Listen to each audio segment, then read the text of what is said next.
Hello, everyone. I'm sorry I'm late. I'm late for a very important date. Sorry about that. And I'm not quite ready to go here. I got a few little settings to make sure I get sorted out.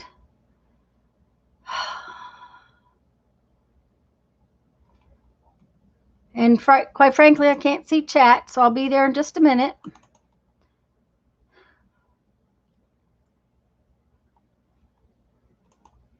Let's see. Now then, let's make sure that you all can see me. Can you see me? Can you see me? I think so. Oh my, this is really crooked. Okay, there we go. Oh, that's why.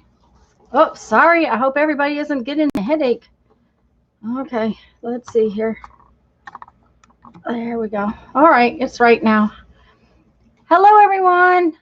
Hi, Susan. You can see you. Oh, goody. You can see me. And thank you to whoever gave me a thumbs up already. Yay. Okay. I think I've got my act together. I'm sorry. Something happened at the last minute and I got pulled away and oh my. Okay. I think we're good. Hi, Susan. I hope you're doing okay. I hope everybody that's out there is doing all right. I didn't even get a chance to clean this up like I was supposed to. The next door neighbor, who is a notary, called and said that the kids across the street needed some signatures on a deed. So, needless to say, it took a few minutes to figure out the paperwork. Hi, Joan. Hi, Linda. Yay, Linda doesn't have to work today. Okay. I'm just trying to clean up a little bit so that I can find my table.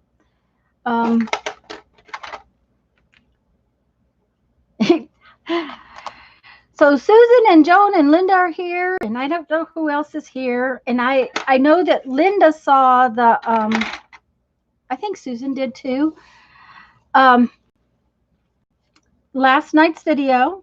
If you haven't seen it, I made this fun, you were scarfing down lunch. Oh, Linda, you have to go to work on Sunday too? That's not fair. I made this fun butterfly journal. Okay. So if you haven't seen last night's video, you can watch it later. I just love how it came out. So, but I wanted to show you something because while these butterflies are fabulous, not everybody can find them. They're just a Dollar Tree item, but you know Dollar Trees, and they aren't all the same. So thanks, Linda. I was scarfing down lunch too, Susan, when the next door neighbor called me. So hi, Tanya. Anyways, when I don't have these butterflies, I happened to be in Joann's the other day, and they had this. Now, sorry for the glare. This butterfly is not quite as big, but it is almost as big as the big butterfly. Its wingspan is right about 5 and not quite 5 3/4, and this one is 6 3/4. So it's about an inch smaller, but it would still, I could do painty papers. Good morning, Barbara. Hi, Sandra. I believe. Okay, you haven't been on one of my live chats before. Hello and welcome. So glad you're here. Now, this was a die that was already a die cut that came from Dollar Tree. But my thought was this, when I run out of these, I could make my own with this big butterfly die. Good morning, Mina. Susan, Joan, Linda, Tanya, Barbara, Sandra, Mina, Nashwa. Hi, everybody. Hello. So I think, do I remember how much this was? It was kind of pricey, but I had a half off coupon.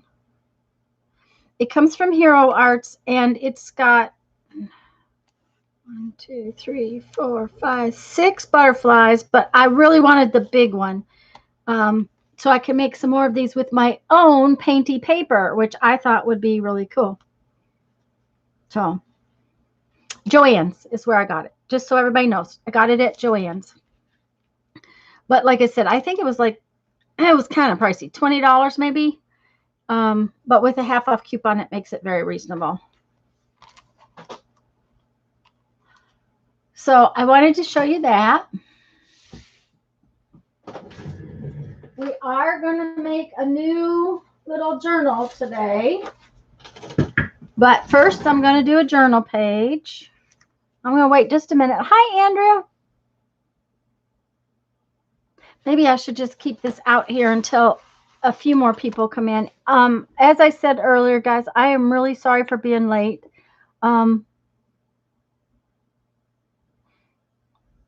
It's not often. Hi, Sherry. And that's the thing, Sherry. You know, it's like I know that you might not be able to get these die cuts in Canada, and you know, and even Lisa finally found a couple at her Dollar Tree, at one of her Dollar Trees.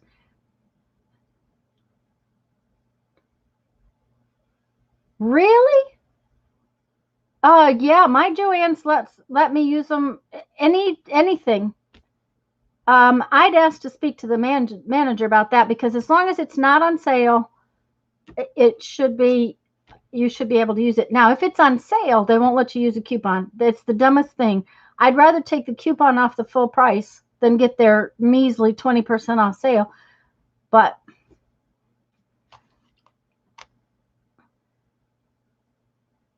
I'm sorry. I was reading. Hi, Candy. Good morning. This isn't in the gardening section, Candy. This is in the floral section where they have the silk flowers. That's where these were, where the silk flowers are. But what I'm showing is that I got a die cut set for my Big Kick so that I can make painty paper ones, because I thought they were a lot of fun. Not only that, I can run the regular, hi Mike, I can run the regular paper through the Big Kick and not have to hand cut them all. So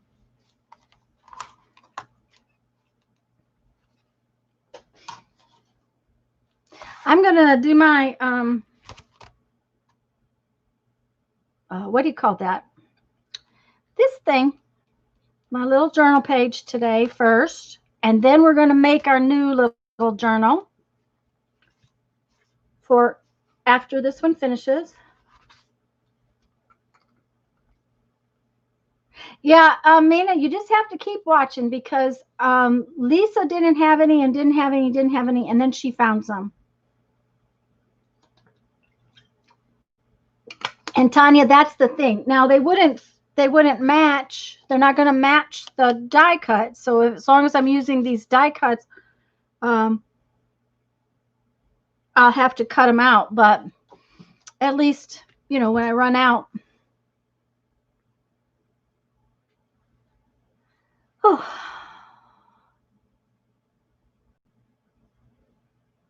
Don't worry about it, Barbara. For one, we don't need it today, so you can just watch and do that. But I'm going to make a page. I have to find a page that I'm going to make.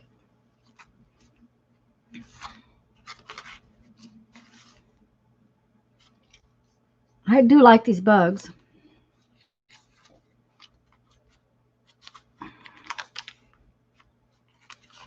Okay, the whole front half of my book is finished, which I think is fun. Hi, Sana. Mike, did I say hi?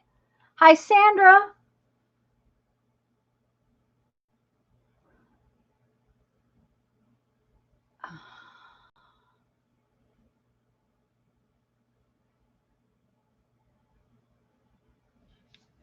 My goodness, I do not have Little Red Wagon on my list. Why not?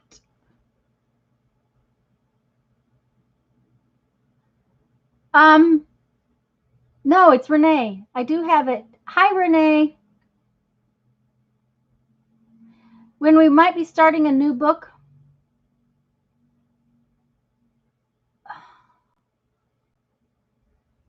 Nope. Oh, and the Total Junk Journal, I will be quite a while, Mike, because I have probably a whole year's worth.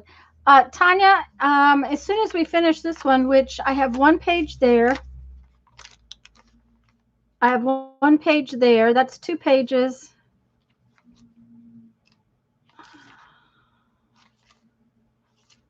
I have 2 pages. So 2 weeks.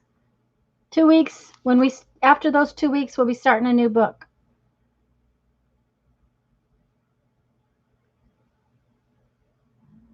And Mike, I'm going to work on the cover later, and then I can't remember what else I'm going to do. I'm going to do I'm going to work on that big zine that we started last week.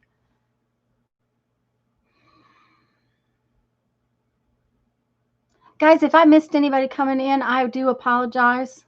I'm a little, I get everything ready in the morning, and I stop and have my lunch, and then I come on here and I get finished getting ready and I clean up my desk, and that didn't happen today. So I'm just a little,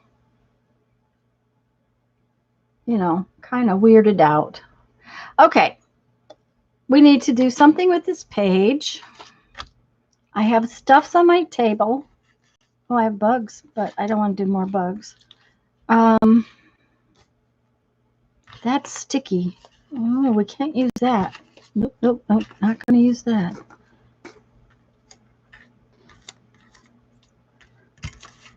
I have scraps.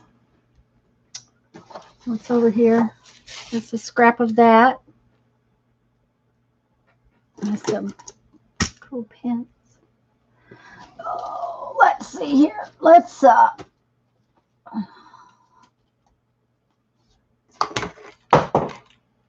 throw things on the floor, I guess.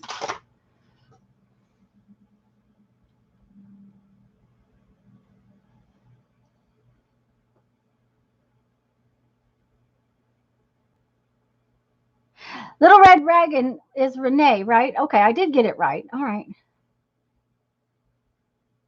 It's a cool handle. Yep, it is. I didn't. Oh, good. Thanks, Susan. Okay, so I'm going to do this little white page right here. I think we need some wax paper.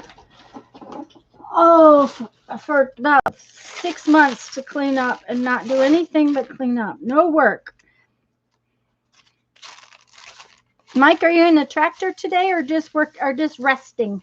Hi, Lisa. We're going to work on our little journal. Hi, Candy. Blanket. Hello to all. Yeah, that's it. Hello. So, all right. So I have that. And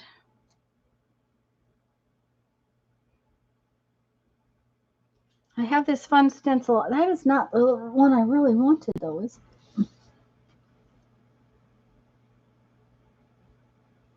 Okay, this is the one I really wanted.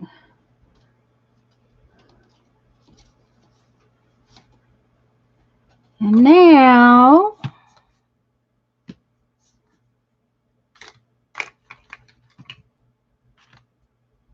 I need one of these. What page am I on? I forgot to tell everybody. There is a little white, it's copy paper. And oh dear. Okay, this is the center. Okay, this is the center, page 1, 2. It's the back side of the 3rd page, and I have to go find out what's going on. I'll be right back.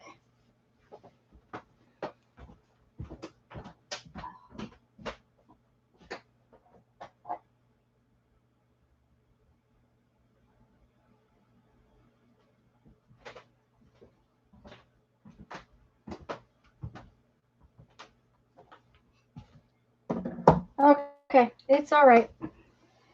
Um, like I said, I was late because the next door neighbor needed witnesses um on a deed for some kids across the street. Anyways, I got some blue in this, so I'm going to use this wonderful new blue ink. Hi, Lori.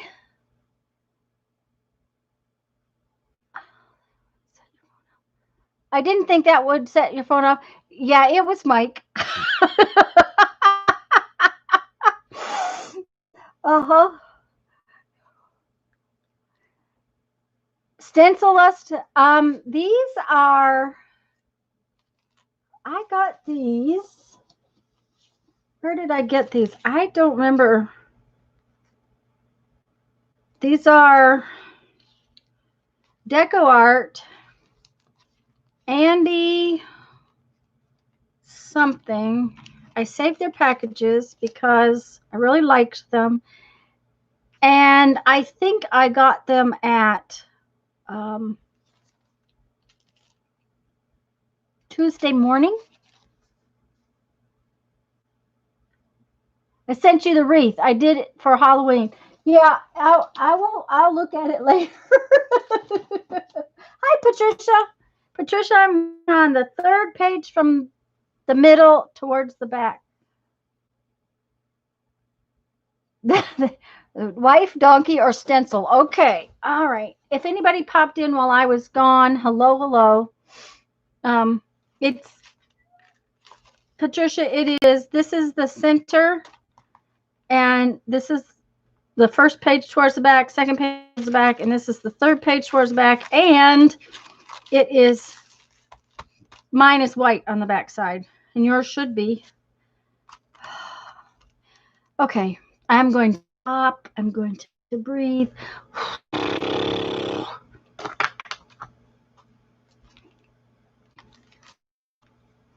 Sorry.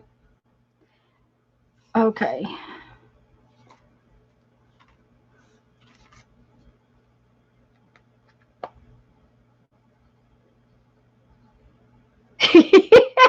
Uh-huh, Andrea. Yep, that and my paper. Andrea covets my paper. I know. Okay, let's see what color this is. I haven't used it yet. Ooh, it's going to be pretty.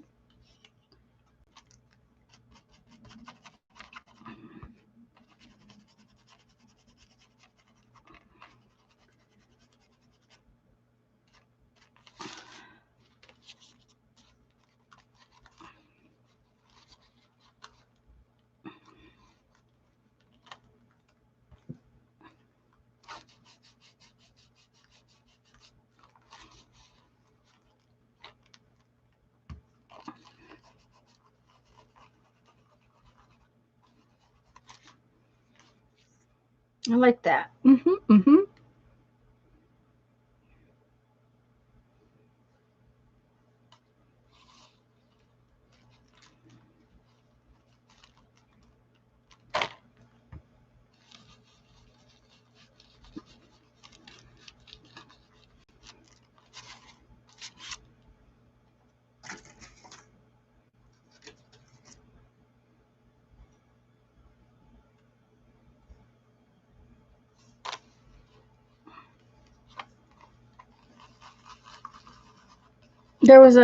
There was too white of a space right there.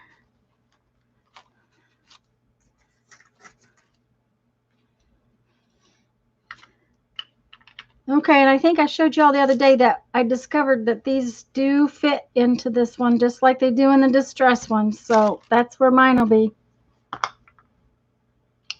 Catching up on Inktober and watching at the same time.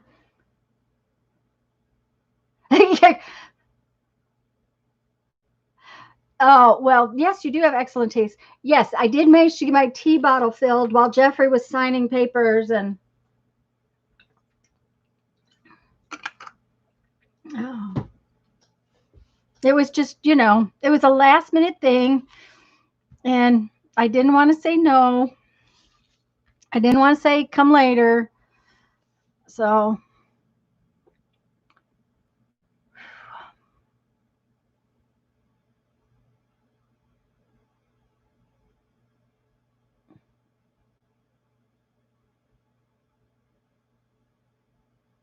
Okay. Now then, what do I want to do with this? Don't know. But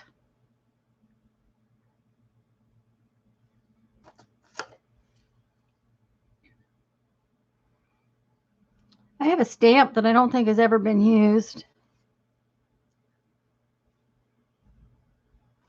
I got some paper. Oh, that's not paper I want to stamp on. Oh, I can stamp on this. Let's see what it looks like if I stamp on it. Stamp it. Let's see, what color do we want to stamp it? We want to stamp it black, probably. Hi, Cheryl. Don't have any empty papers. I'm not going to cover your painty papers. Oh, okay. Well, that'll work. Hi, Nancy. Emboss. No, I probably won't emboss anything because I don't keep a heat gun out here. Oh, now that looks like a pretty stamp. Don't know how well it's going to stamp, but it looks pretty good. Oh, yeah. Maybe I'll cut these out and raise them up. That might be fun. That stamp has got some kind of... Oh, okay. So it's got a little torn place in it. That's all right. Butterflies sometimes get torn wings.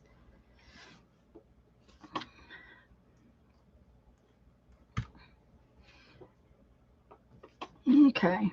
All right. Yep. Okay. But now we need one actually on the paper. Yeah. Okay. All right.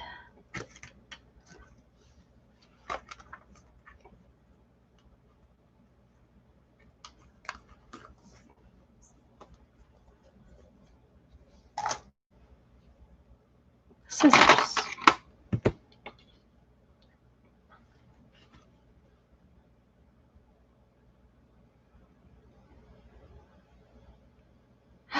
Yes. I wouldn't doubt that just these clear stamps are odd, but Susan is saying if you take an emery board or something to the clear stamps, they stamp a little bit better.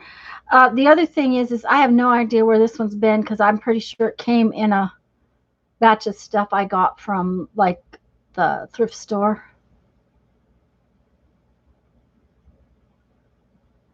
Hi, Linda. No, that's Lucia. Sorry, that's Lucia. Hi, Lucia. I'm thinking I might have to go get my markers too.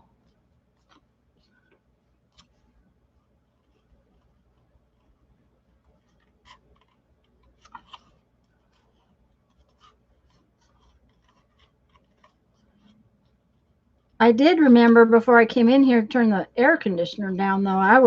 It was hot in here this morning. It has gotten very hot and very sticky.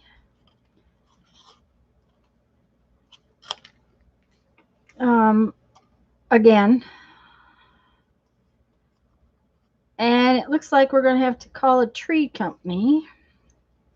Jeff has been, removing trees and removing trees and removing trees as best he can from the mess that we had. And I noticed there's a giant limb right over where I park that's dead, and it's caught in the tree. And we were out with the ladder this morning trying to get it down, and it's not something we can do. We're going to have to call somebody about it.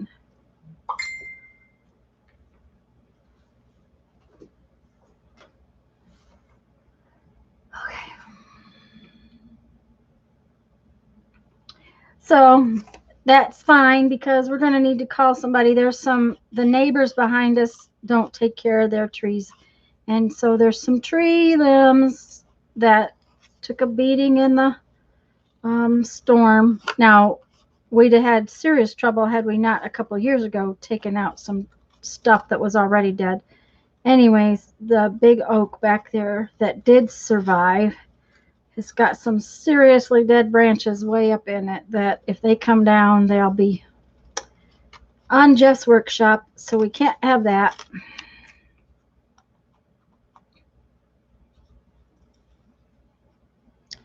I just realized there's butterflies on this page too.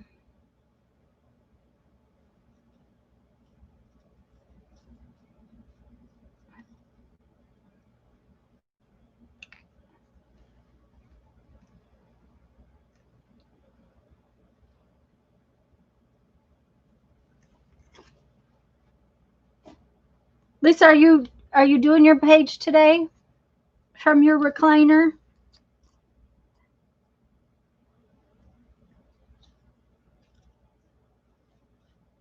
What I really want to know is what is Darren fixing for lunch?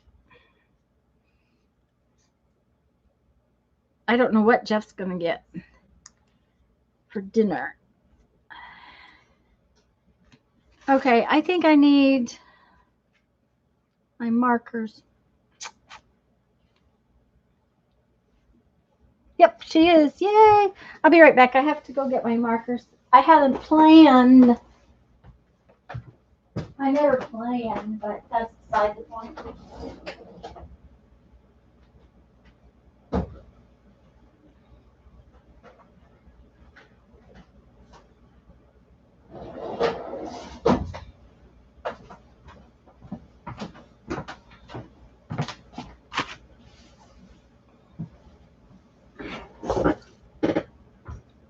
Okay. Thank you, Andrea. Pork chops and steamed broccoli. Tell him we'll be there.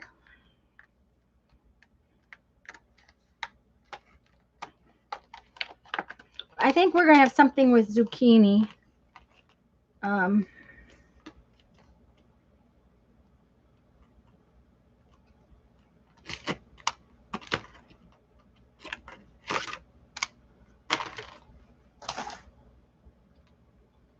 Vegetable beef soup. Hi, Teresa. Oh, you just finished eating. Well, all right. Of course, it's a little bit of a long drive just for lunch. So, you know. Okay, I'm just going to test this on here and see. Yeah, that'll work.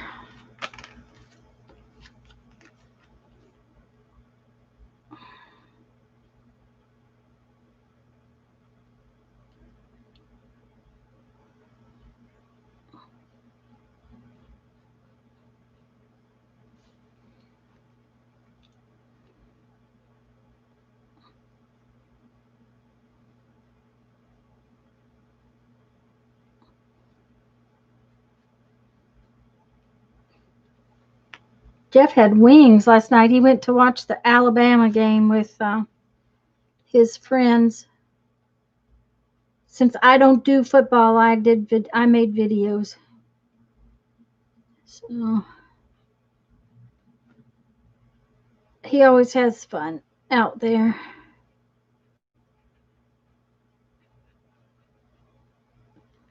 And apparently last night was a decent game. They actually stayed tied until at least in the third quarter. So, oh, I better test that, hadn't I?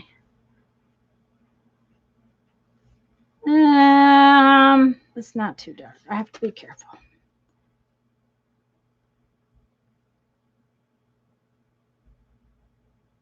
Hi,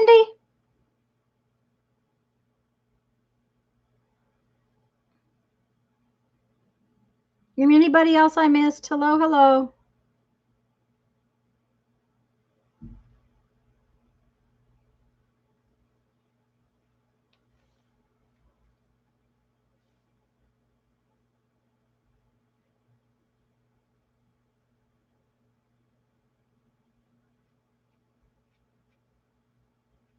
Okay.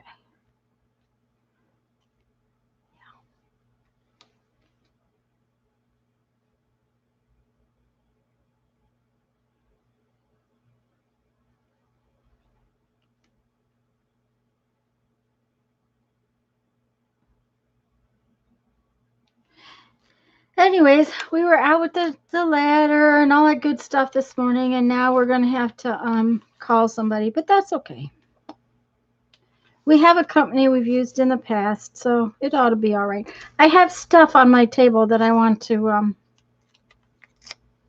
see what happens with, because you know we can't just have something on there.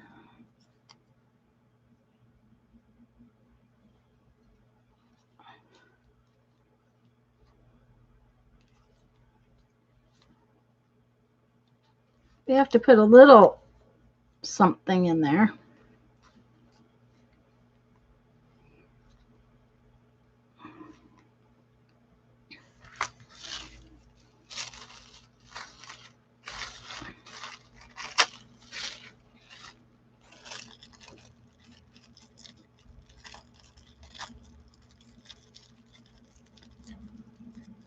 Yeah, Linda, that's our friends are really into Alabama. Jeff only likes to watch games where they actually have an opponent that is, you know, at least pops possibly going to win.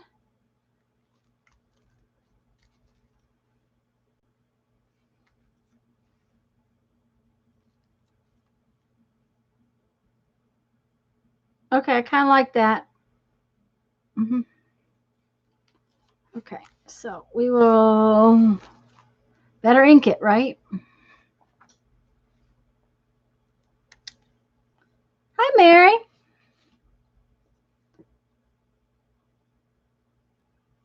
They pulled it out in the end, yeah. Um, and that's the kind of game Jeff wants to see. When they play a team that they just stomp on, honestly, I think he would just soon not watch it. It's just not something he cares about when they don't actually play. So last night was a good game, even though he was home really late, because they live kind of out in the country, so they're probably 30 minutes from us.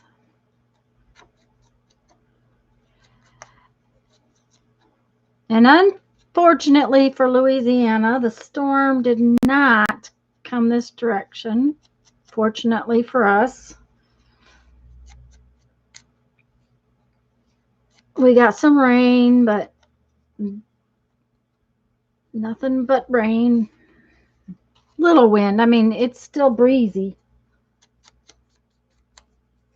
But we were afraid we were going to, of course, we were prepped. So that's all that matters. We've got gas. Ready for the next one.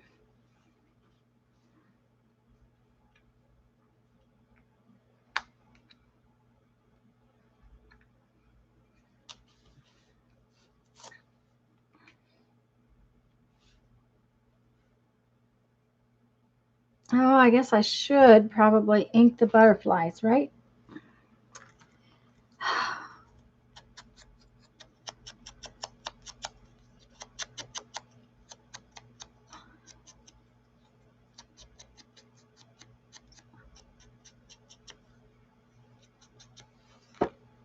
Just a little.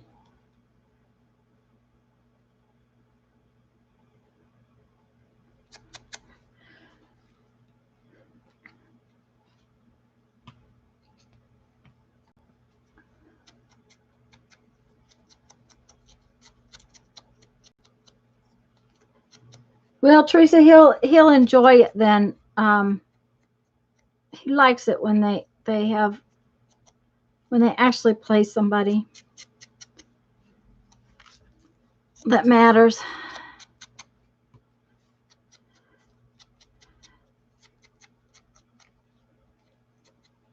And he doesn't mind going out there to watch it. Unfortunately, we don't get the channel that it often comes on.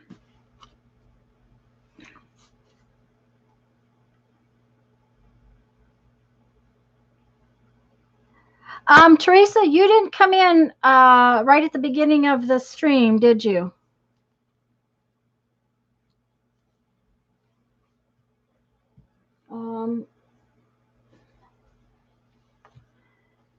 Yeah, you did. So you saw the new die cuts? Okay. I just wanted to be sure that the new dies. Lisa, did you see the new dies?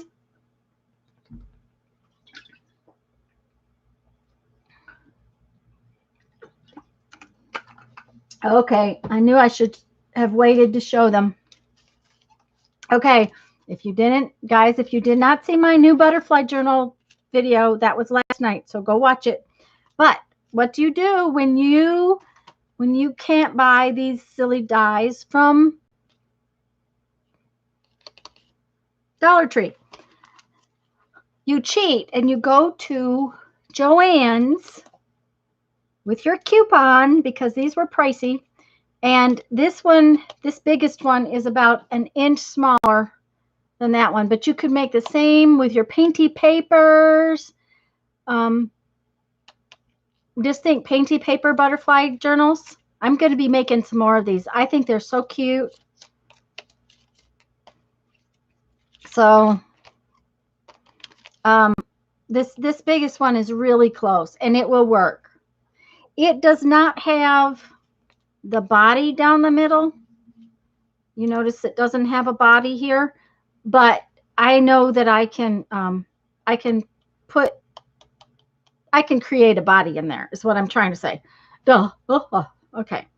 I can put something over the top of my painty paper to create that. So I'll make another video with using painty paper to make one of these. So they were kind of pricey. So make sure you have, and Andrea says her Joann's won't let you.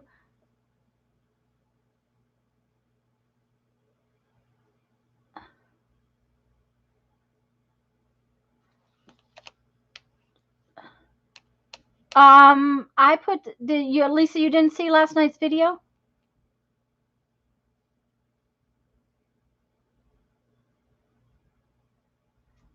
They won't be at your Joann's. That's what you said, Teresa, that all they have is paper,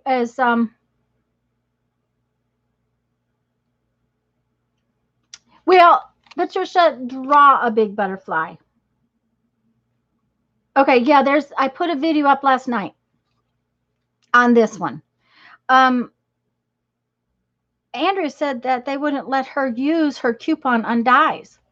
So draw out a body shape. Thank you. Blah, blah, blah, blah, blah. I can't talk very much some days. Yes, I thought maybe the pink ones with the pink butterflies with avocado paper would be really pretty.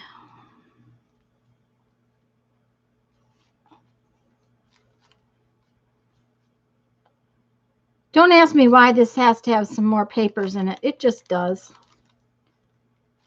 Just needed something.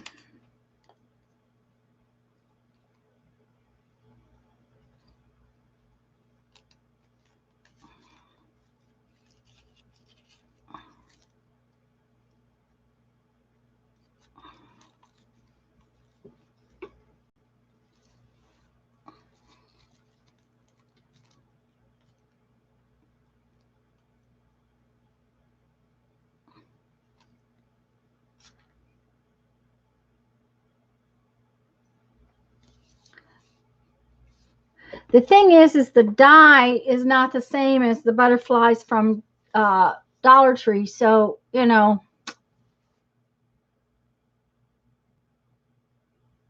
flies drawing it out. Yes, just because it does. All right, just because it does. That's right, Teresa, just because it does. Now I need to find my 3D tape. Yep. Which looks like I need to get a new batch. Okay.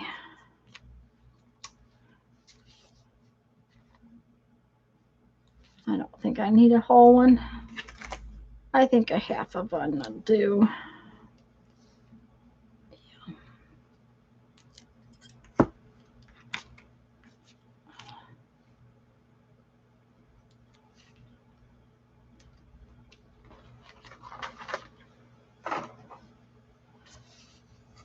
Hi, Barb.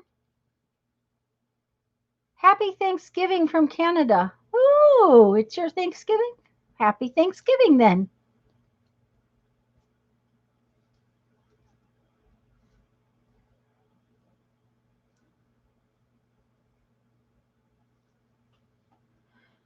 All right, so we're going to put this, one of them right there.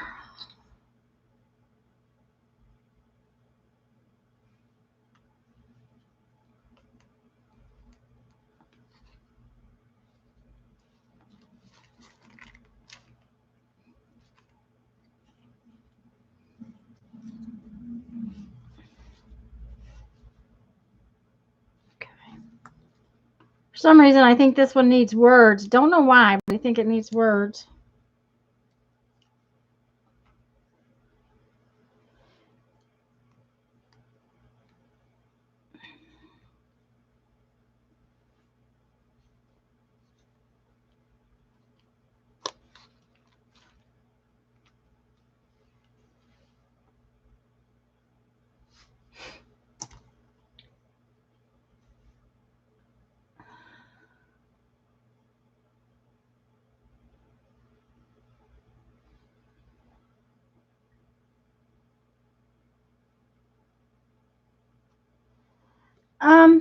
Guys, I need to go get Jeffrey for a minute.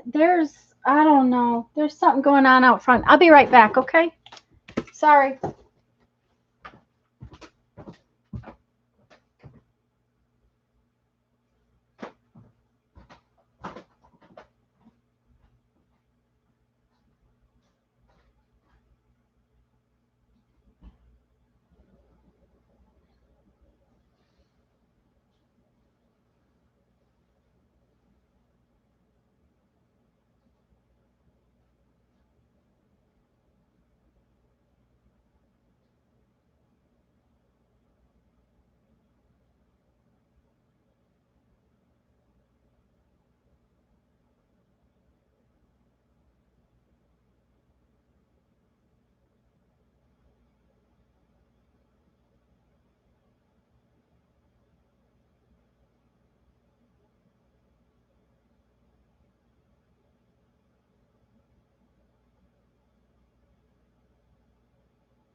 Okay, guys, I'm really sorry.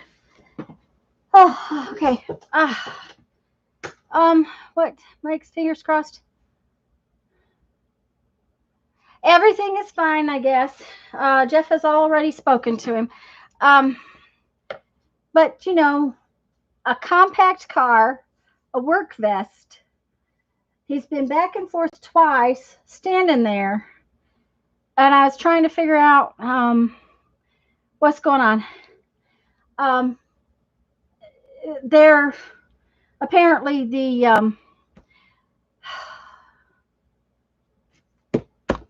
the crew to pick up the mess. You know, Jeff has his fourth huge piles out front from all the tree debris, and Jeff says that that's the man that he talked to the other day. So apparently he's waiting for a truck. But you know, it was just kind of weird because it's a compact car. It's not a work car. So anyways, and he's you know, parked on our side of the street and walking up and down our side of the street. If you don't know your life, yeah, that's right. That's what happens. It always happens. Okay, we need a word, right? We need a word. We need a good word for today.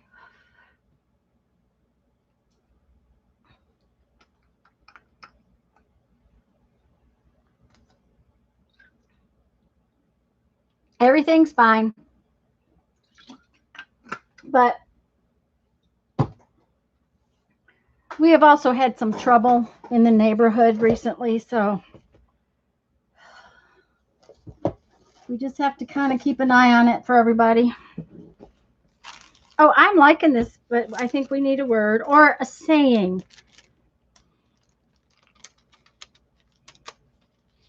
Let's see.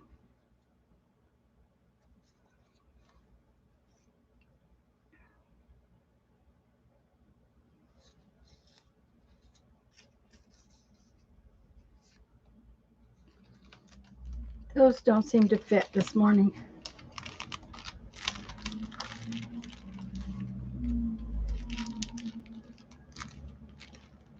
Okay. Now it makes a whole lot more sense. There's a giant tractor with a big old giant claw thing. Hi, Cindy. Hi, Cindy.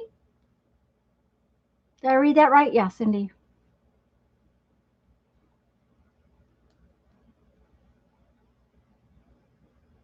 Patience. Patience, and yeah, patience is a good one.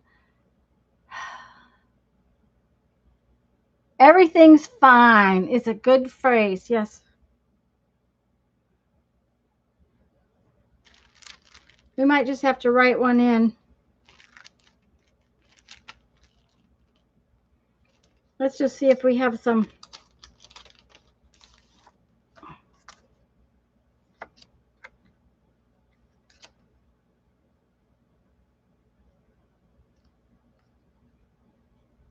Lisa's already finished her little journal page.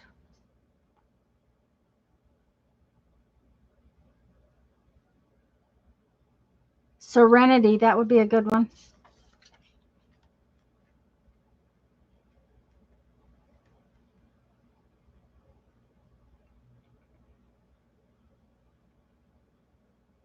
Astounding. How about astounding? That would probably be a good one.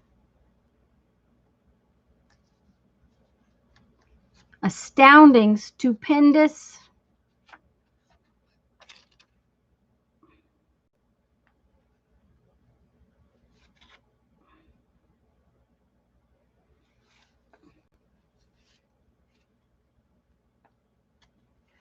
Blissful. How about blissful? That would be a good one.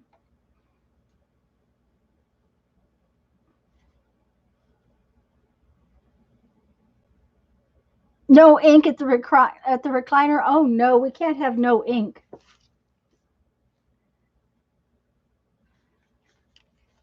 Now, see, if the big tractor had been along with the guy with the compact car, I would have kind of figured it out. Oh well.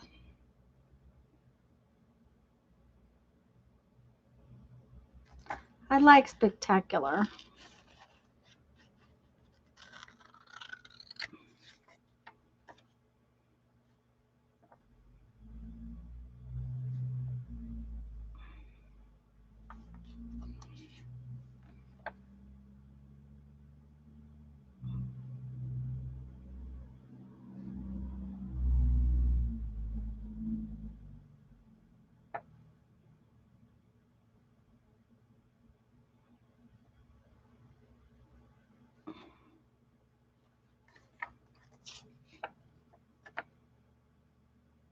I like awesome. Maybe we'll have 3 words today. Spectacular, awesome, and astounding.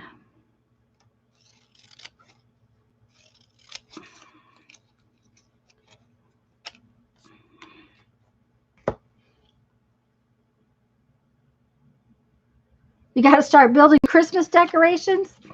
Well, you could be like us, Mike, and not even put up a tree.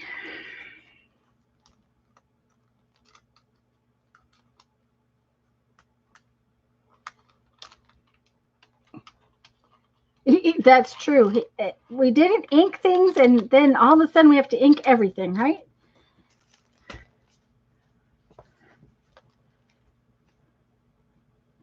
Can't be this close. I went and bought pumpkins because I couldn't buy any canned pumpkins the other day. So I bought pumpkins so that I can see about getting pumpkin for pie for Thanksgiving, which is not a problem.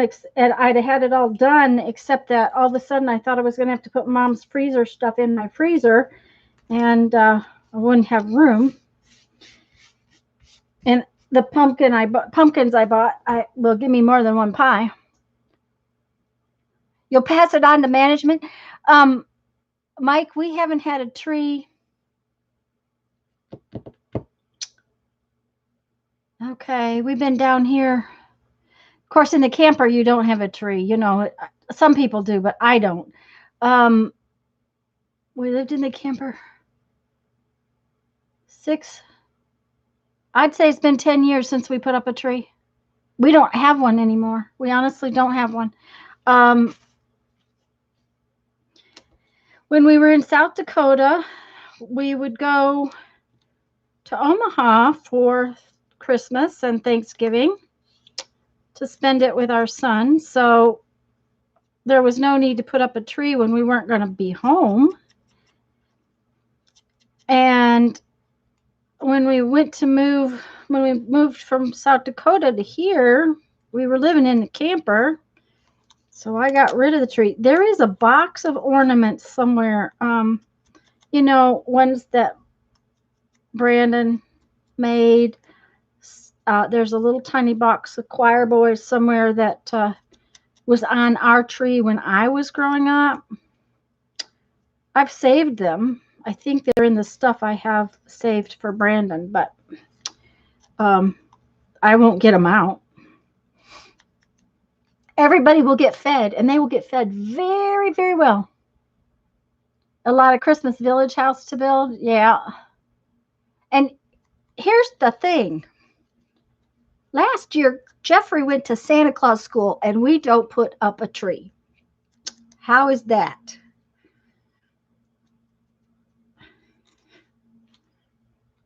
I don't know, but of course it was almost, nobody could quite understand why Tanya wasn't part of the school. So you can play with your train. Aha. Hi, Kendra.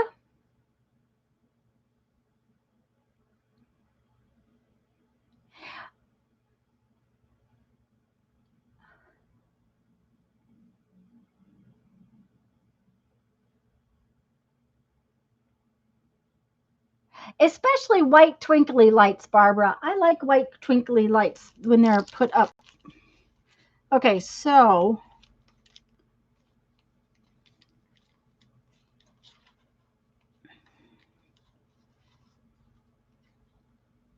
where am I? Okay, that's what I'm going to do with these.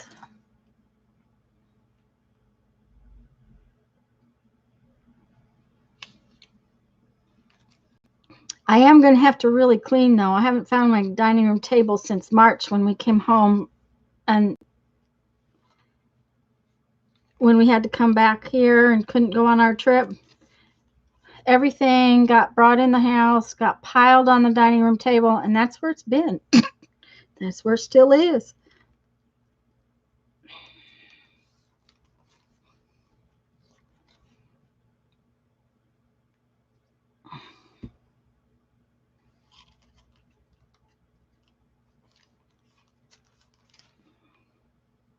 Ta-da! But I didn't really ink the edge of this page, and I probably ought to. Well,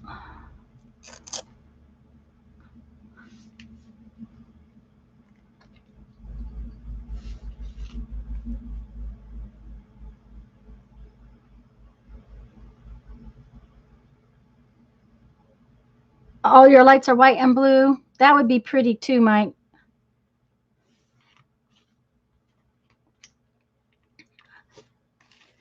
I think Brandon was little last time we put up Christmas lights outside.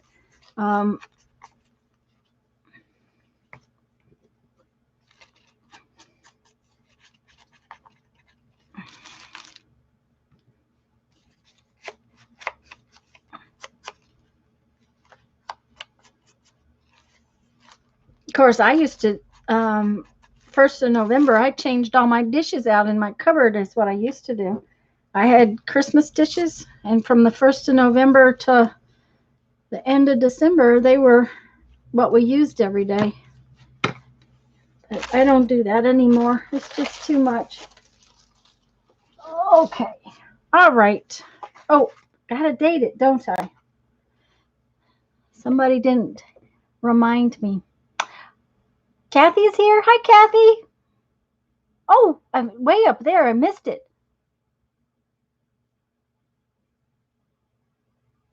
Oh, I'm sorry, Cindy.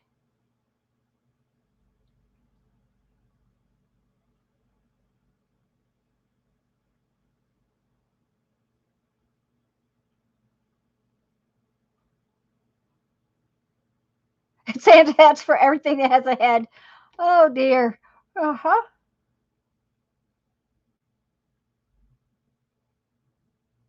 Hi, Rosemary. Yeah, it came out real pretty. I'm really pleased with it. Just something a little different. Okay, today is October 11th. Okay.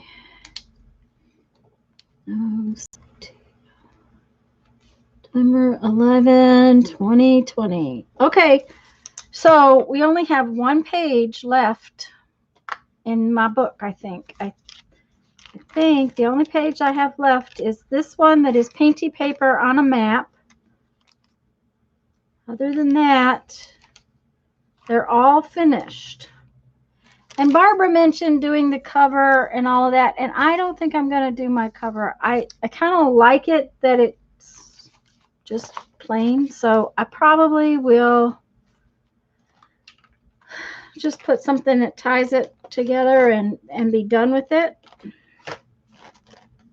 That doesn't mean you can't do your Menards has a 20-foot snowman for out front. Ta-da, decorating done. You won't see my house. Okay, there you go, Mike. Oh dear, hon. Oh,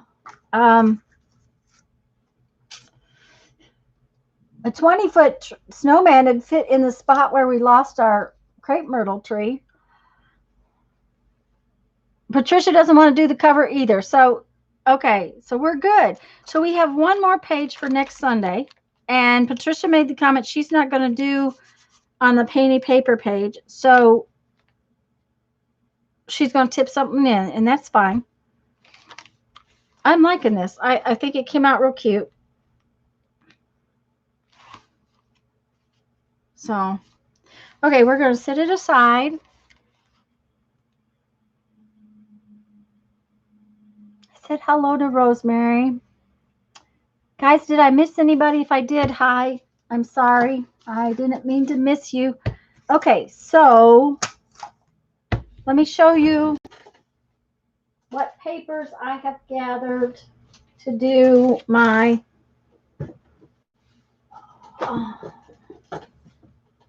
next. Rather than sending them to y'all, if you aren't familiar with what we're doing, these little notebooks, these little journals, I sent out to everyone. But postage-wise, it did add up. So everybody's going to make their own. You don't have to make it this way. You do. I mean, if you want to play along with us, awesome. That I really appreciate it. I love it. Yeah, it plays so nicely with the neighbor. It did. I kind of chose the and that's that new turquoise ink that I picked up, and that's a piece of painty paper. So, and that, believe it or not, is a piece of paper out of a Reader's Digest that Lisa sent to me. And isn't it the perfect color to match that? Just works. Cute flower stamped paper. Oh, that is one of my carved December stamps. Okay, where is it at?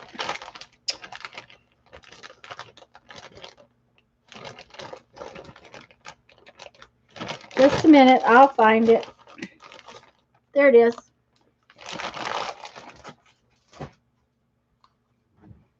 Hi, Becky. How you doing, girl? That's one of the stamps I carved last December. I want to make some more similar to this to make, excuse me, all the trees down and stuff has really kicked my allergies into play.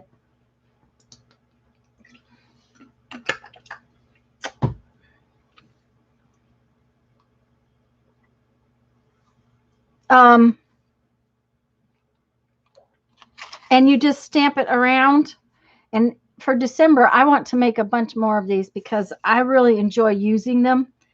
And then, of course, I just drew in this. And this is painty paper off the Gelli plate. Me too. Lisa wants, we're going to do Carved December. You know, we're doing carved books right now in, what is it carved on? An eraser. Okay, if Mary's here, she could give me the brand. These are white polymer type Pentel. Thank you, Lisa. Pentel. Lisa knew Pentel erasers. These are white Pentel erasers. You can actually buy them at Dollar Tree, but there's one with a bunch of pencil erasers.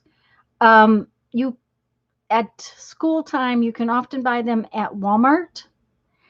Hobby Lobby does have them. They're more expensive. They come in this little size and a size that's a little bit bigger. These Pentel erasers are fabulous for carving. They're white. Now,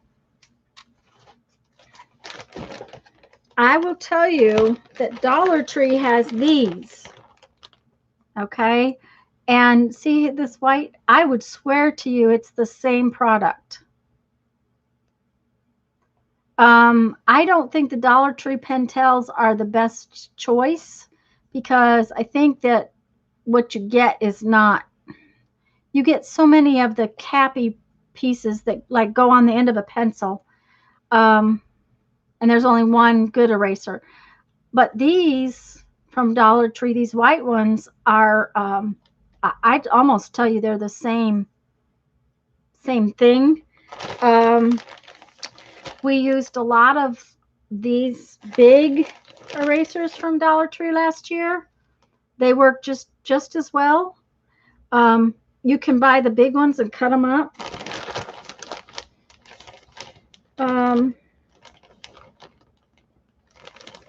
These actually were from the print department at Hobby Lobby, and I don't like them as well. They're too thin. Slick Brick, you can get a box of them. Candy is saying Dick Blick, I'll bet you. At Dick Blick's, you can get a whole box of them. Those Pentel erasers. These little white erasers from Dollar Tree, they carve just like the Pentel's one. So, but Candy's probably right. Dick Blick would have a whole box of them.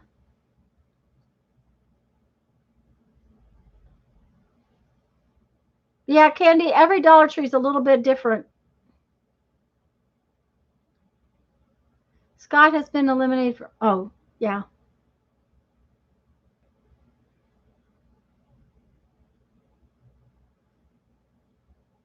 Yeah, Becky, and you're going to have, if she's not remembering things, it's going to get harder and harder. So, but the Pentel erasers are, this is the other size. See, it was square before I trimmed it down, and it's bigger.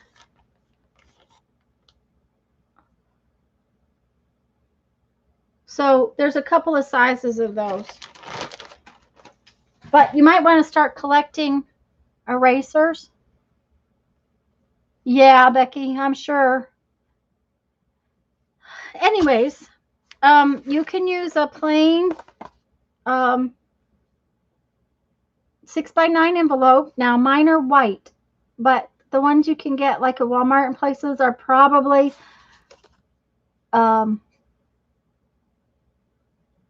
Oh, manila envelopes. They're just 6 by 9.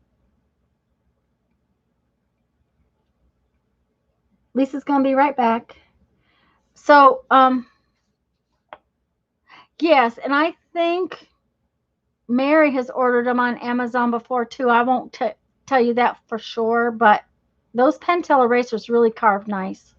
You can carve both sides of them. I don't like to do it because I like to be able to hold them, and I had plenty of erasers to carve last year. I am going to use this one that's already painted. I just jelly plated it, and this is what I'm going to use. So we're going to fold it in half. But we're going to stick with a little page because the little page means that you can make something quickly.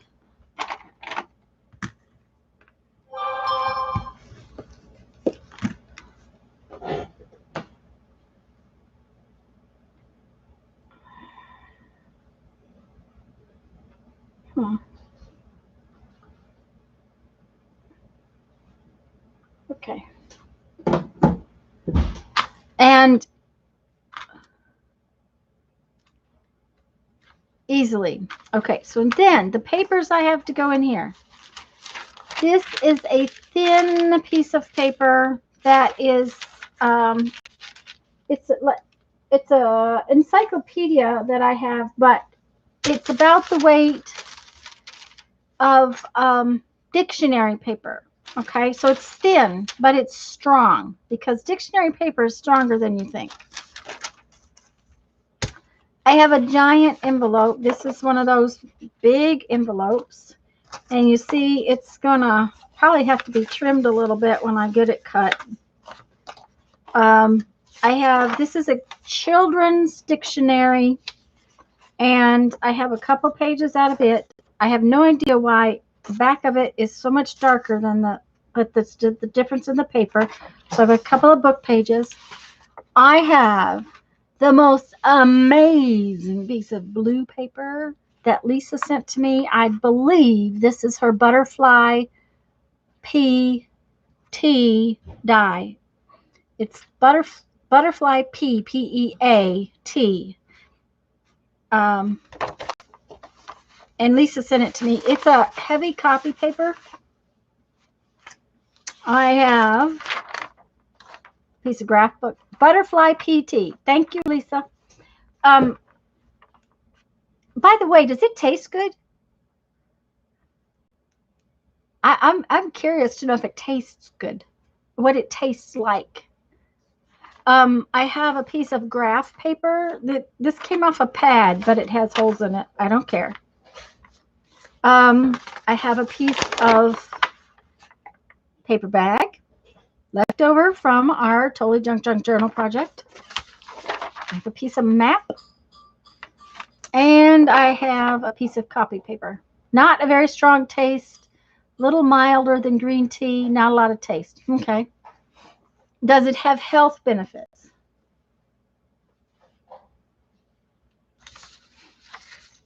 Okay, so what we're going to do is we're going to create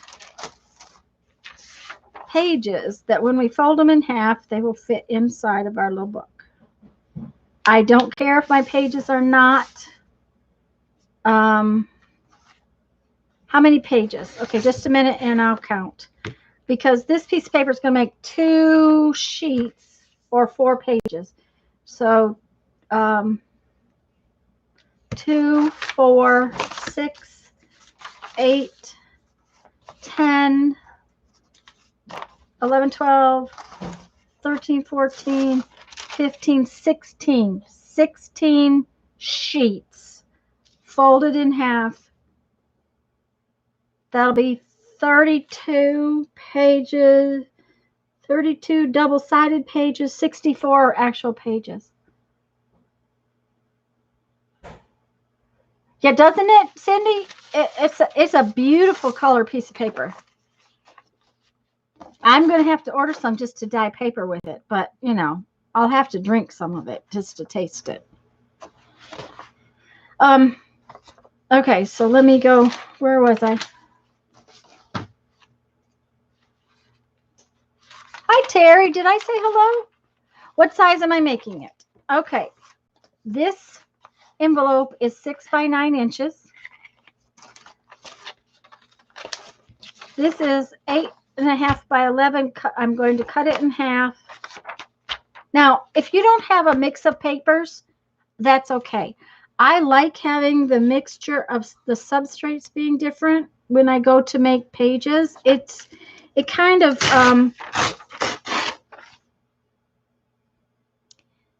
gives me an idea of where to take something.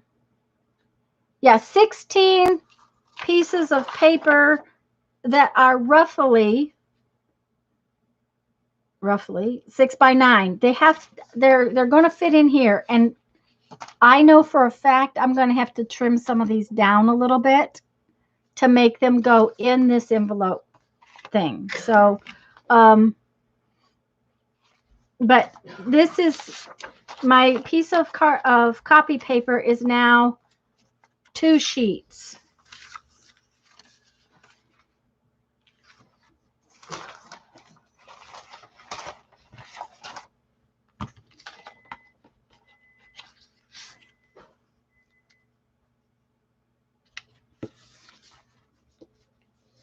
Five and a half by 8.5.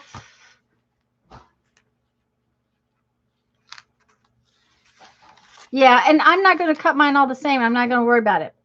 That's the deal. So this is 2 sheets, but this piece of paper, when I make it go in half,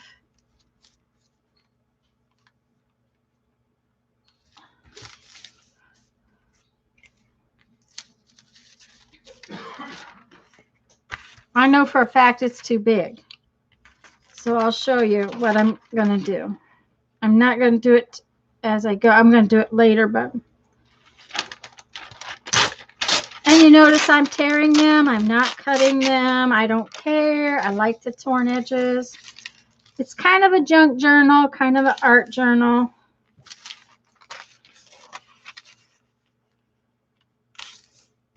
Okay, so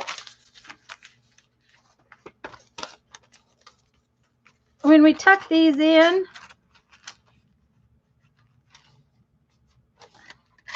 see, they're going to stick out. So I'm going to eliminate the little problem like this.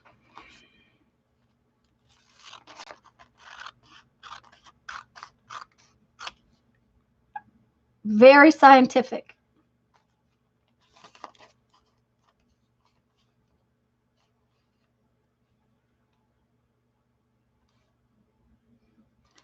And I noticed that they're a little bit tall. So now I probably will wait until I get the whole thing done before I worry about that, but that's how I'm going to fix it. And so you only have 11, you need more. Well, you know, it's okay, Barbara. I also have some really thin papers. If all of your paper is copy paper, don't try to put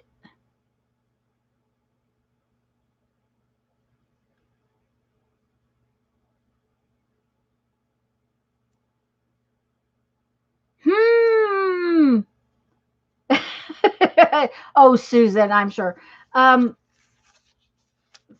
The copy paper is heavier, and this, whatever this Lisa used, is heavier. So if you have 16 pieces of paper and they're all heavy, they may not fit in your envelope. So that's something to consider.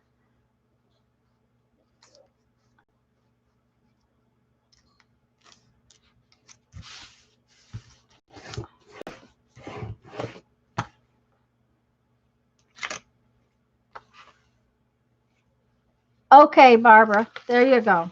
2 signatures will work just fine. It's going to be harder to sew in. Oh, but Barbara may not be using an envelope.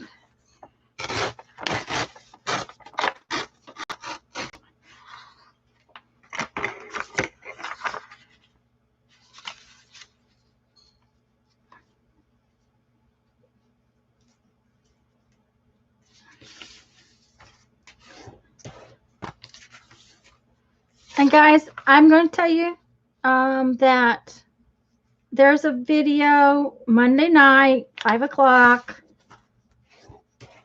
on exactly how I did this, so that if you're not prepared right this minute, you don't have to try to hunt it up in the live stream.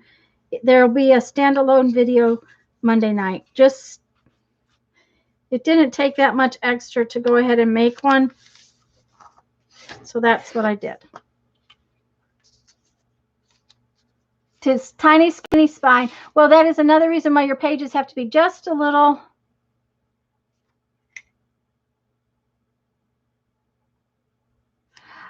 Yeah, I would wonder if, I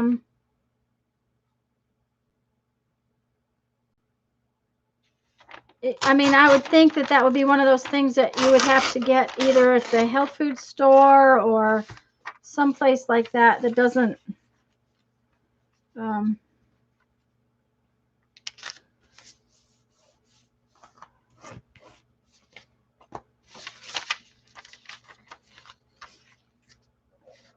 Now, I will tell you that in the video that I made, I could not remember what this paper was called. It was the middle of the night last night before I could remember what graph paper was.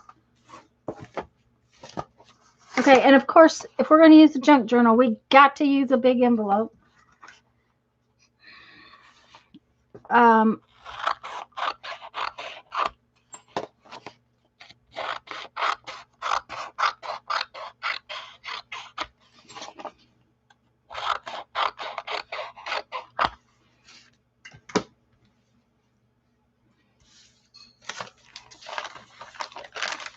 And I did use one with a window, but it doesn't matter. We may cover it up. We may use it. I don't know.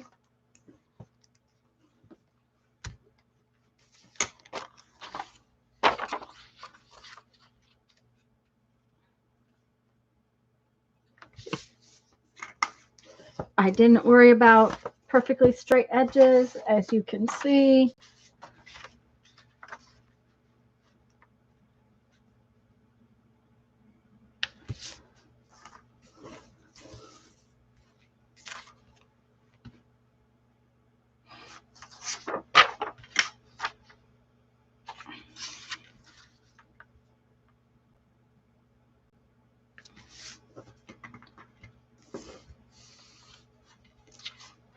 Well, the acid must be making it turn purple.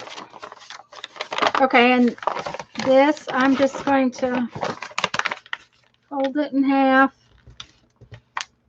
Like I said, this is just the leftover from our Totally Junk Journal project.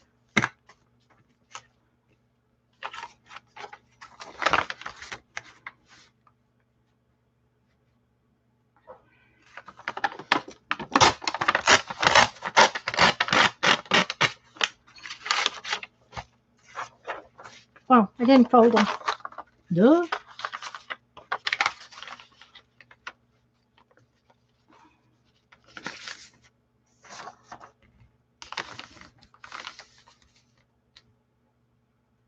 Yes, I'm making 2 out of these pages, and I counted them as 2.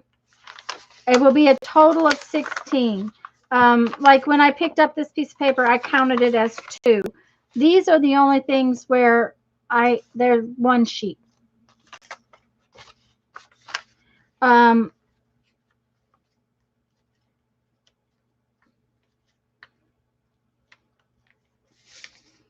If we only do one a week, 1 page a week, this will last us more than a year. So maybe finish out this year and work all the way through next year. I don't know.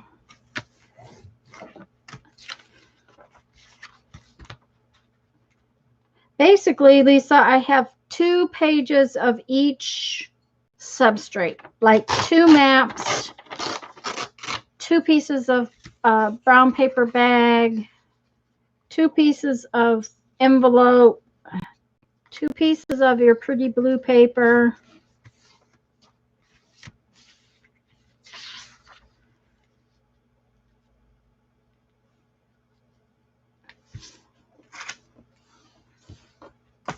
Okay, now when we go to put together the signature, there's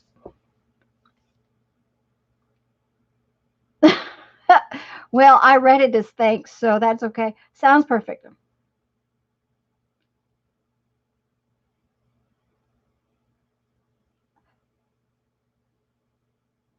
Yep, I'm ending up with, I have 16 folded sheets of paper.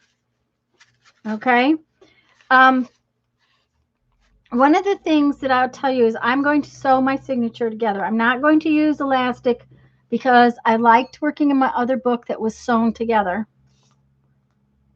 Lisa's going to gather her papers and put it up together tomorrow at the beginning of her stream. So you can watch again. I know this map paper is not, it's aged. Okay. So I'm not going to use that as the very outside piece or the very inside piece. This paper is really sturdy, so I'm going to use that as the very inside piece. This book paper is not real sturdy because it's an old book. This envelope is fabulous and will make a great outside piece. Okay, so I'm going to set this one aside for outside. I'm going to put this one on the inside, and I'm just going to start putting my signature together.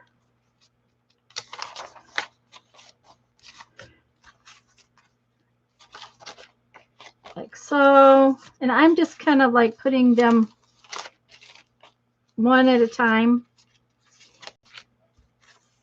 I'm not really worried about exactly what order they go in.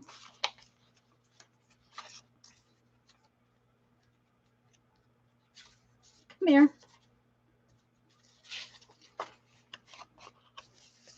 And I'll probably switch it up a little bit just because.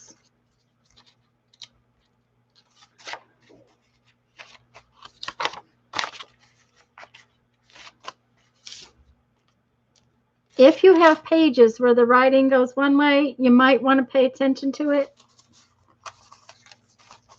I speak from experience. If it matters, doesn't totally matter to me, so it's not really a big deal. Okay, so now I have a piece of envelope on the outside. I have a piece of bag on the inside. Yes, it bothers Lisa when the pages are upside down. So that's, you know, and I know that it does. Hi, Julie. We're putting together our little book for after we fill up our little tiny junk journal, our little art journal. This is our next little art journal that we're making with our envelope. And it bothers Julie. See, so it does matter. So like, wait a minute, I'm finding it. This one I can't do anything about because it goes up and down. But this page you can read, and this page you can read. However, on the back side of that, one goes up and down. So it's one of those things. If it bothers you, don't use written pages. If it bothers you a lot, don't use written pages. Use book pages that have pictures on them or painty paper. There is no painty paper in this one. I found I didn't really like working on the painty paper is as much as I liked working on the other substrates. So, okay, now when we put this in here, this is what I'm talking about. See this? I don't like that. I don't like that it sticks out at the top. So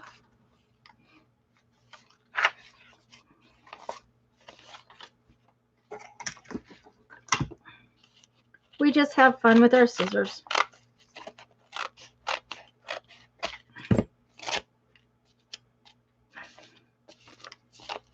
Okay, the other thing is if it bothers you if it's straight or not, you best make it with your cutter.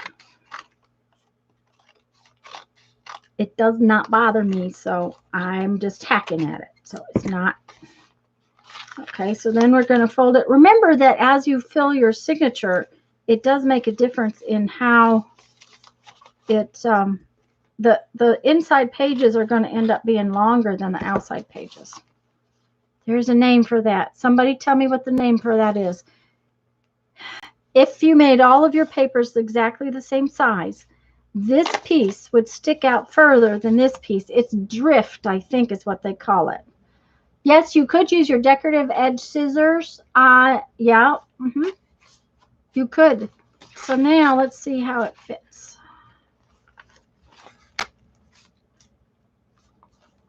Okay, see, it's fine. It's not sticking out. I've got a couple of pieces that are a little tall, though.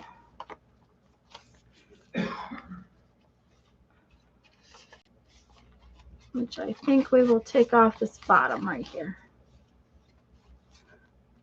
Just a little bit.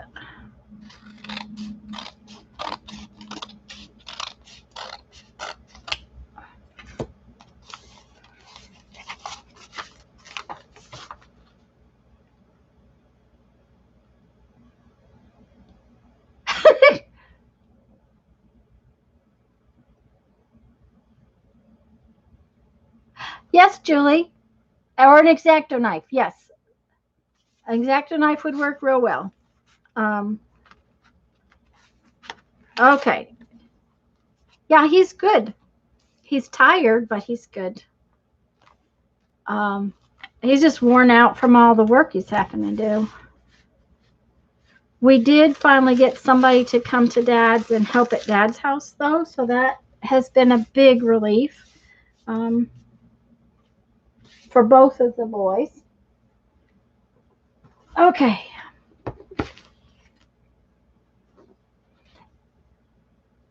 And not only that, he told me last night he's growing his Santa Claus beard back. See, Elisa, I told you he wouldn't be without his beard long.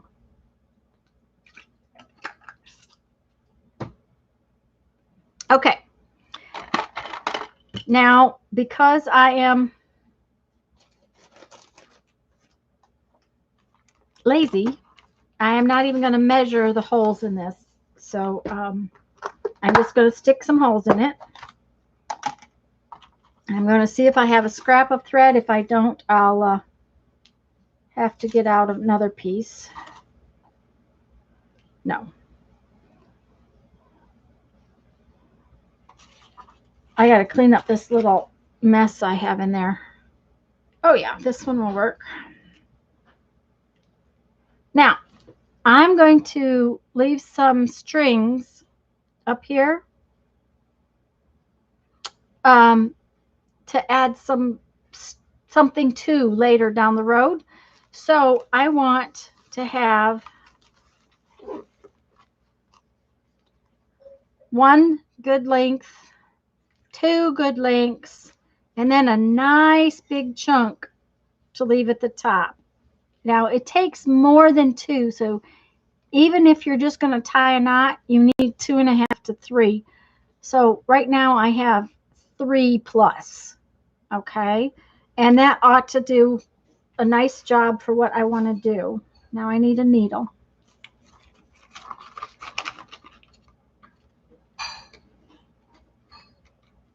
Yep, it's too big.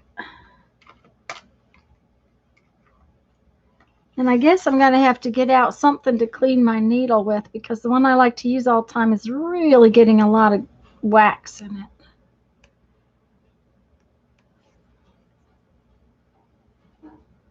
Yeah, a good 3.5, Susan. If you're going to leave tails at the top, I want to leave some tails for like maybe some charms or something like that down the road.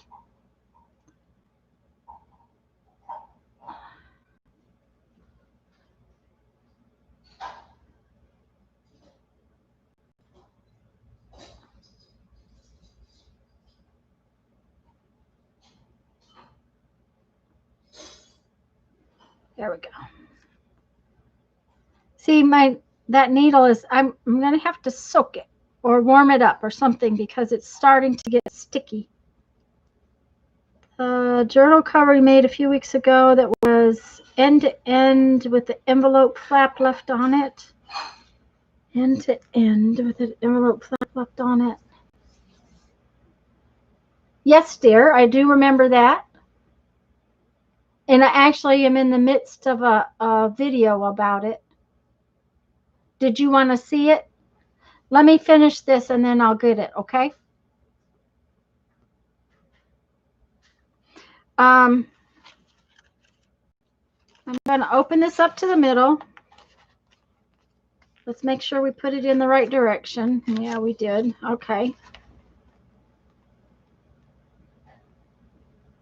Oh, yeah. I would much rather have much rather have too much thread and cut it off than to have it too short. Yes, Julia, I have actually a plan for it. I'll get it and give you a little rough idea what's going on. Okay, so what I'm going to do is I'm going to stick 3 holes in here. I'm going to put one sort of in the middle, one about 1/2 to 3/4 of an inch down, and one at the bottom. And I'm just going to wing it. I'm not going to measure.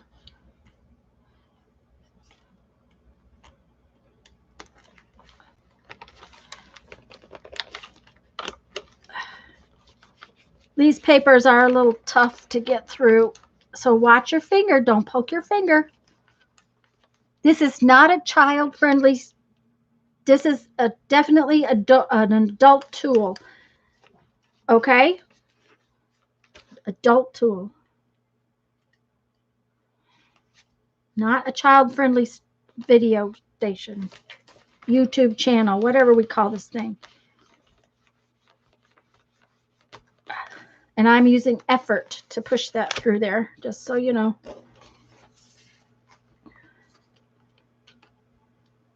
And you could clip it. I just don't usually. Oh, see. Okay. I like that this tool closes this way, but at the same time, it does not always stay pushed out.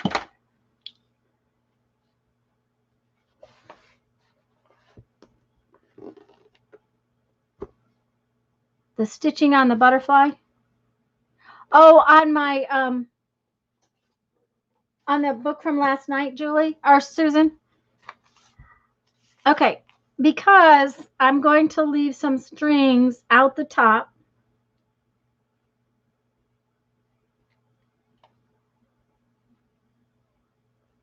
Yep, mine would just hand me whatever tool it was, Susan. Oh, I do that all the time, Kathy. Now, you can, if I had measured this, I could have done part and part, you know, like done the cover, done whatever. I didn't measure it.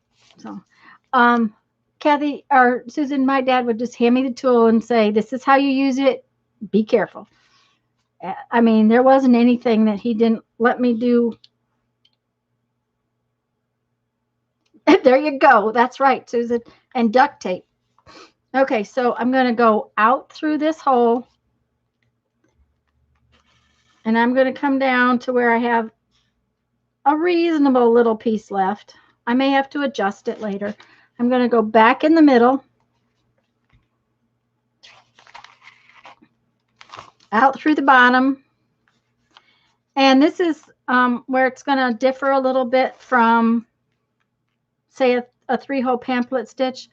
I'm going to wrap this around this bottom edge right here with all these multiple. I do this a lot with different size pages and everything. They tend to get caught, and I'm going to keep them from getting caught by bringing my thread from the outside, wrap it around, and stick it back. Do be careful not to catch your thread. Okay? All right. And we have it snug but not pulled too tight. And then we're going to go back in.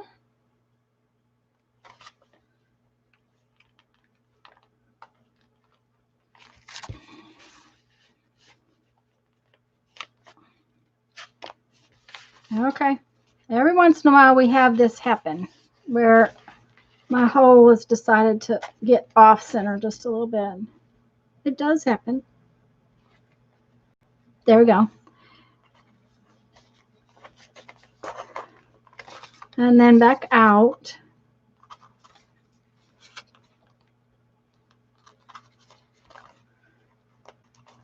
Okay.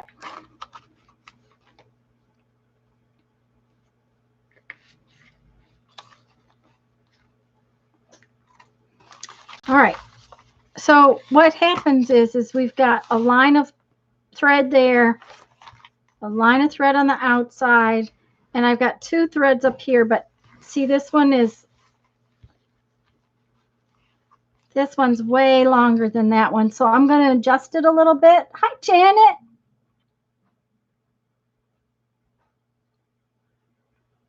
What's the matter? Oh, I have a piece of old wallpaper about.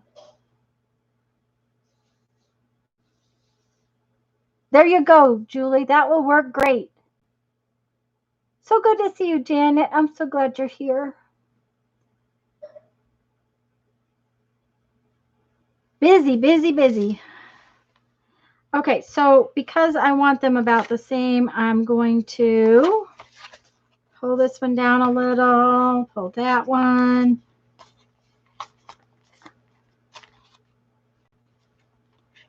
Okay, so now they're both about the same. They're not exact, but they're about. Now we just got to make sure we got everything snug.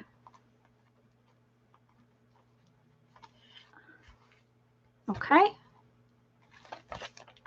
Everything is snugged up, and we're going to just tie it, but I'm going to tie a knot right here. Oh, do, hon, please don't be hungry.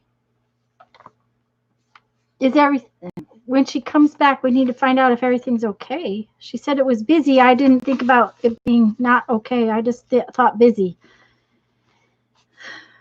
Okay, so we're going to tie the knot right at the top.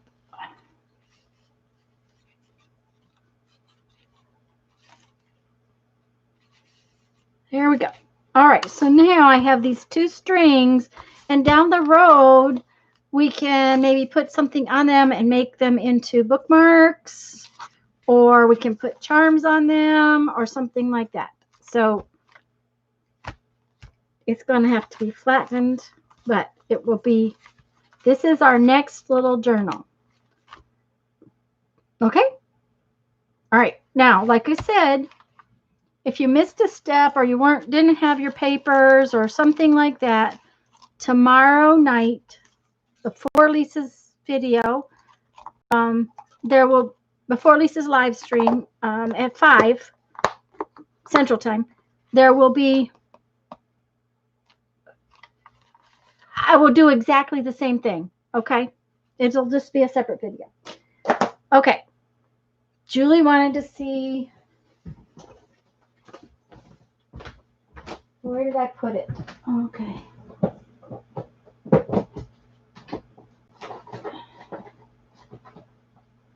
Okay.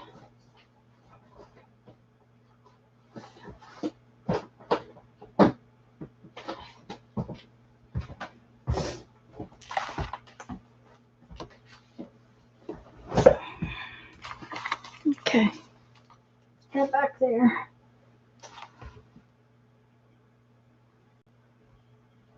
Five Central Time, 5 o'clock Central Time. That video will be up, Susan. I just had a thought and it flew away before you could say it. That happens to me all the time, Julie.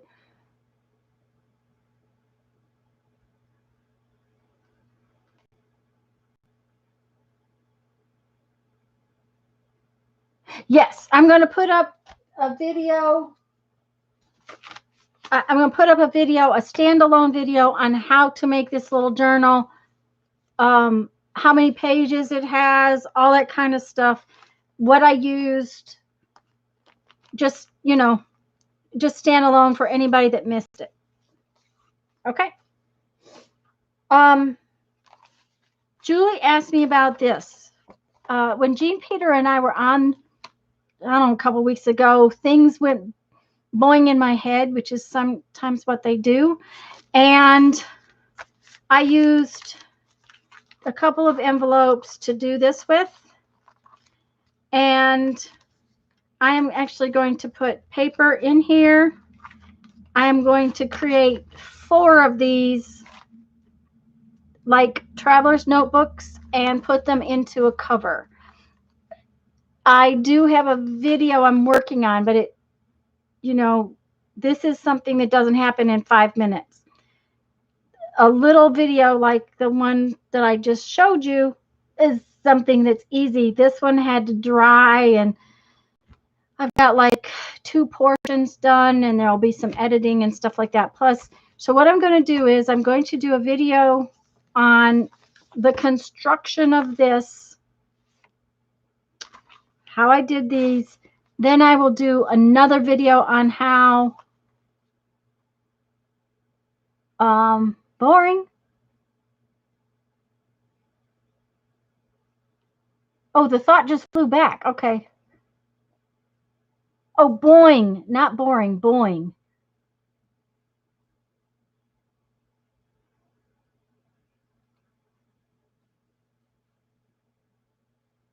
No, Lisa will be on at 6. That's why I put the video at 5. And Lisa is going to make her little journal tomorrow night, so you get to see what she uses in hers.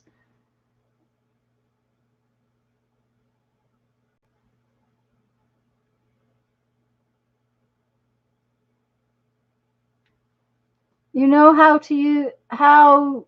you use a hole in the middle of the spine to put a closure?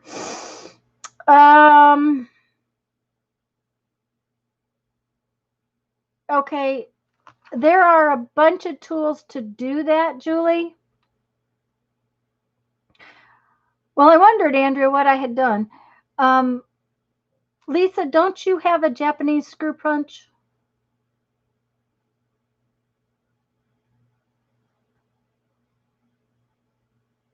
Okay.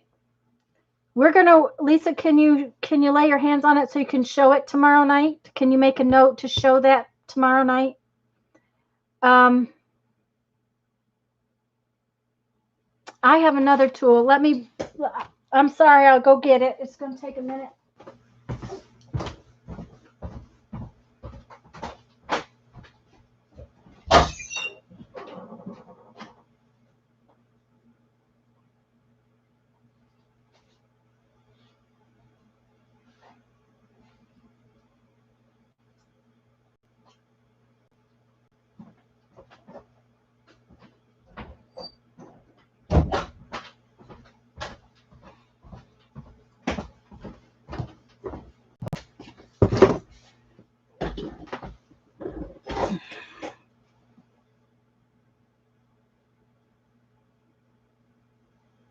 Okay, Julie is going, that's all right, Julie, it's not a problem.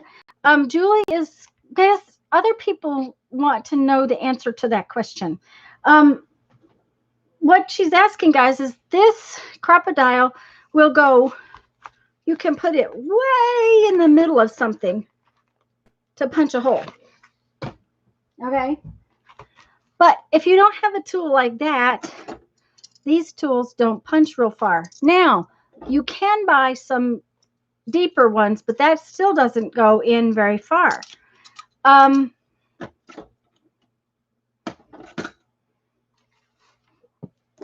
Lisa has something called a Japanese screw punch. I don't own one of those. They are a little more pricey than what I'm going to show you.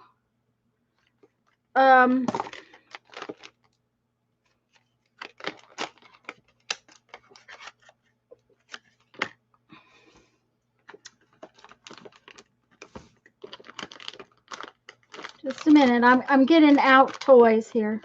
They're in that package for a purpose. Okay. Oops, don't be throwing that there. There we go.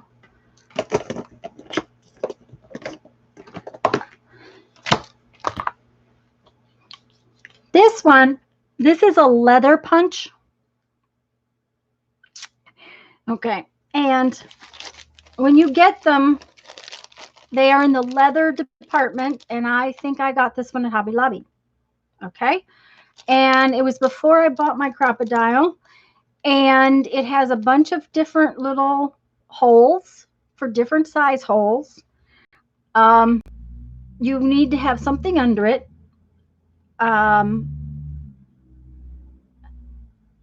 This an awl will work, but an awl you still have to. It's not a perfectly round hole. It's like punching. It's like punching this. This is a. I often use this if I can punch the hole through with it.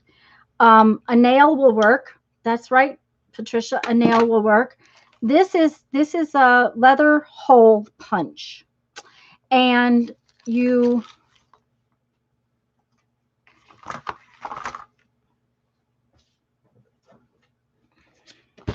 put it on your piece. You hit it with a hammer, and it will punch a hole. Now, first off, I would highly recommend a piece of wood underneath and a hammer, and do it not on your table. Yeah, sometimes screwdrivers that have interchangeable tips will have, and you can take an awl and tap it with a hammer through something if you're in good place. This wasn't horribly expensive at Hobby Lobby, but that is an option. It is a leather hole punch. Now, this other thing, which does not have a lot of size options, it's one size because it's not changeable. This is an eyelet punch, and the setter is down in here. The setter is a... Okay, come on out.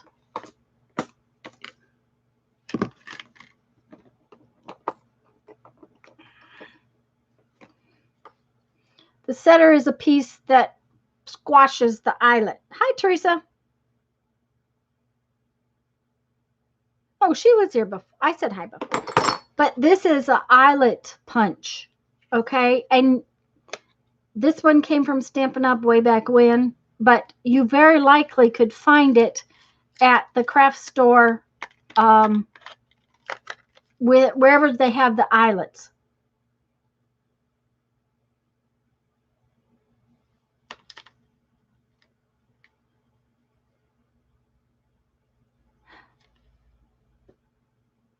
$8 to $10. Oh, that's awesome. Barbara, I got mine at Royal Wood Limited. It's that's where I get my wax linen, is Royal Wood Limited.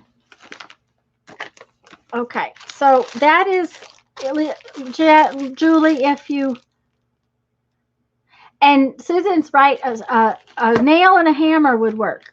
There's a lot of options.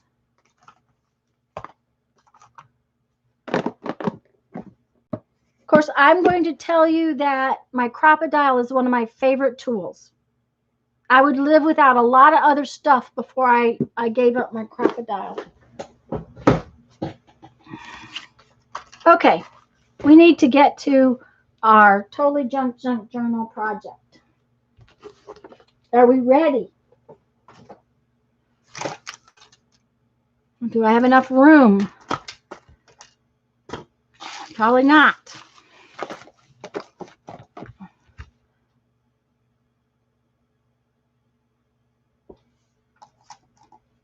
Now, Lisa's Japanese screw punch is a bookbinding tool, basically. They've been around a long time. They're very nice.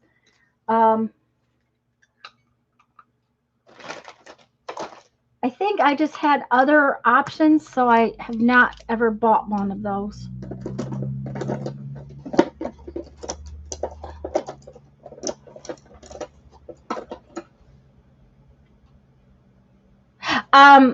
Yeah, I was really glad I had seen it, Julie, because I would have been very sad to have purchased the smaller one and not gotten the bigger one.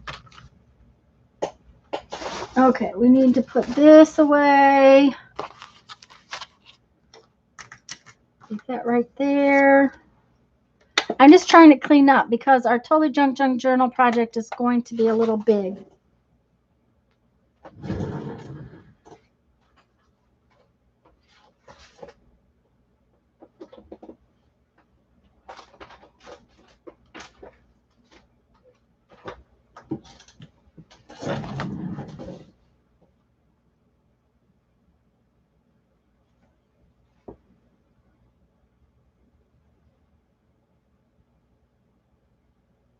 You didn't see my showing. I'm sorry, Julie. I'm not sure what I didn't show you. I'm sorry. What?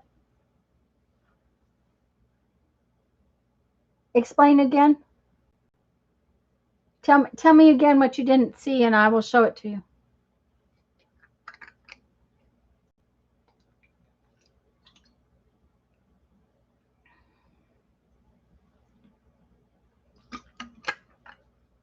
Put my pencil in there, and I'm going to need it.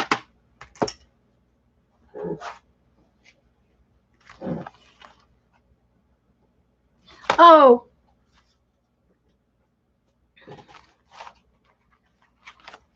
these are what I made with Jean the other day. I made this one, and it has envelope pockets on both sides. It will, I haven't finished. It will have paper in the middle, and what I'm going to do is I'm going to make 4 of these like signatures. So basically the envelope pockets will be signature covers, and then I'm going to make a wrapped cover to go around the 4 signatures. That is my plan. So the first video will be on how to make this piece, and then the second video will be how to make the cover to go around it, which really and truly the cover is going to be very much like what we're doing today. So we're going to work on our Totally Junk Journal cover. Now everybody should have this weird giant piece of brown paper covered with this, if that's what you're doing. We're going to need a piece of cardboard box, not a big piece. As a matter of fact, this will be plenty. Put that over there. We're going to end up with a chunk that we're not using today, and that's okay because later we'll use it to make some tags or something for our next signature. So the first thing we need to do is we need to square up this piece. Okay. And what we're going to do is we're going to take one end, and this is why we made it real long, real wide, so that we have some room to straighten it out. So I'm just going to make a line, and I'm going to cut it off.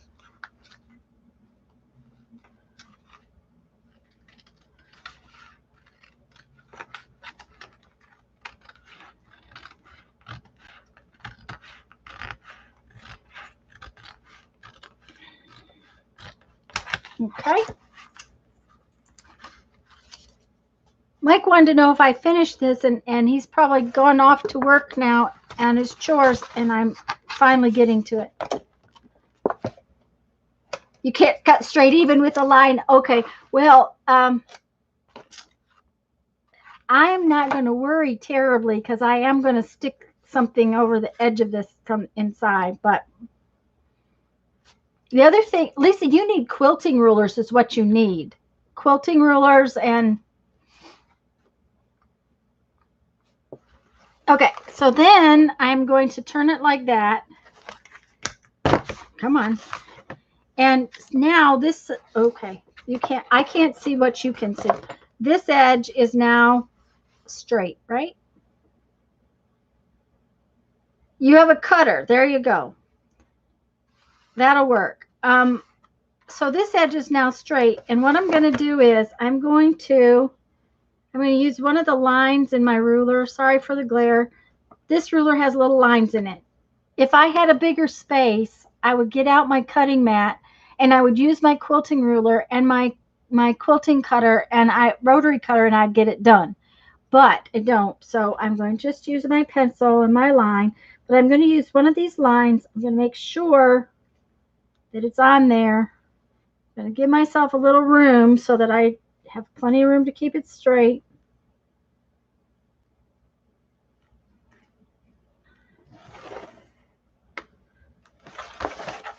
Lisa, the other thing is the way I use that pencil, it's not going to be straight anyways because I wasn't careful with how I put the pencil against the ruler. That makes a difference. I learned that in drafting 100 million years ago.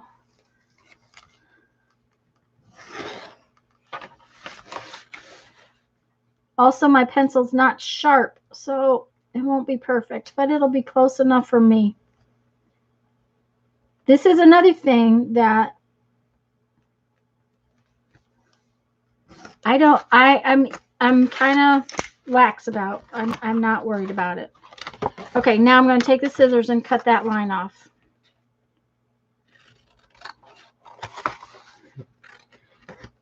And basically, this is how I would make any big wrapped cover that I had signature size I wanted. If you make the cover and then the pages, you have to make the pages fit the cover. If you make the pages or the signatures and then the cover, then you can make the cover fit the signatures. So, you know, it's just...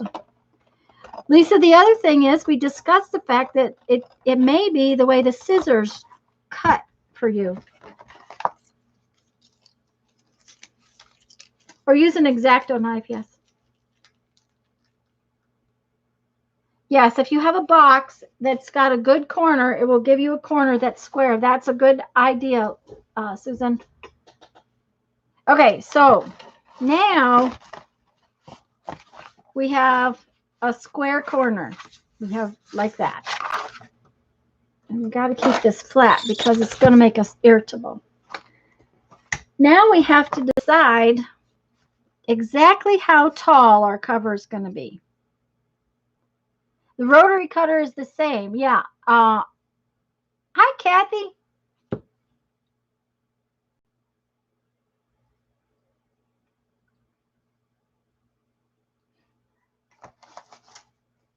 What we have to do now is we have to decide exactly how tall we want our cover. All right. Now, remember, I made my cover sort of to fit. My signature was Traveler's Notebook tall. And then it got a little wider because we wanted to protect some of our stuff that was in it.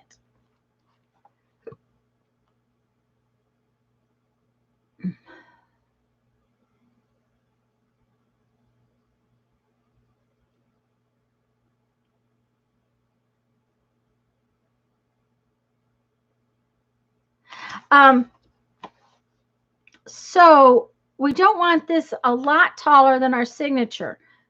And we don't want it a ton wider. But what we're going to do right this minute is figure out the height. And it is, my signature is 8 3/4 inch tall. Now, I have made this decision. I am not going to let any of my signatures get bigger than that. 8 3/4 is plenty. Nothing is sticking out. So 8 3/4 is the height, but we want a little protection on the edges for our signatures. So I'm going to use 9 inches. Okay. So I'm going to make this 9 inches tall.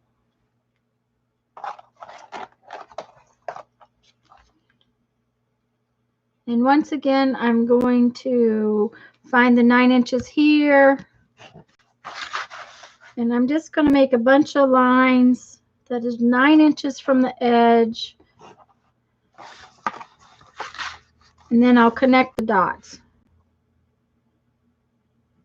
I am keeping my ruler straight because that helps with keeping the line reasonably straight. We're not, you know. Big cutter would help, Lisa.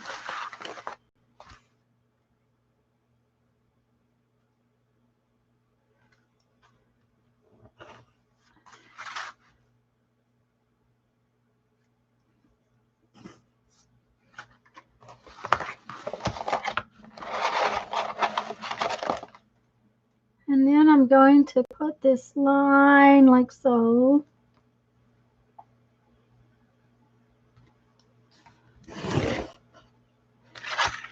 And I'm not terribly worried about the pencil marks because I'm going to cover them up later.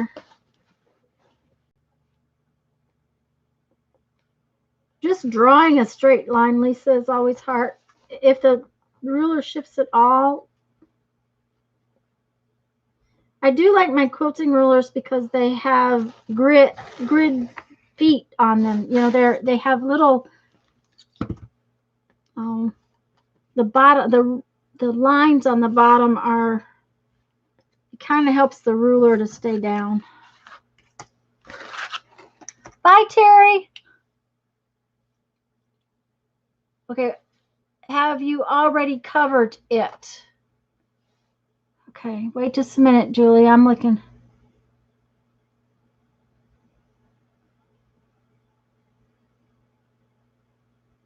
Already covered.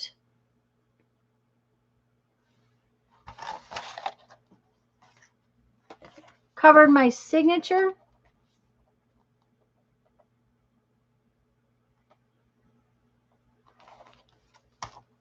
Let me know, Julie, and I'll. Never mind. Okay. All right. All right, Julie. Okay. Now I'm just going to try to cut this.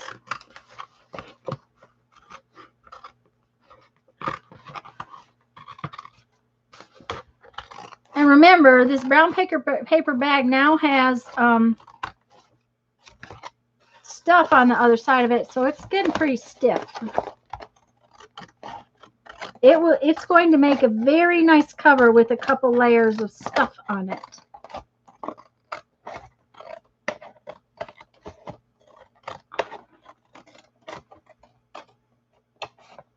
Okay.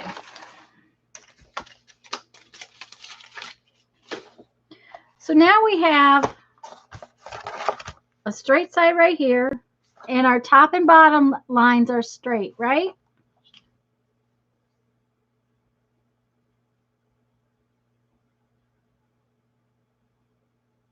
Bye, Terry. Okay, so this is what it's going to do. We're going to have our signatures in here. This is going to cover the front, and then it's going to wrap over. The thing is that I'm planning on about 4 signatures by the time we get done. I want to get this cover finished so that I can elastic this into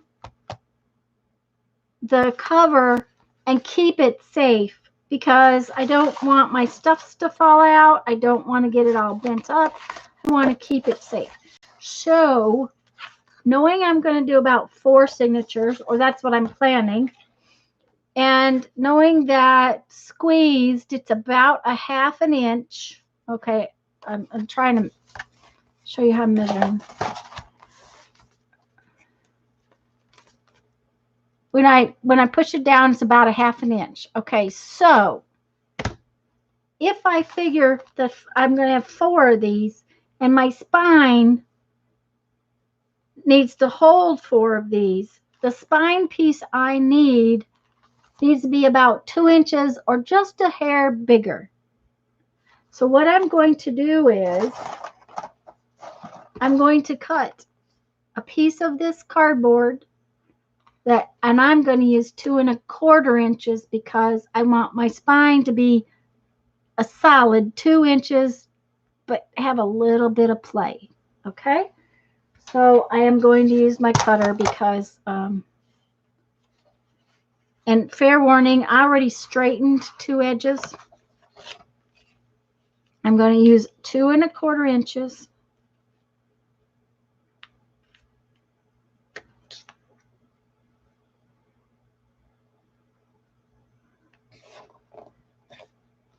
of cardboard.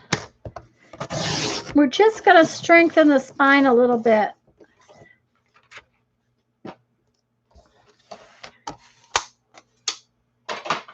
And we know it needs to be 9 inches tall.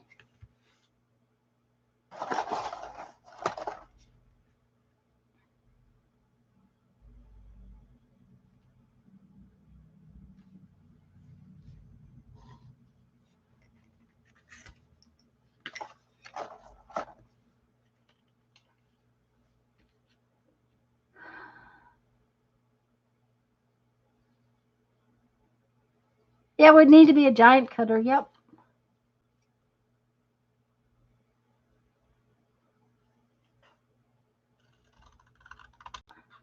Okay. So now we need to figure out where everything's going and get this piece cut off. Okay.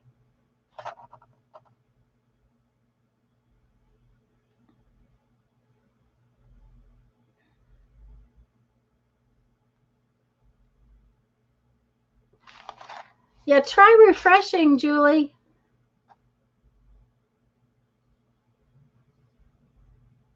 I'll hold up a minute. I'm going to wait a minute before I go on until Julie refreshes.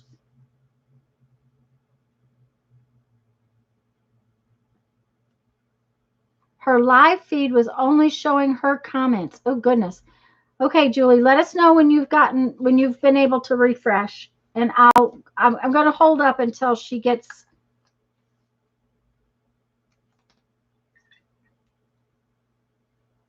Till she tells me she's back. Okay, guys?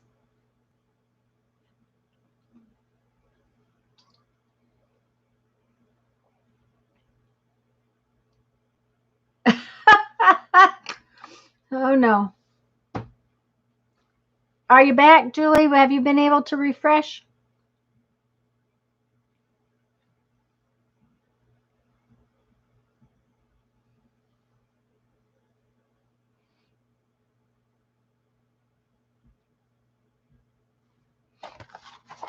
Okay, let's get this held down. Okay.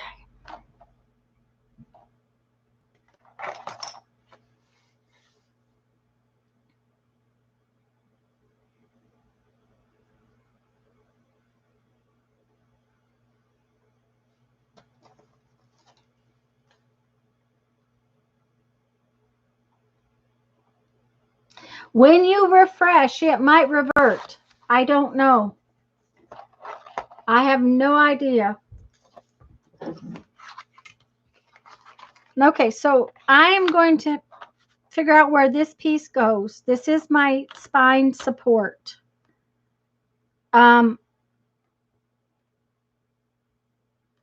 Or spine reinforcement.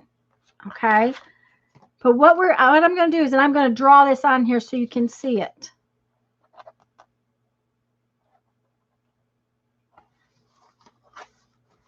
Okay. Okay.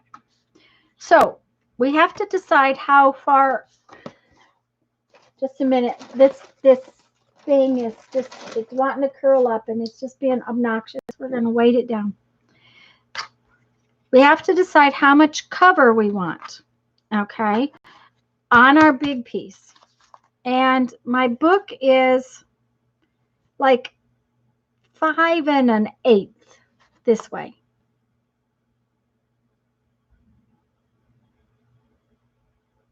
Okay, so it's 5 1/8 this way, and I know that at 5 1/8 I want this cover to protect this just a little bit, so I'm going to make my cover 5 1/2 inches. So I'm just going to go pencil.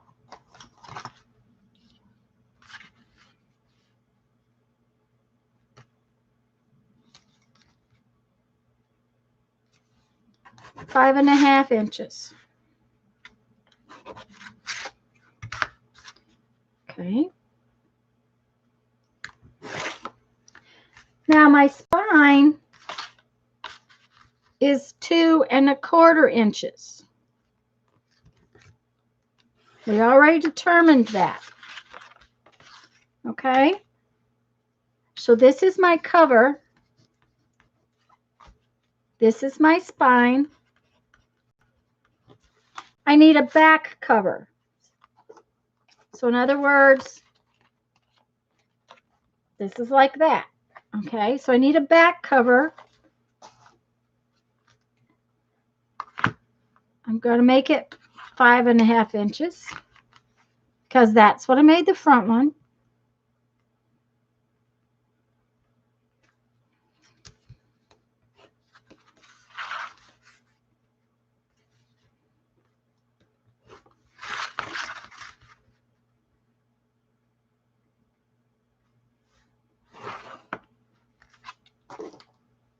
This is the back cover.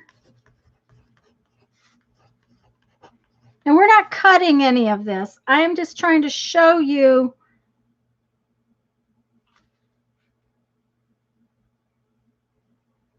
okay, if it's 9 by 6, Julie, you're going to have to use your own measurements. That's what I'm trying to show you, is that if you measure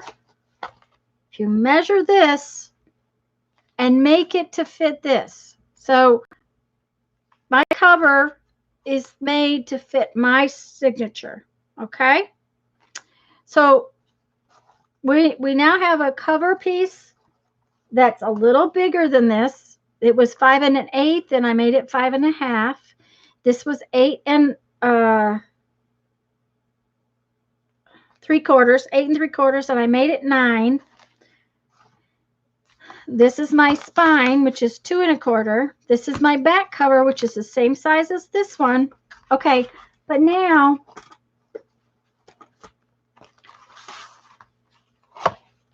we've got this, and it's folding around. We need a piece right here that's going to go up the front, just like the spine does. So we're going to need another 2 1/4 inches. We're not reinforcing it. We're just measuring, okay? We're just figuring out how long we're making this, okay? So this is the front wrap.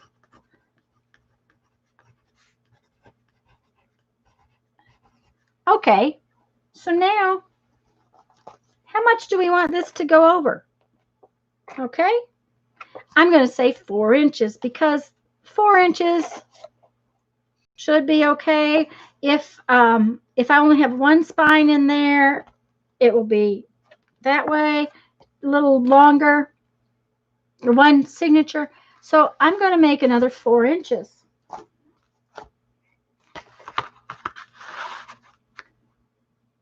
I'm figuring out how much I can cut off right now because we don't want anything extra on here anymore.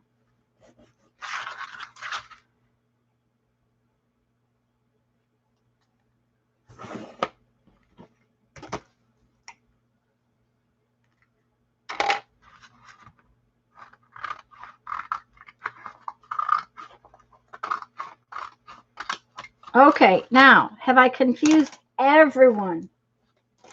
Is everyone totally confused? This is the front flap.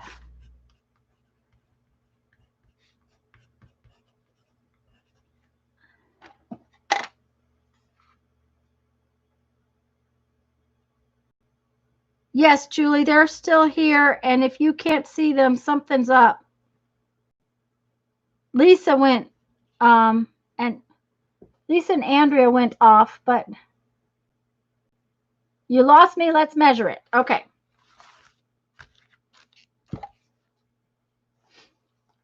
Mike. Yep. See, this is going to lap like this. That's going to come up and flap over.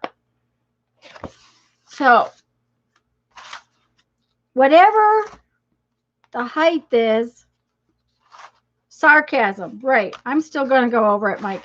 Not just for you, but for everybody. Whatever the height is, add about 1/4, and that's going to be your height. Whatever the width is, add about, 1/2 inch. That's going to be your cover. And okay, if I was just covering one signature, I wouldn't need a spine. Okay, then I'm going to need back cover. But what we want to be careful of is to not forget this chunk right there that has to come up the front when you got 4 signatures in there. That's my big thing. Okay, now we're going to do the glue, and Andrea loves this part. This is Andrea's favorite part, is all the messy glue. I thought it was sarcasm, Mike, since there was a bunch of little tears.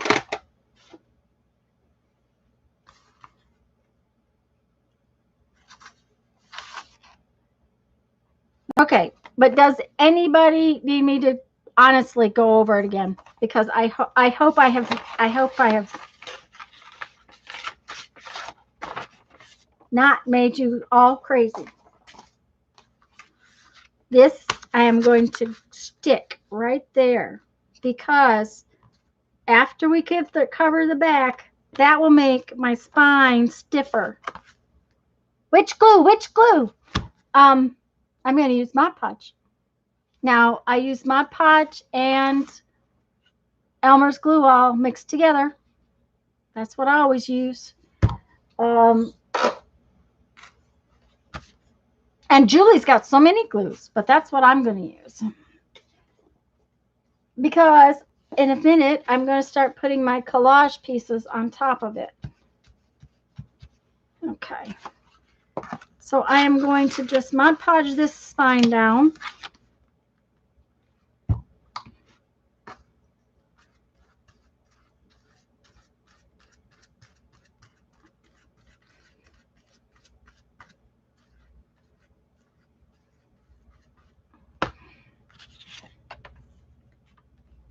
And the nice thing about putting a line where your spine needs to go, then you can just glue it back down and you get it straight.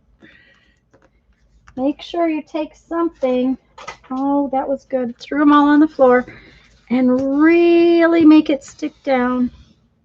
Now you could use your art glitter glue or something else to glue it in, but I am going to Mod Podge stuff right over the top of it. So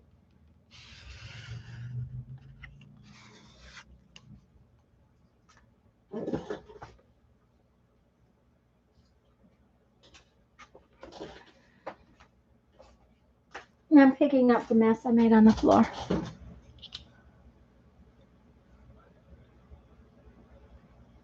Yes, it is, Mike.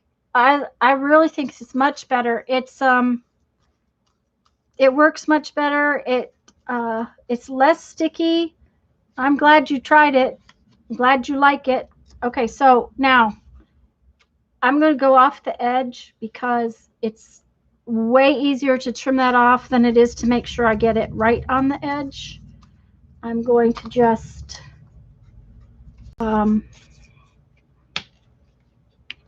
lots and lots of glue. I'm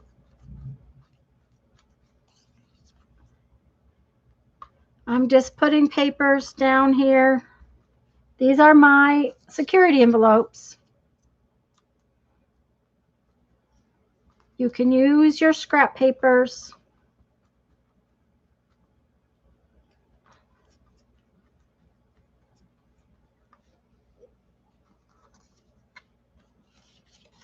I'm kind of putting them long ways because I know that right there, there's going to be a crease or horizontal, because I know the crease might cause issues.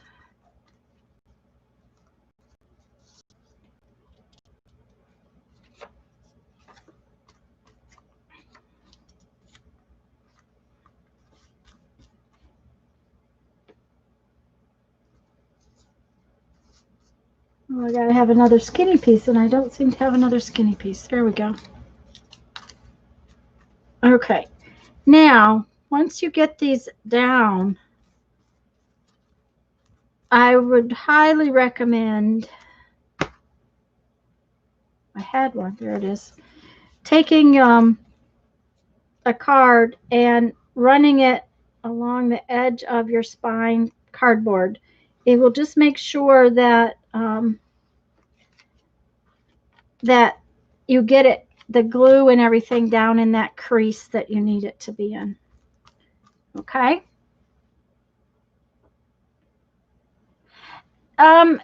Julie, I'm not really fond of shine either, and I do use matte Mod Podge, but it does have a shine. Matte Medium doesn't have, I mean, it is much less shiny.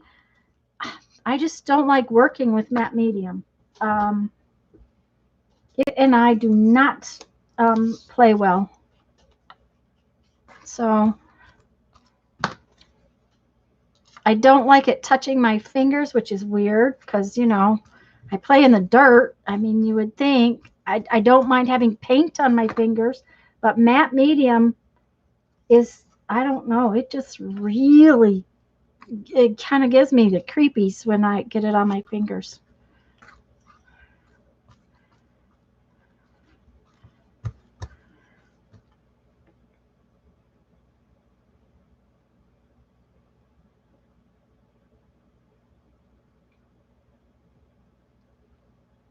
Yeah, it's a little more matte than regular, so okay, so this one needs to go way out here.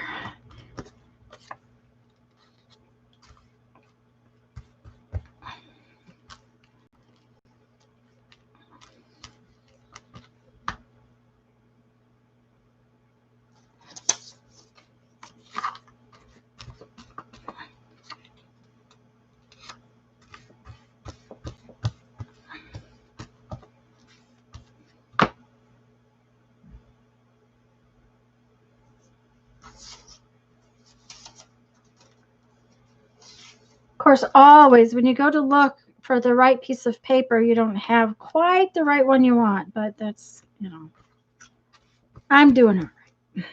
Okay, so like I said, once we get this on here, then we're going to take that card and run it, ooh, sticky, right here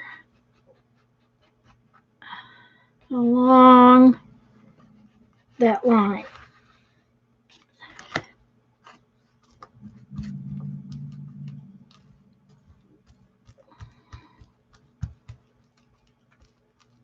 There we go.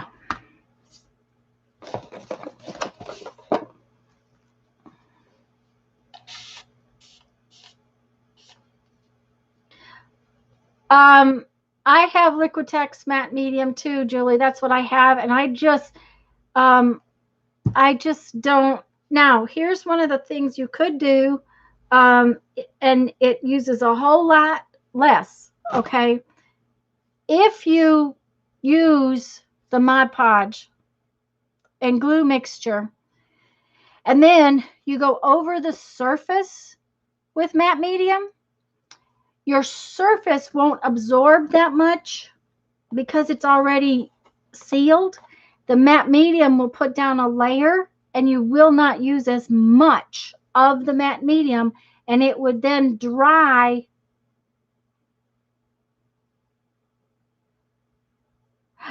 Partially for strength, Mike, and partially because we're going to elastic band the signatures in there. So I covered it, you know, to it might not cover it completely. You might see between the signatures. So I covered it, but also it'll give it another layer of strength.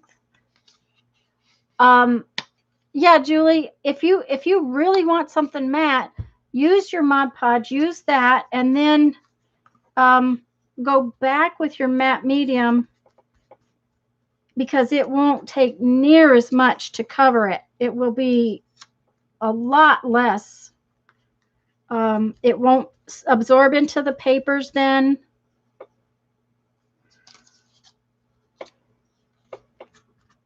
Now we're going to cover the whole thing just like we did the front.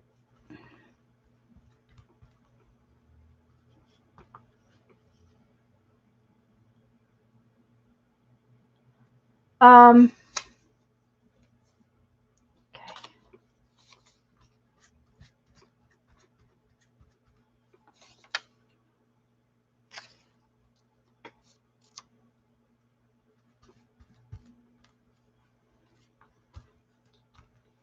The other thing is the Mod Podge will give it strength. The matte medium does not add the same kind of strength and stability to your project that Mod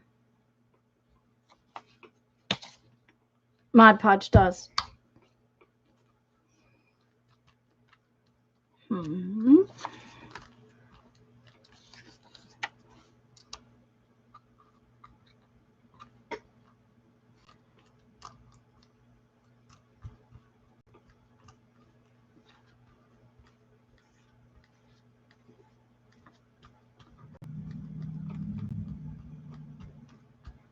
The Mod Podge kind of sinks into the fibers, and I think that is one reason why it gives it such an amount of strength. It's designed to, you know, what do we call that? Be kind of self-leveling. It's designed to build layers. That's what it was made for in the first place when you decoupaged something.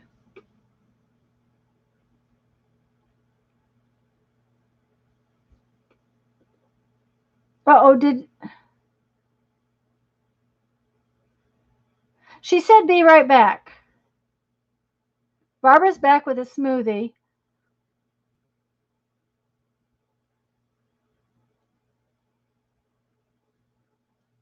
Yeah, Julie, I guess I do love gluing. It's just one of those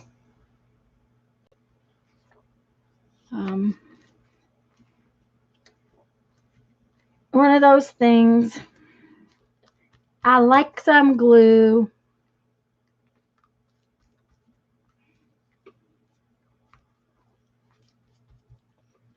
Those magazine pieces I did with Jean here a few weeks ago, that was so much fun. That was just fun. So I'm going to be doing more of that because it's just really exciting to me. I may have to do I haven't started a new art journal other than the little one that I do with you guys. I haven't started a new one, so I'm thinking I may have to do something with that. I don't know exactly how or what I'm going to do just yet.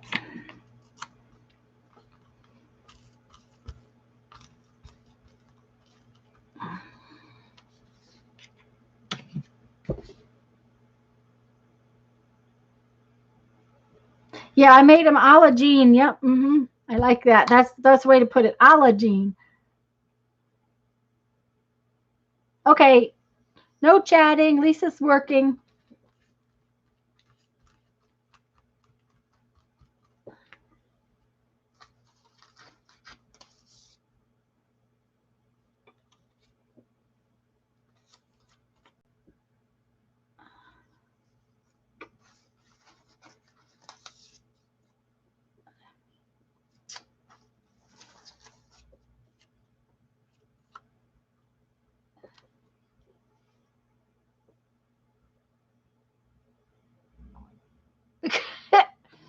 Okay.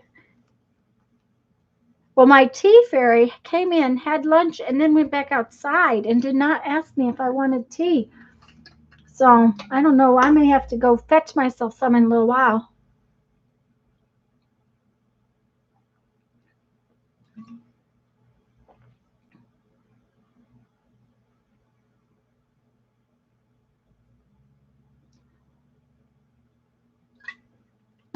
That's kind of what I'm thinking, Barbara. Although I really like substrates that are kind of I don't know, stiff, like cardboard. So I may, and I really like working on single sheets. So I don't know exactly what I'm going to do yet. Frankly, I haven't had time. It seems like we've had an awful lot of stuff going on for being at home and not doing anything, you'd think.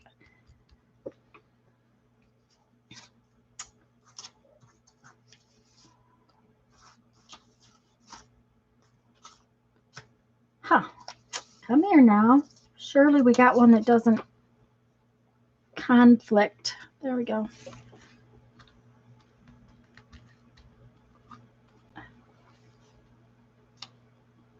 Yeah, I know. Don't call me Shirley. I heard it too.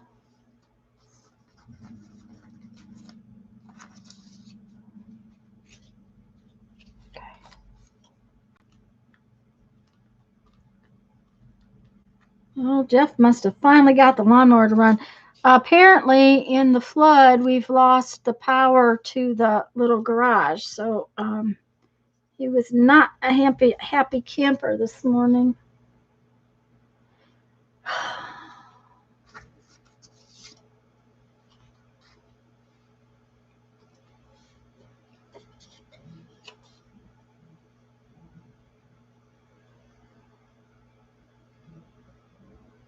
Awesome, Barbara.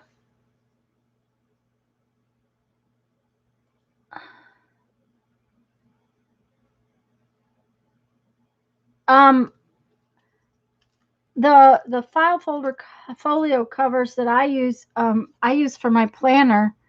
So that means I use one every day. I've got to make a new one, I think, because the one I've got is starting to really wear out. But I've been toting it for a year, so I guess it's lasted quite a while.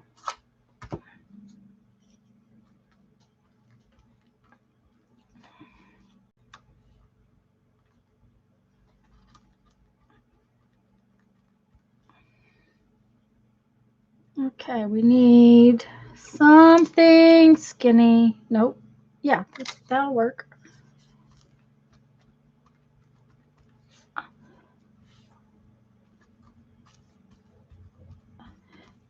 Anyways, the lawnmower wouldn't start, and he was going to put the battery charger on it, and there's no power in the garage. So he went hunting. Don't call me Shirley. That's right. Jeffrey always says that.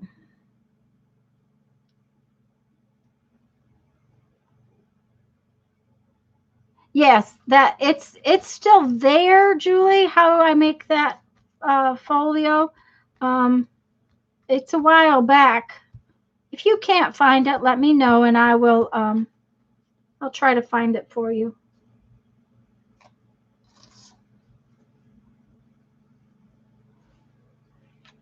Oh, let's put this one right up there. Start right up there.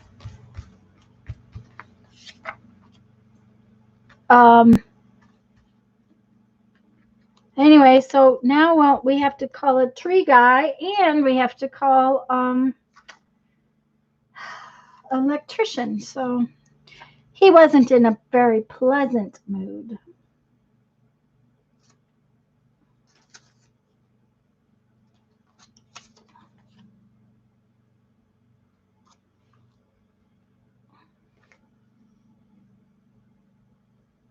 Oh, thank you, Barbara.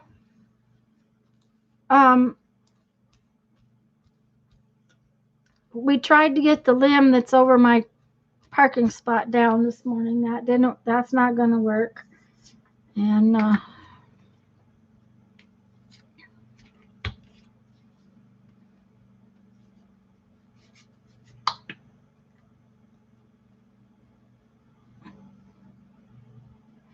yeah, see, I really have to keep a calendar. If I don't keep a calendar, and my calendar is actually color coded, and I mean, I keep like 5 colors of highlighters, which I know that seems so silly, but it keeps things sorted so that I know what I got to do for mom, and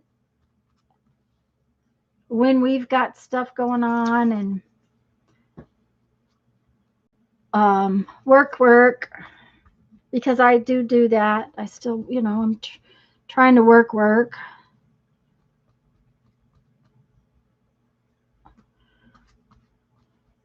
Just trying to keep myself together every day. The calendar really makes I sit down at night and I try to figure out what I've got to do tomorrow. And that sort of helps me. Sort of. Doesn't, you know.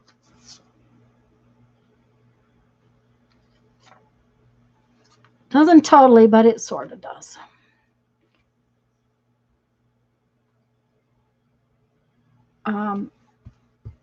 It's not as critical to have the calendar rotate the way I used to.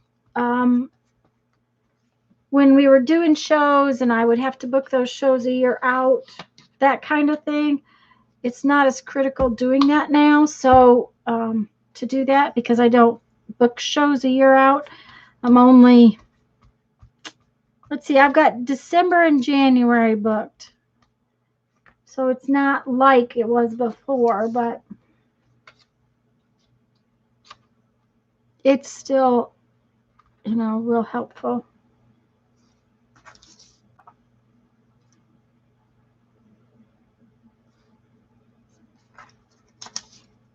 I'm down on pieces, so I have to look to see what I have that it's not touching something else. I'm going to have to stop here in a minute and cut some more paper, I think. Ooh, that barely fit. Ooh, ooh, ooh, barely fit.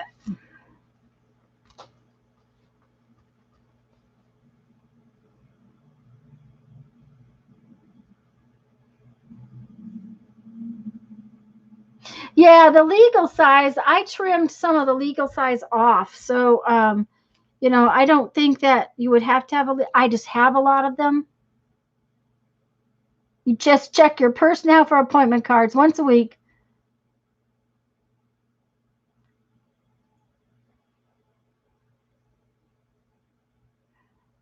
Okay, Cindy, please go rest. I hope you feel better very soon.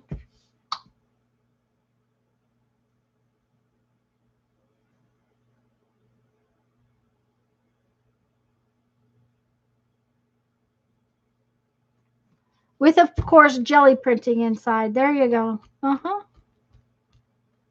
Was it the black and white one or the yellow one that I pulled out, Barbara?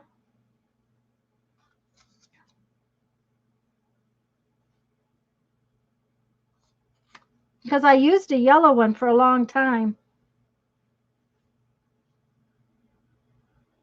And there's Andrea. She's back. I probably used my yellow one for close to 2 years. I think I have a purple cover already made, so, you know, I can switch out. Maybe, maybe not. I can't remember.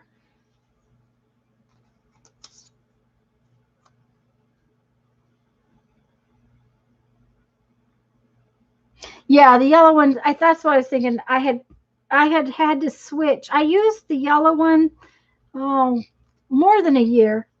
But you know, when you tote something like that, like to appointments and you know, because when I take mom to the eye doctor, I take it with me so that I can look at what we got going on, what she's got going on. Now, luckily, we don't have to go to the eye doctor quite as much anymore. She has graduated, so that's a big help. I mean, we still have to go every 3 months now, but we don't have to go every month.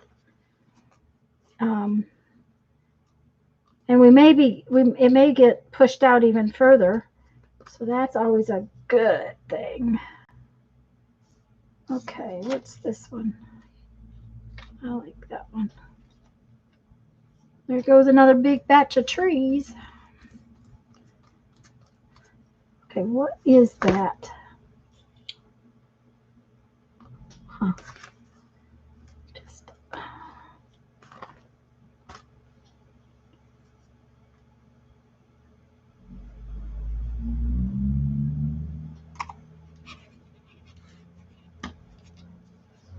Yeah, see, and so mine gets kind of beat up, getting carried around in a tote bag. And like when we would used to be when we would go to Jeep meetings and stuff like that, I would take it there because that way when they started talking about rides and whatnot, I could get them on the calendar right away. I could see if Jeffrey was going to be available to go on a ride, that kind of stuff.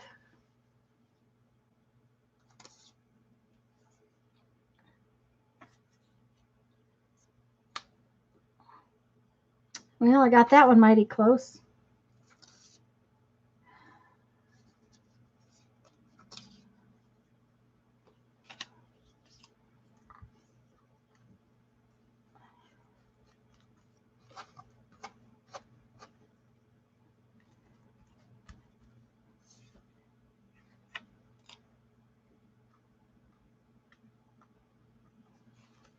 Okay. We are going to have to clean the table and move this so that I can keep working, which is okay because my glue brush is kind of sticky. So pick this up. Stuck.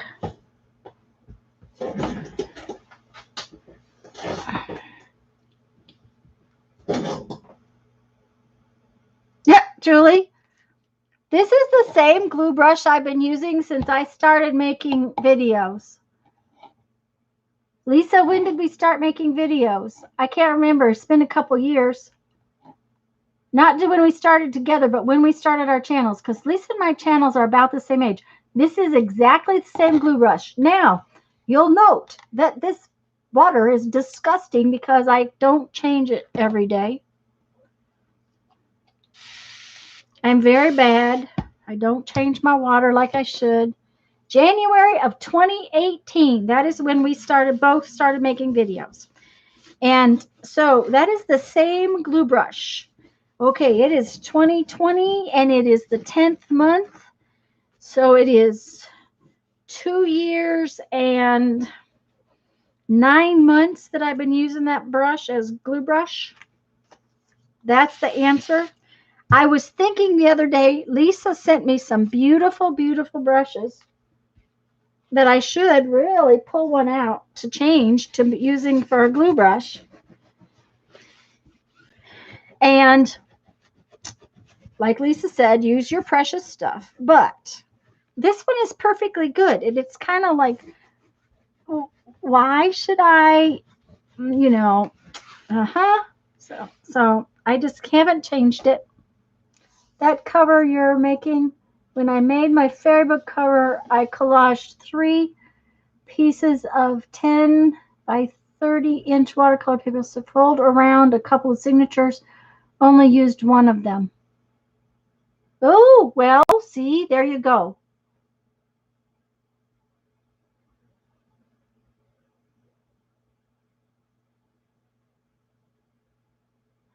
The metal on yours goes rusty. This must have been brass because it's not rusty.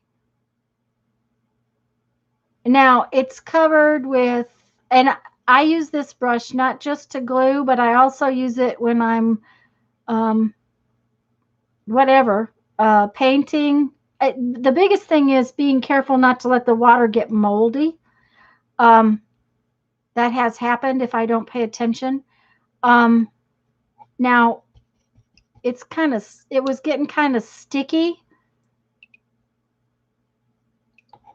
Now this is also, these were cheap brushes. It was like in a set. They had really long handles. Oh, let's see here. Okay, this was one of the shorter ones. Okay, this blue handle was probably twice this long. And Jeff took it out to the shop and cut it off for me because I hated having those long handles on my brushes. They just kept getting in the way. Barbara, I'm thinking those were probably yummy brushes or covers that maybe you should use for something.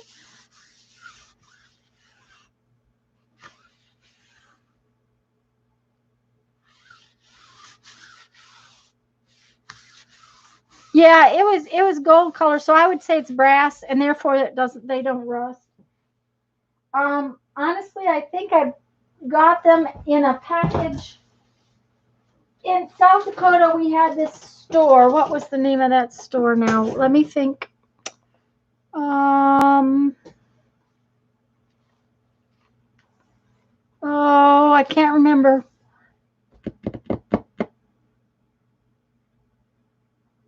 It was kind of like a discount hardware store.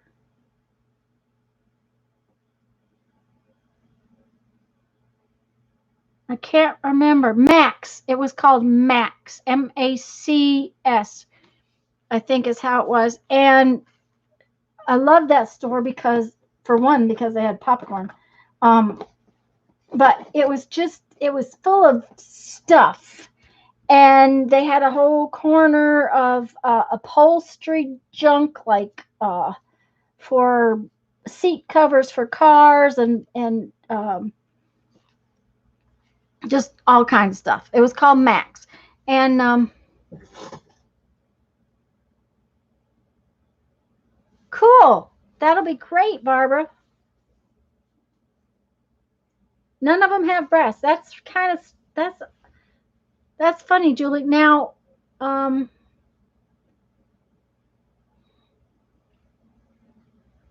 have another brush, but I don't usually leave it in the water. This brush is 100 million years old, and it's one of my favorite. It used to be my glue brush, but then I didn't used to glue like this. I used to just do little things that were. So, okay, I only got a little bit left.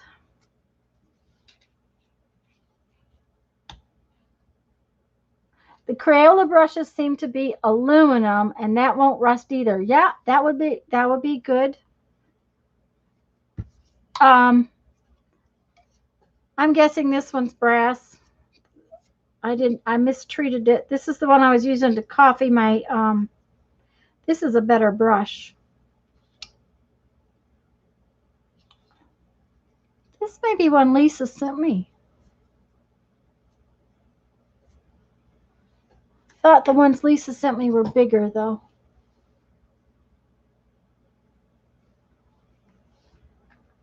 Yours fell apart, Becky? Oh no. That is not a good thing that when they fall apart. That is not helpful at all. Okay, let's see what we got going here. Let's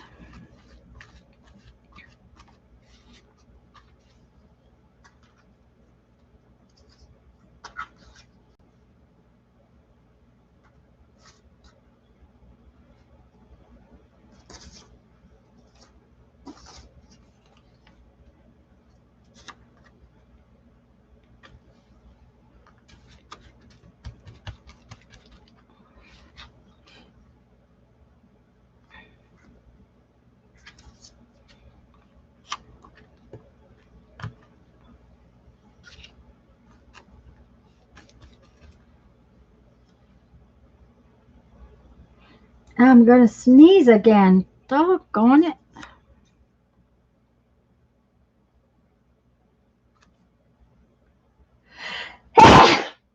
Excuse me. Yeah, the ones you sent me were really big.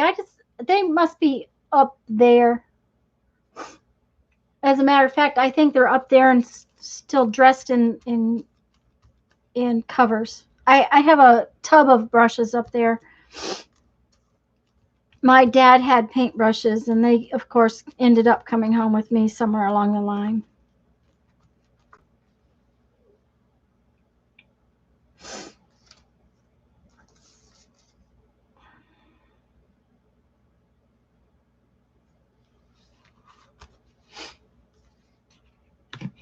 Thank you, Susan. Thank you, Julie. Like I said, whatever the trees being down, all that mess is just messed with my allergies, something fierce. So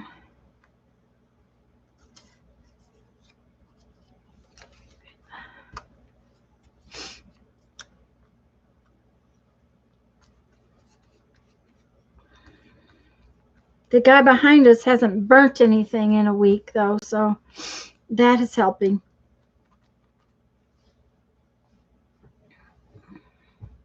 Dressed in covers. Yeah, they were dressed in, I think they were dressed in covers. I may be wrong. That may not be them. I'd have to stand up and go over there and look.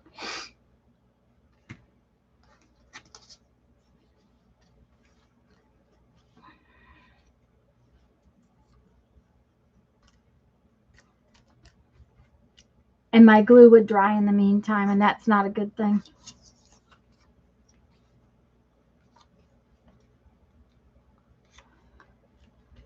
We can't have the glue getting dry, not in that big puddle that it's in right now.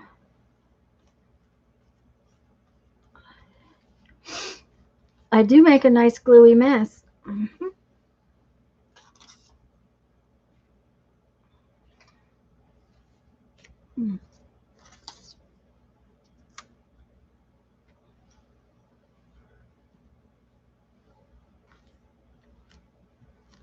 Okay, let's see where this one will fit.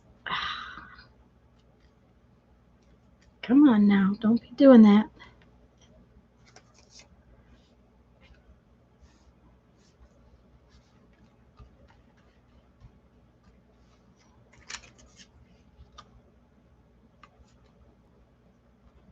I may have to cut a few more pieces because I'm running out of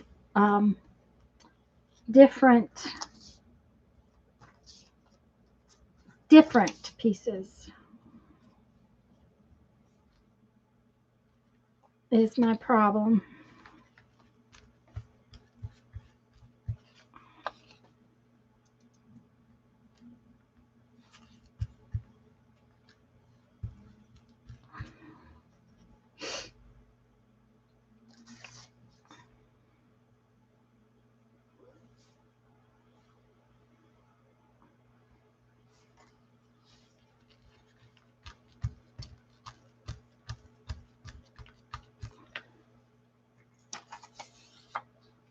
You appreciate my gluing skills. I'm glad.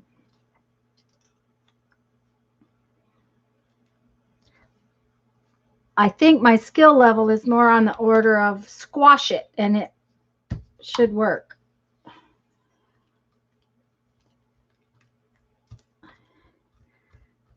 I know she likes to watch it, but let's see here. What do we have? What can go where?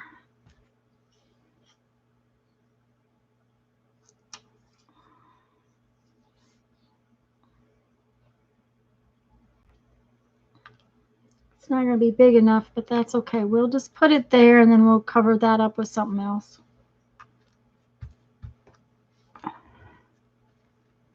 You see there's a little hole.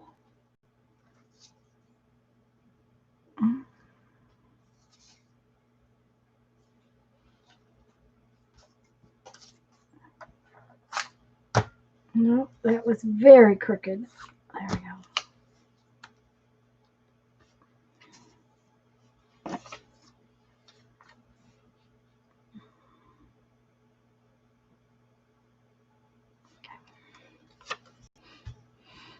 We might make it. We might make it. Yay! I won't have very many pieces left. Ooh, ooh, ooh.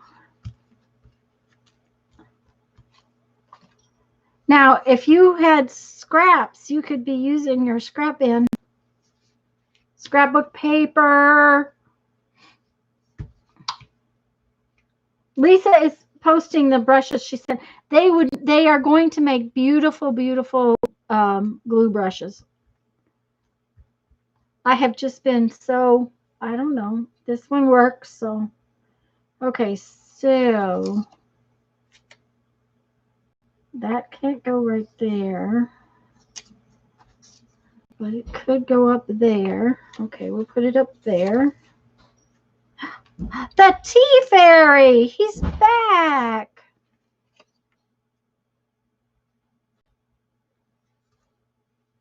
Ugh. Okay, we got to have something for right there.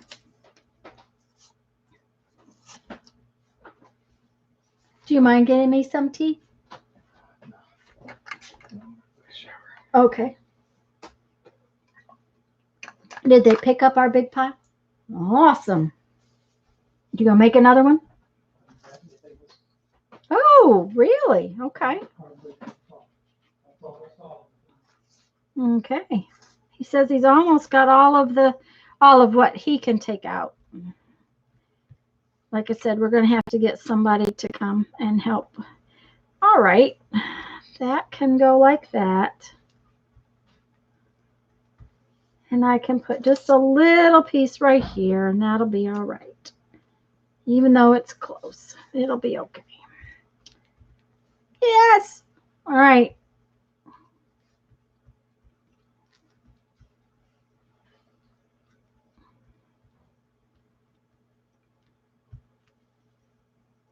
The first part's almost dry already. I'm going to put this down. There. And clean up my table. This is just water, by the way. Oh, did I miss ideas? After trimming off all our pages in the new little tiny book, got a wonderful stack of scraps on your desk. There you go. More things to collage. Thank you, sweetie. I really appreciate it.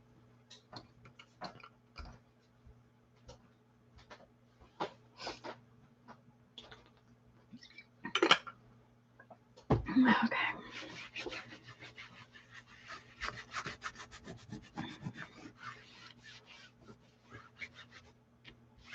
I need to make him some lemon water tonight. I forgot. A doghouse, a tea cozy, a car cover. Okay. Car cover. There you go. Just not for here, because even with Mod Podge on it, I think it would disintegrate. Okay, so that was all the pieces I had left, just so y'all know. I had I planned. I knew exactly how many pieces I was going to need. Yeah, right. Okay. So, next week, when we work on our Totally Junk Journal project, oops, there's a piece hiding under there. We are going to need a hole punch, a small hole punch, or a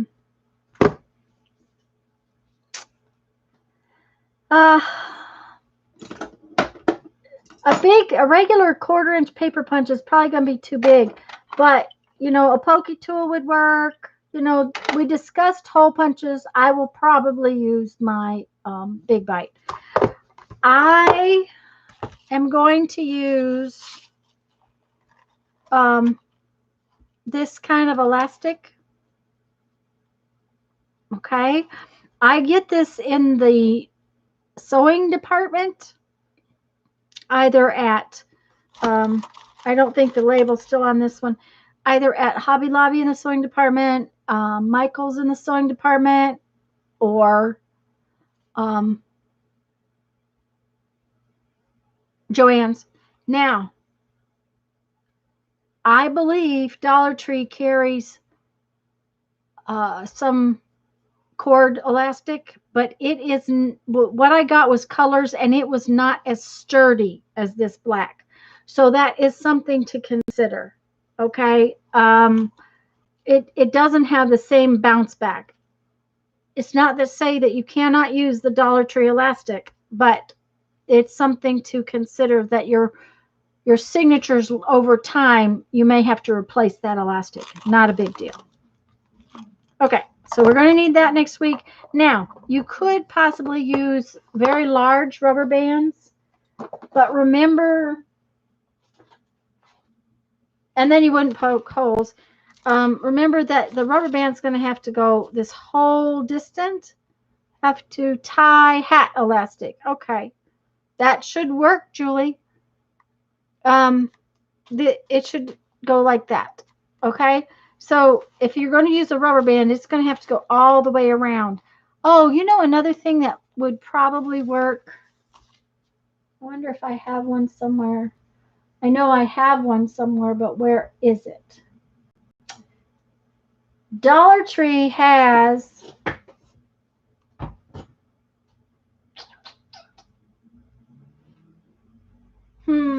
they have headbands.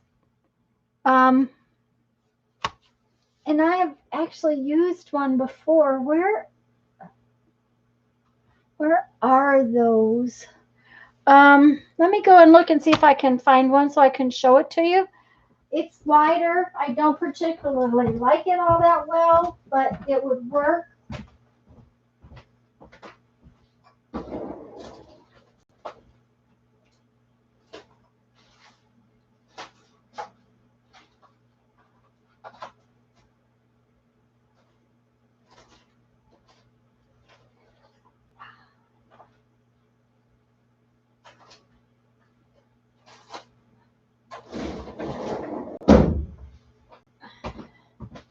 Y'all will never believe it. They were right where they were supposed to be, in the drawer where I expected them to be.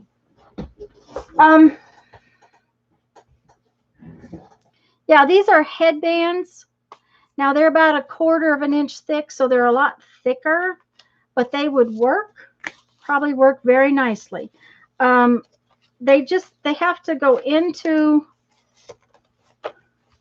your piece and hold it in there. And therefore you wouldn't need to punch any holes. If you use this, sets of headbands from Dollar Tree, you won't have to punch any holes.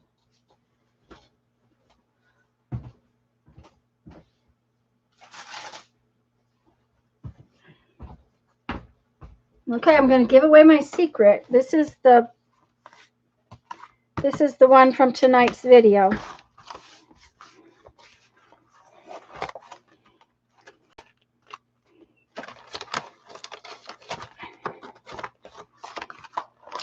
It's not trimmed or anything, but see, it would hold your signature in.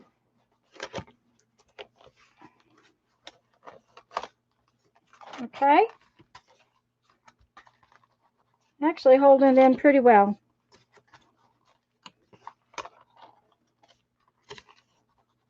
All right, so that you got to have something that's going to hold your signatures in. Now, you could use cord and tie it and slide the signatures in, but we want these signatures where we can take them out. Okay, so these headbands would work very nicely, and you will not have to punch any holes. So I'm going to use the elastic. I'm going to punch holes, and I'll show you how to put that elastic in there so that you end up with 4. So yeah, I'm sure I got these at Dollar Tree. I will also tell you that over time these get kind of stretchy, but you know, you get a bunch of them. Yeah, these are only about 1/4 of an inch, Julie. So they come in a package, probably, I don't know, 10 or 12. So, you know, they're pennies. So if they do stretch out of shape, you just get a new one.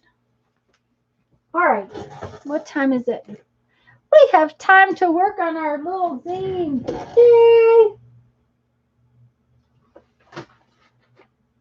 I'm so happy because I really want to work on that. Okay. I have those. I have my little zine.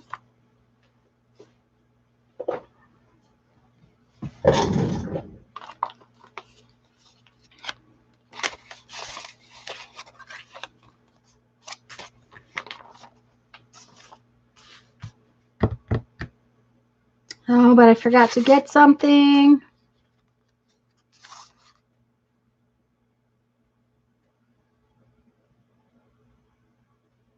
Okay, where'd it go? I have that butterfly that I got that out. These butterflies are in here.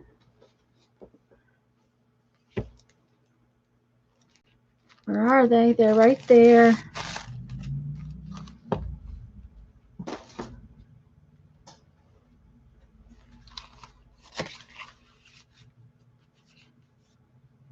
Thank you, Barbara. I'm really thinking it's very, I really like how it's coming out. It's really pretty.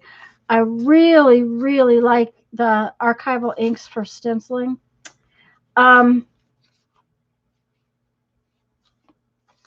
What I am going to do,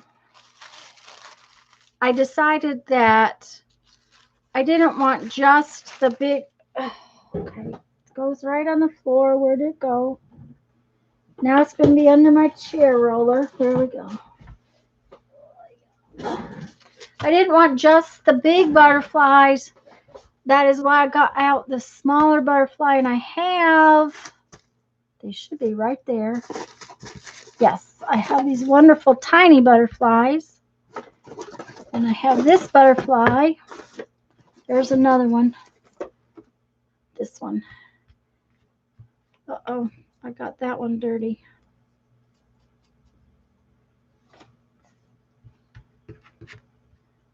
So my thought was I could use some of these bigger butterflies. Then I can use some of the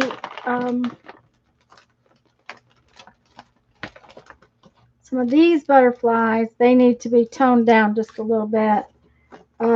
We've got some of the green ones, which we decided was going to be really pretty on there.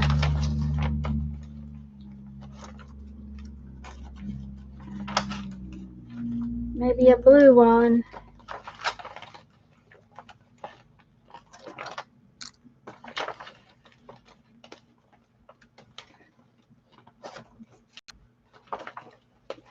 I'm trying to find some more of the blue. The green package is very blue, but I have this blue butterfly from the package from Hobby Lobby. That one is blue. And this pink one, although I don't like this pink one very much.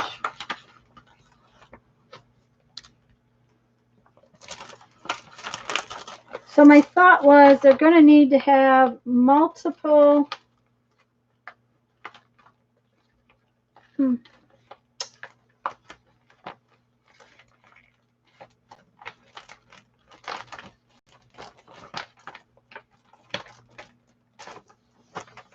multiple sizes of butterflies is what my decision was.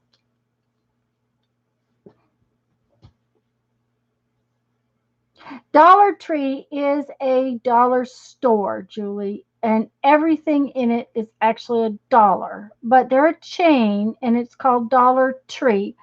Like we have a ton of things called Dollar General here. They seem to be popping up everywhere. I don't ever go in them. I don't like them. I just don't even go in them because I hate them. So, you know, but I do like Dollar Tree. So it's at the same time, you have to be careful what you buy in Dollar Tree because some things you can buy less expensively elsewhere. So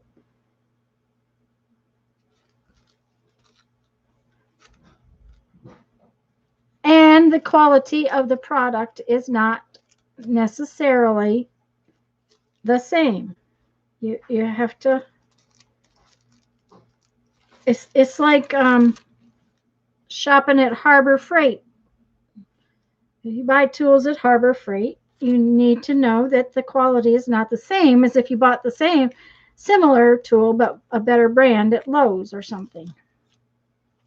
So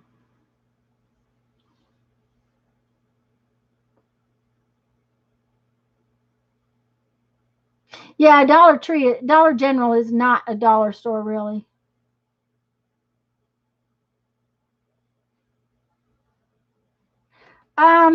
This butterfly packet,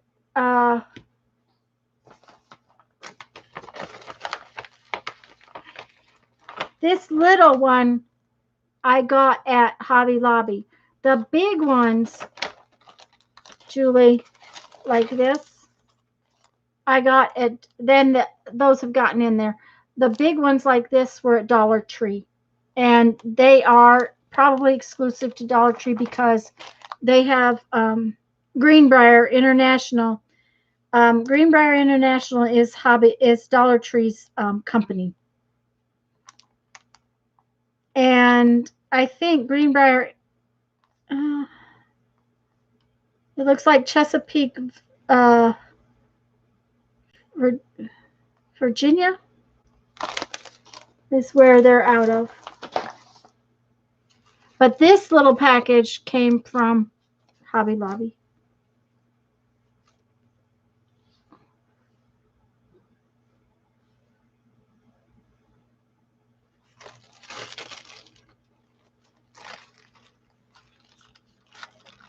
Yeah, Lisa, I agree. They're both very chaotic. They're not usually well kept stores.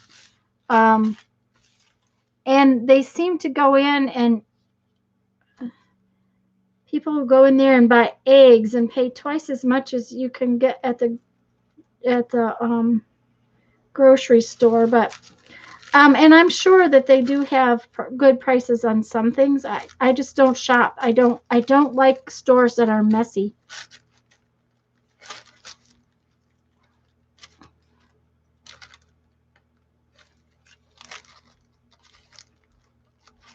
If I can't go in and walk to where I want to get something and get it, and some of our Dollar Trees are like that. Some of them are very poorly kept. But then we have a lot of them here in Pensacola. Okay. I'm going to be really sad when this water brush bites the dust because it is my favorite one.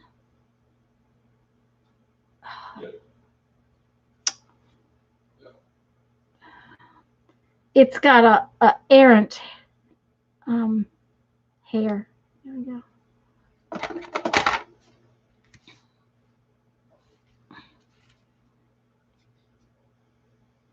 Believe it or not, this water brush is probably close to maybe 20 years old.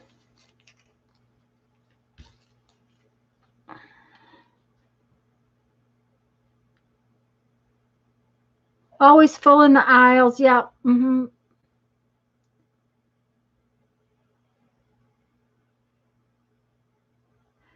Yes, use your stamps on painty papers.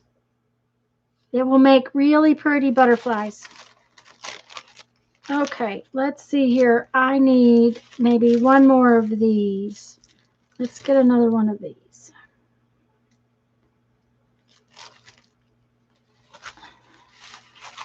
Okay, put you over there.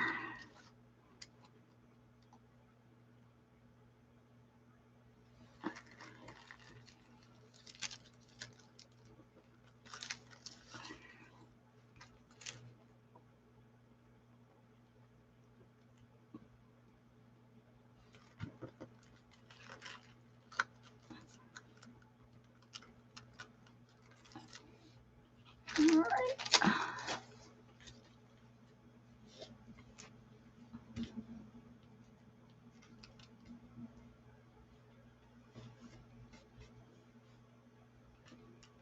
Okay.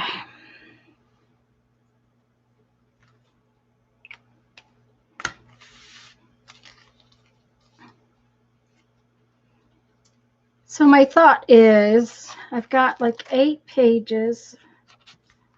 If I put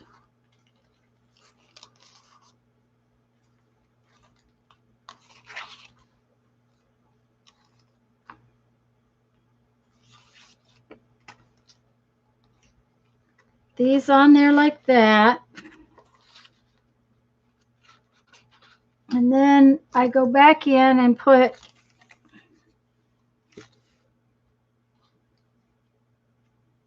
some of these over that, like so.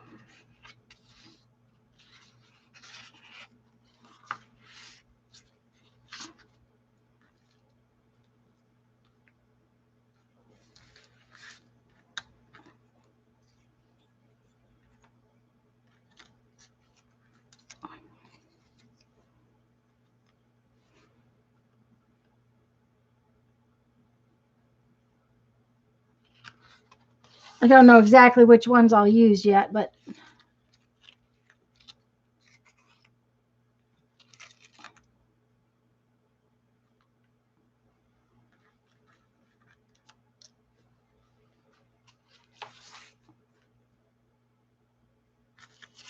this one may get used, but I'm going to have to trim them off. I do not like all that white edge on them. So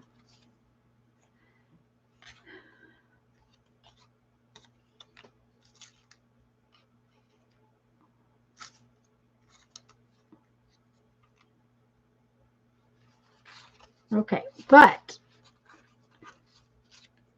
before we do any of that, we're going to need to put in a few of the stamped ones because that has to happen first.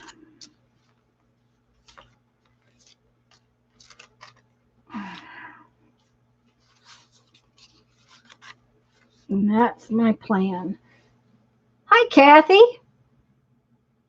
I can never have too many butterflies.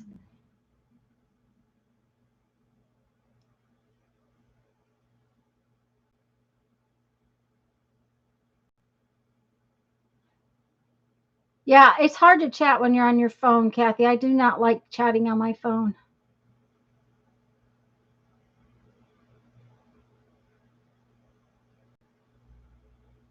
One tiny butterfly from the leftovers. Yay! Okay, so I am going to rubber stamp some butterflies on here. Just in random places. And I'm going to start with this one because I'm thinking maybe I'll just use these two. I really like these. These are probably my two new favorites. And we're just going to stamp with this. We're going to need some scrap paper to test the stamp on before we start stamping.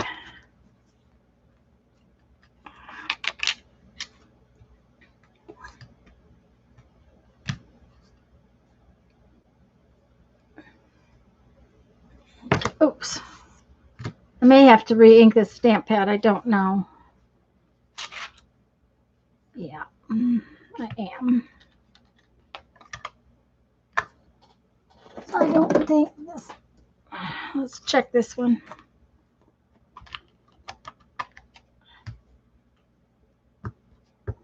Yeah, this is not the juicy one. This is the dry one. So, okay, let's re-ink the other one.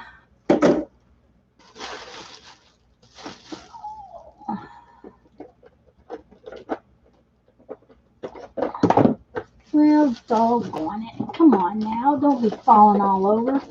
Come here.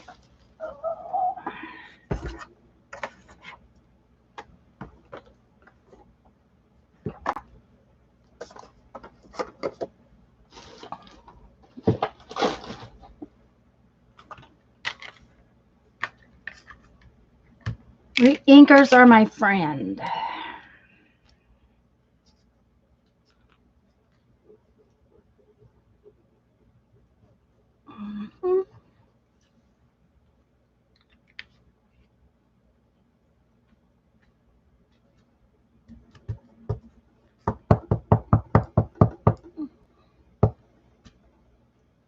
Yeah, that'll do. Okay.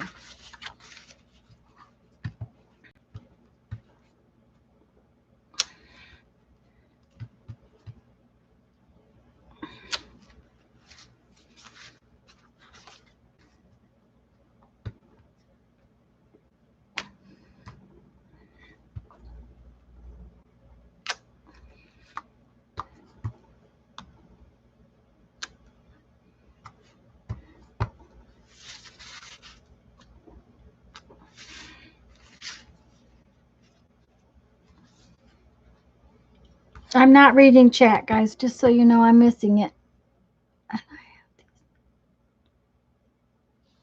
And I don't have any, oh, yeah. Yeah, I don't have any of those thingies on my phone either, Kathy. Okay.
That stays on ink, guys, and when I have stays on ink, I like to try to clean that pretty soon. I don't always, but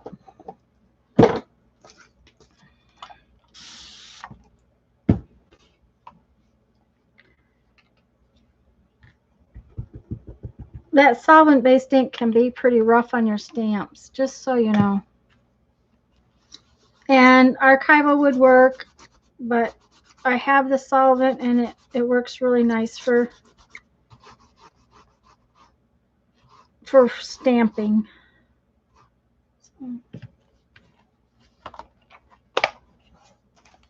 I missed how the pages were put together. Hi, Randy. Randy, this is one giant piece of paper, and I turned it into this little book last Sunday. I mean, it's honestly one giant piece of paper. The coupon goods were good. Oh, the coupon guides were good to Mina today. This is a zine or a single page booklet. Okay. 3 ads for Michaels. Woo! I get Michael's ads on my phone and in my email. If you pay any piece of paper, doesn't matter, any piece of paper, you fold it long ways.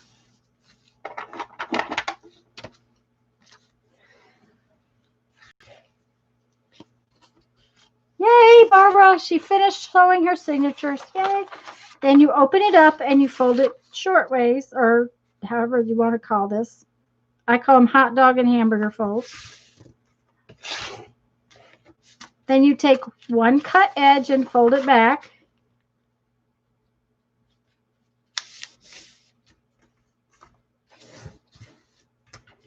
Turn it over and take the other cut edge and fold it back. Do not fold both of those back at the same time. You won't get as nice crisp folds. Okay? And then you come in here and you cut this little spot right here, Randy. And you take hold of this and you fold it like that. You squash it.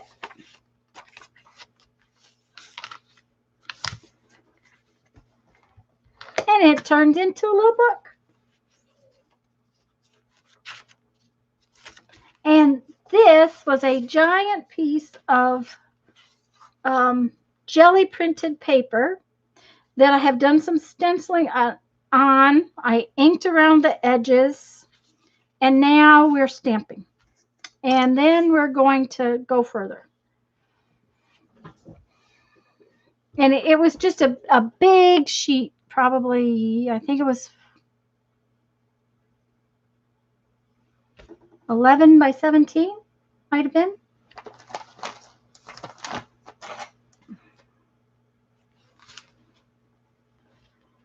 No, this one is 12 and a half by something.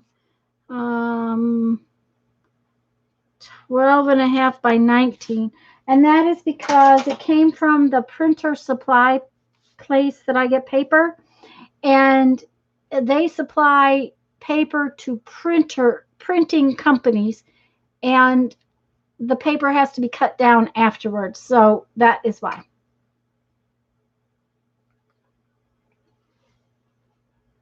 Well, that's awesome, Randy. I'm just glad that you're here and watching and having fun. It's about having fun. Okay, so now we're going to put some of these little butterflies on.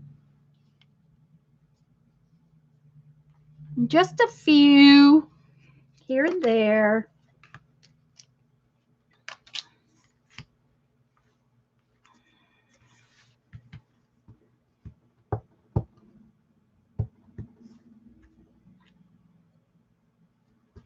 Come on now, get inked up. Yeah, okay, I think you're ready.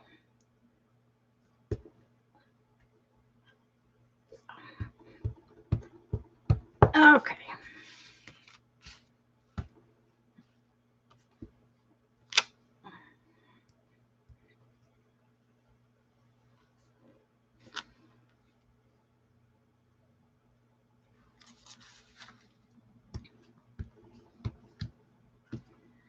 some of these butterflies might be under some of the other butterflies, and that's okay because I'm good with that.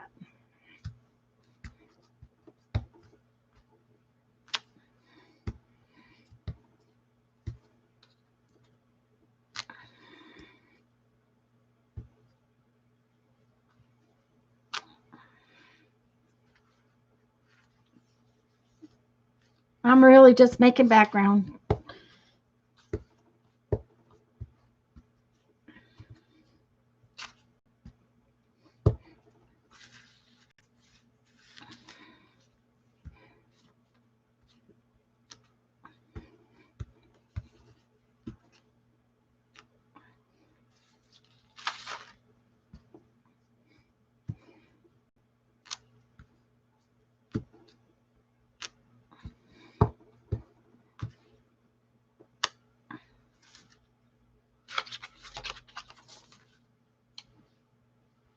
Bye, Candy. I'm sorry. I hope she didn't go before I said bye. Bye.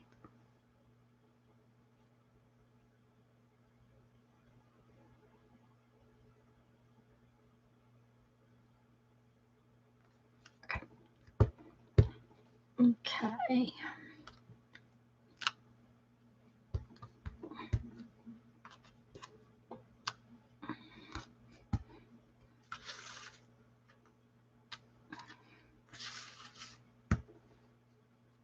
I sometimes like them when they go off. Uh-oh, that one is very wiggly, but that's okay.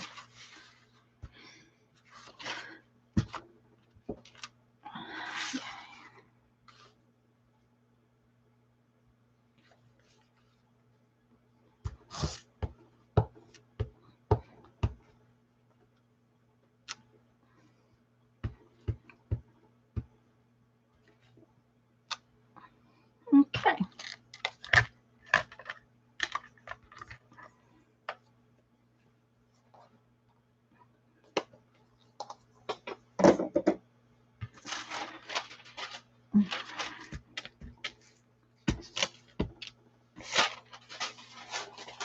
Drawing out today's Inktober Skull ATC. Woo! It is a Stampin' Up! Stamp. It was a gift from Linda.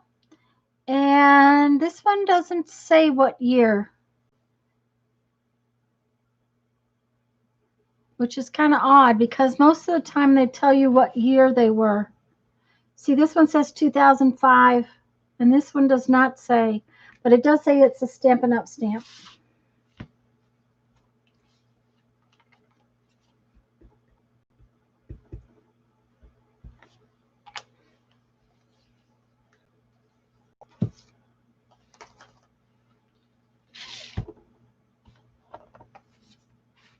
In your altered glue book, Janet? Sounds like fun. It is a really cute stamp. It's adorable.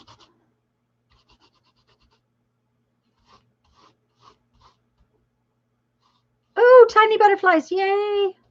I have to look. I will look later, Julie. Okay. There we go. So, now, put those over there. We got to clean enough room because if we're going to Mod Podge these on, I have to have enough room to spread this whole piece of paper out. Problem is, once we Mod Podge it, then we cannot. Oh, wait a minute. We got to put them. I got to figure out where they go.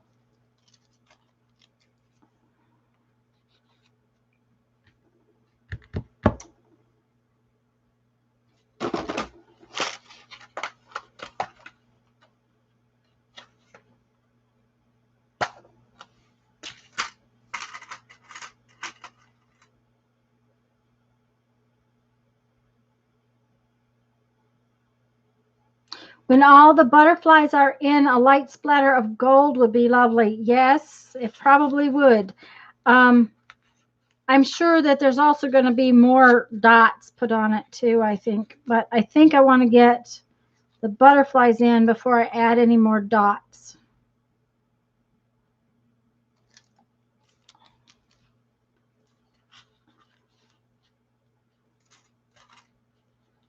I'm just paper clipping these kind of to the page that I want them to go on.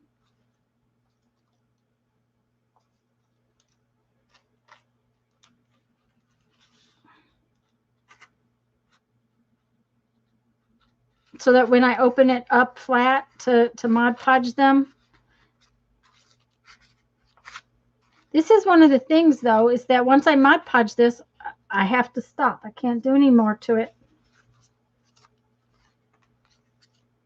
Okay, I think I want this one on here.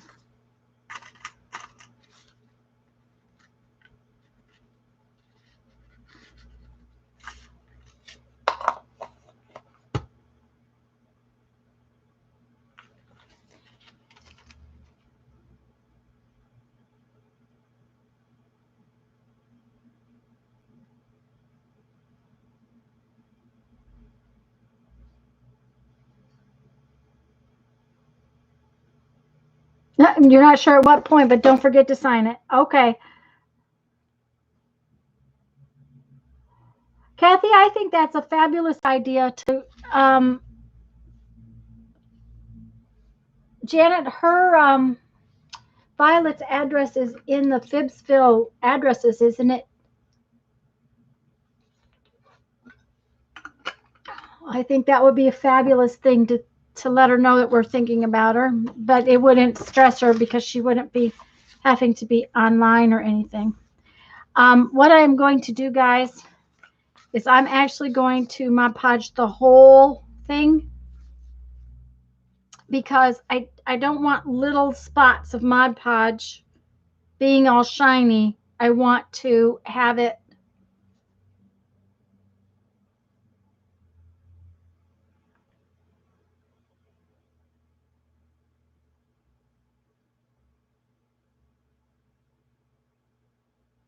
She needs black and white things for her journal.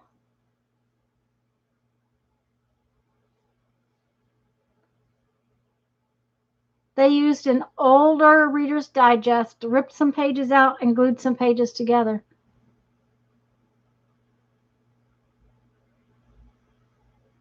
Interesting. Okay.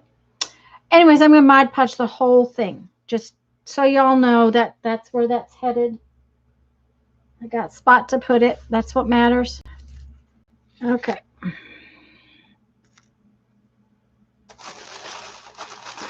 Gotta dry off my brush.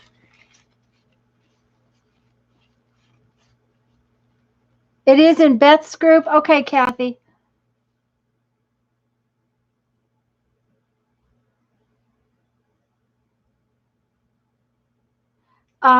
Violet's address is in Beth's group, and so I think Kathy has a wonderful idea. Let her know we're thinking of her, but it wouldn't be something that would overwhelm her as far as Janet. Do you think that's an okay idea? Bye, Teresa.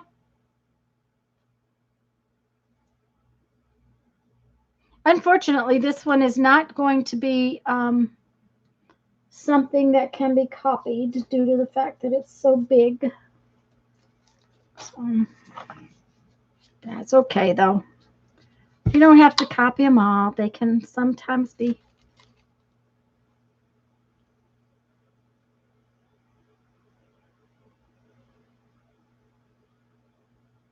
Rhonda is collecting everyone's cards, and they will be sending Violet a package. Okay.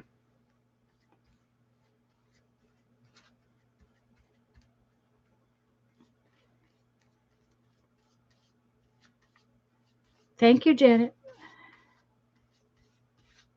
I think it's a great idea, Kathy. Okay.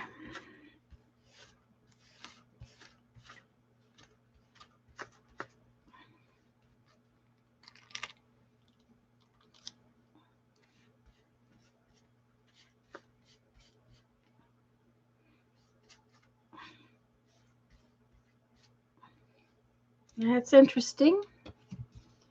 The tissue paper did not go clear the way it usually does. There it is.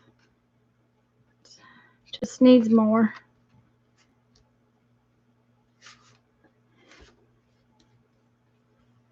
Okay. right.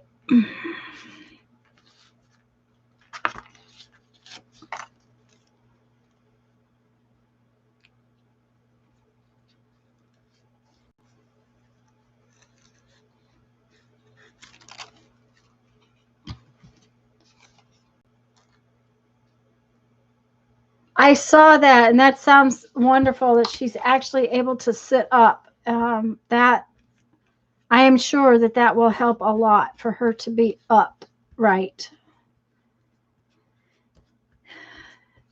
If nothing else, it should help to relieve some of the congestion, maybe.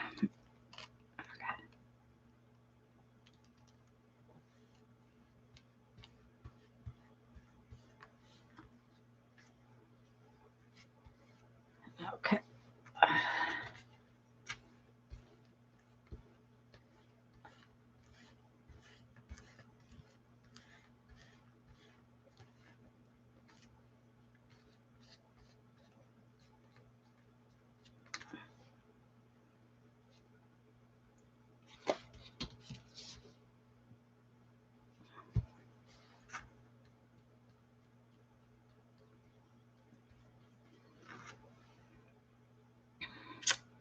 Okay. Come on, move out of my way, stuffs. I need a bigger table, I guess. You'd think this one was plenty big enough. All right. Okay.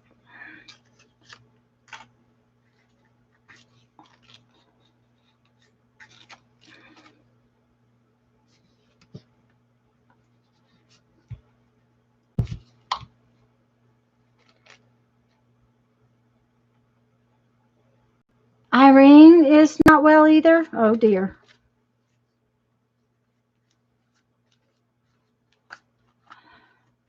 Thank you for letting us know, Kathy. Okay.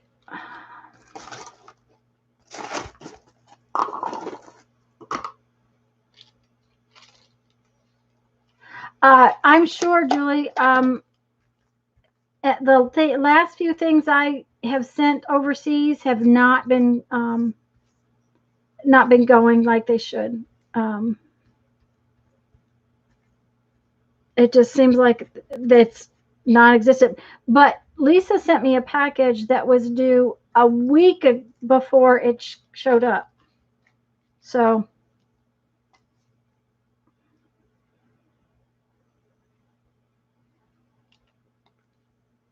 where did I have that?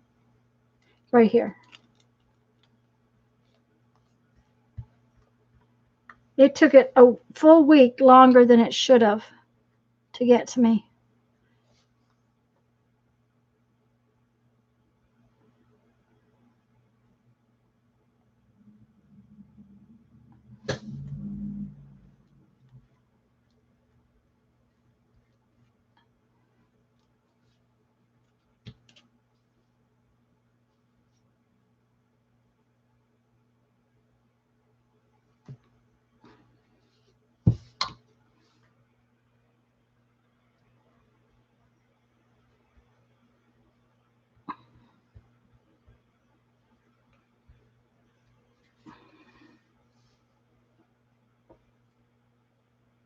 Yeah, it sat here in Pensacola. It was here in Pensacola, just sitting here.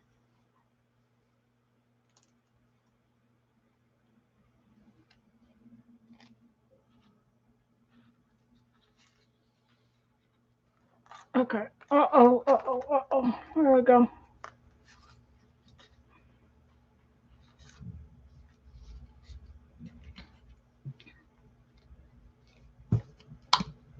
The other thing about Mod Podging this whole piece of paper is that it will give it a little more strength due to the fact that this is just it's a little bit heavier than copy paper, but not much. So it will give it a little more oomph. So that should help it. Since we've turned it into a book instead of putting it on something.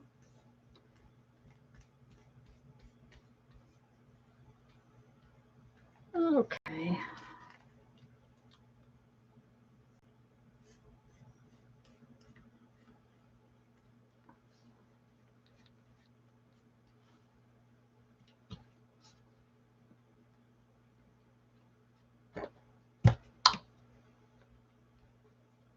Oops, that wrinkled it. Okay.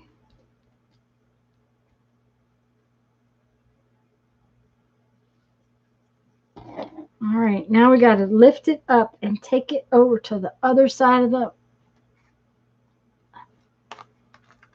Oh, yeah.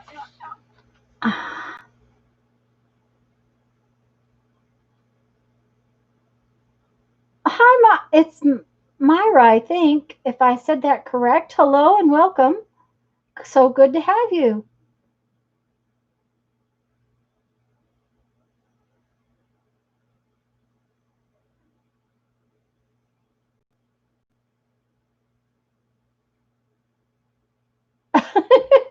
Yeah, you can shrink it. It can shrink sometimes, Kathy. All right, let's see here. Where can we put this? Right here should do it. Okay. Oh, my fingers are stuck to it. There we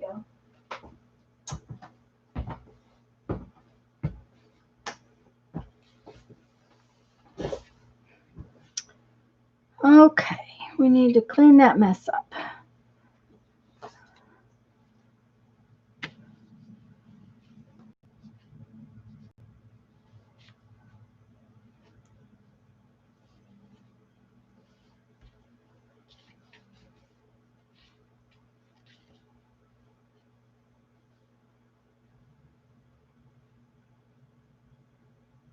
Uh-oh, not good, Susan. She didn't watch the battery. See, and my laptop, I almost never use on the battery. It seems it stays plugged in all the time. Poor thing, it won't know what it has to do if I have to use its battery. Okay. All right, that's reasonably cleaned up. What time is it? Okay.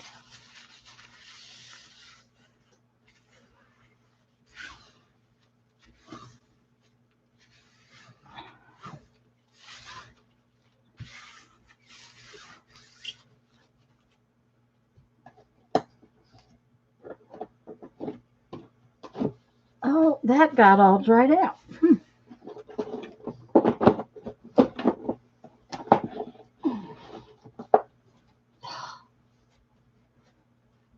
When the baby wipes come out in a huge bunch, it doesn't help at all.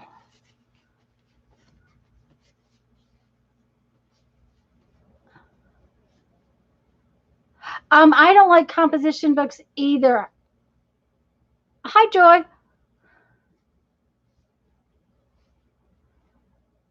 I don't know. It just seems like the paper's usually pretty sturdy, but it's still thin. So it's not something I liked, and I hate gluing pages together. I will do it in an altered book, but to do it to a composition book makes me, I don't know, just seems like.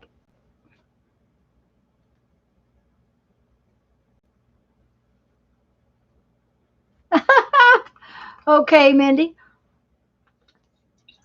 Mindy, I'm glad to see you're here because I have a few minutes and I'm going to go get my bugs.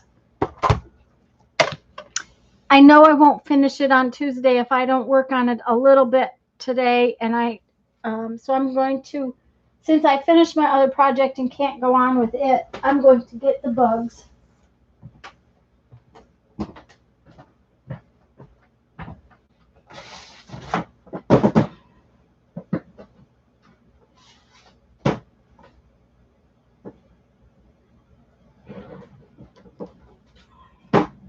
Uh-oh. I threw a bug on the floor.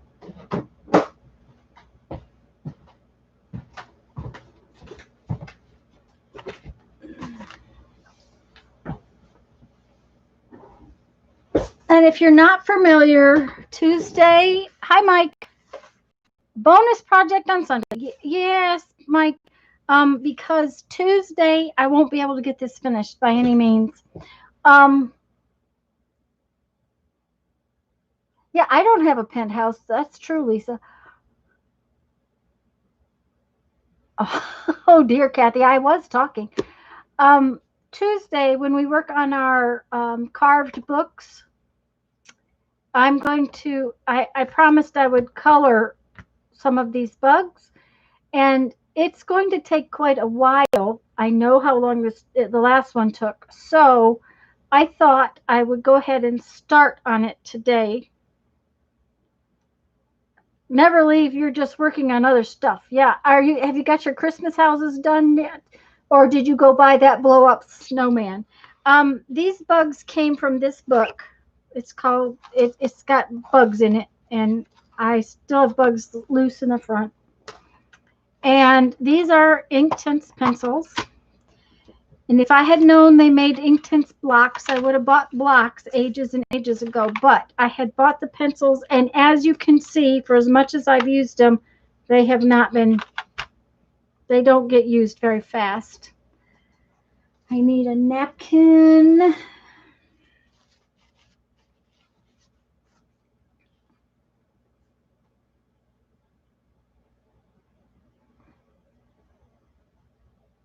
Malaya's here too? Hi. I missed her coming in. Hi there.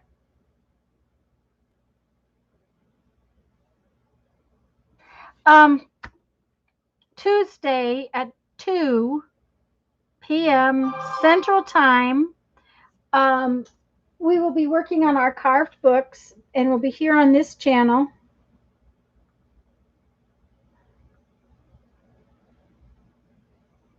Okay.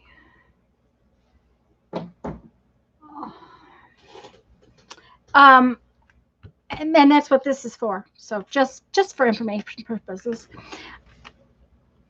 And I work with these in a really strange way. I take them out. Let's see. Let's make a green and blue bug. Maybe I can bring it in some. Let's see. I can't do it much with this camera, but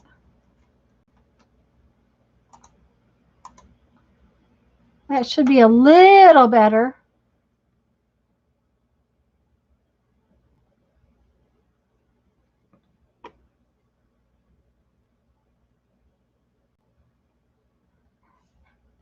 It's just a napkin journal because you put it's a journal because it's an art journal, Susan. If you're putting napkins in it, it's probably an art journal.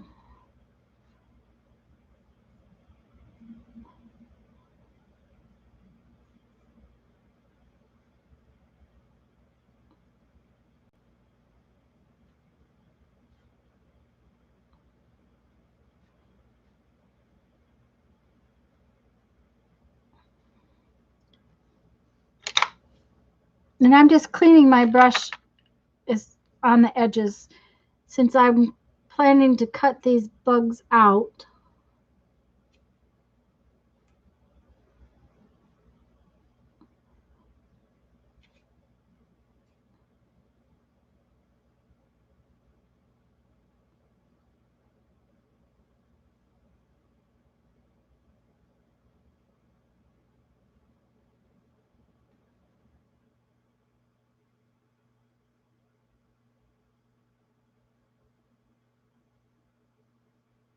Ugh, got way too strong.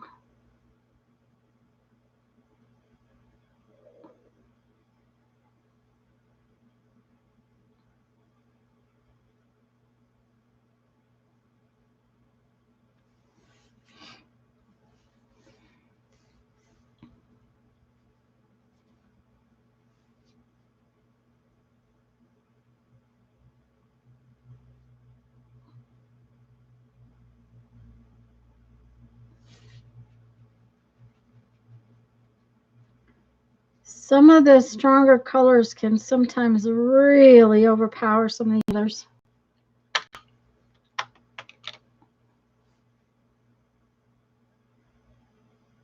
Yes, Thrift Books has pretty reasonable prices, and they have a lot of variety of books.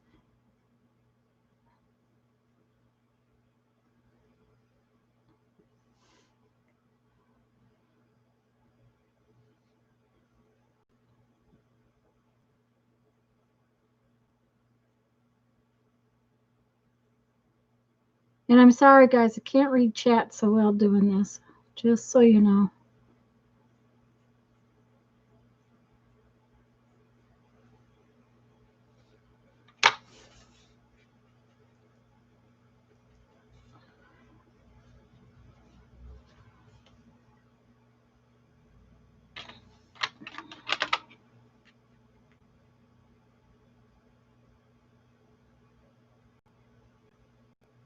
Yes, that is why I like Inktense pencils, Kathy, is because when they dry, they are permanent. And that's as long as you get them fully activated. If you draw with this pencil and then don't get it really well activated, it will,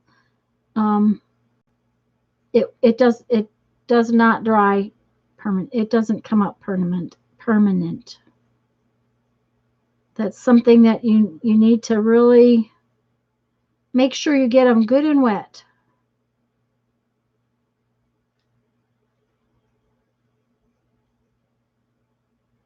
I would love more colors at the same time. I've used these and I've been really happy, and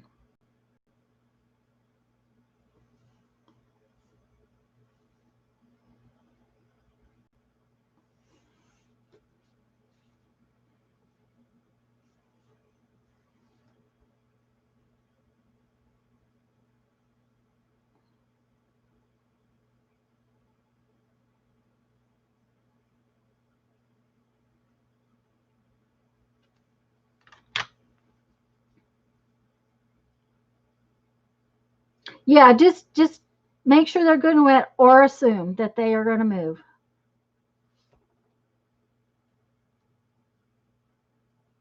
Susan's leaving. Bye, Susan. Or Andrea's leaving. Andrea's leaving. Bye, Andrea. Julie, I mix the colors. Yes. I overpaint with the colors, and that changes what it looks like. So it mixes it, but it doesn't. It's kind of like using watercolor in some respects. If you paint over a different color, you'll get a blending, but it, see that big bug? So it's kind of an, it will alter it. Let's just put it this way. It alters it because you put it over the top. Now, the other thing you can do is scribble these pencils on a piece of paper like that. And then like this. And then pick up from both colors. And that will blend them together too.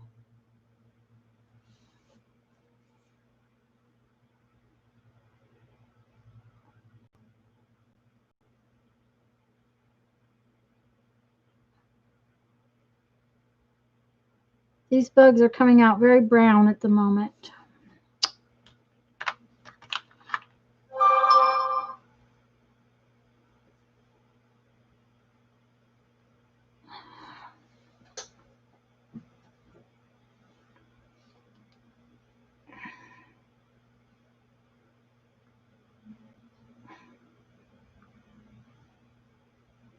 Sometimes I don't know why that thing makes noise. I really don't. Now here's the thing, Julie. I don't ever draw with these. I pretty much always use them the way I'm using them right now. And they come in blocks, and frankly, the blocks are less expensive for the amount of color that you get. So that is something to consider when you're looking at whether or not how you will use them. Because that makes a big difference in what you want to buy. No, Joy, these are Inktense pencils, so that once you, they're permanent. They're water-soluble ink pencils. And once you get them wet and they dry, then they're permanent.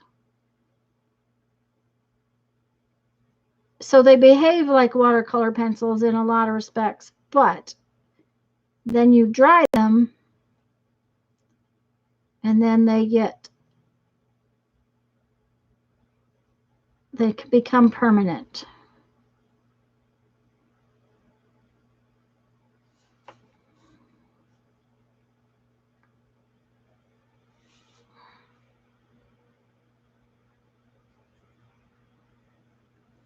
I just clean my brush out in between the bugs is what happened.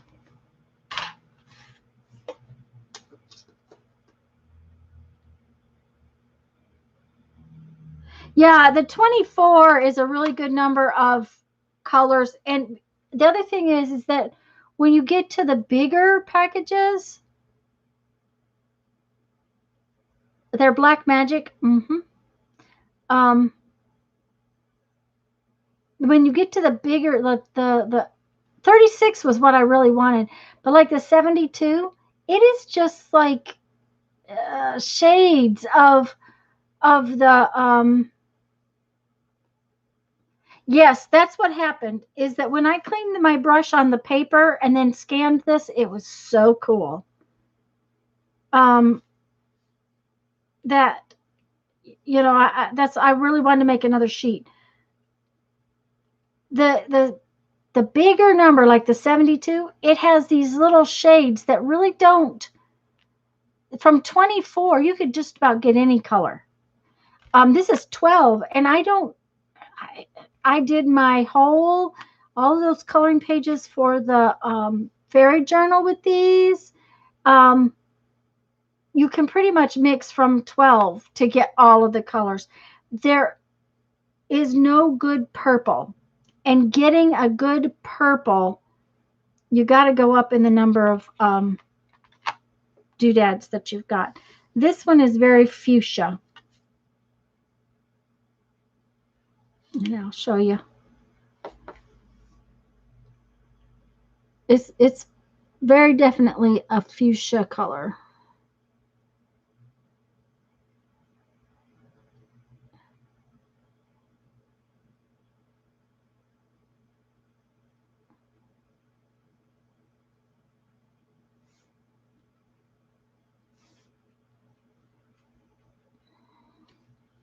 But then if you overlay some blue over it, you can get a purple, but it's just not as, I would like a purple.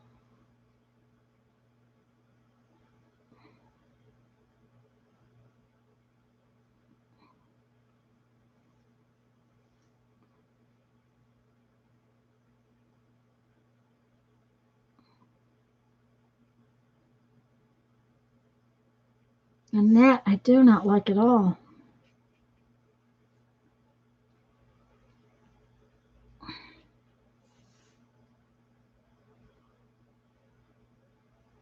That's better.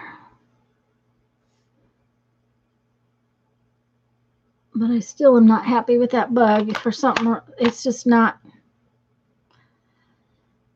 And I have a bunch in here that I almost never use. The ink black. There's the deep indigo I've been using a little bit of. There's also the brown is kind of sepia color too. And sometimes you need brown.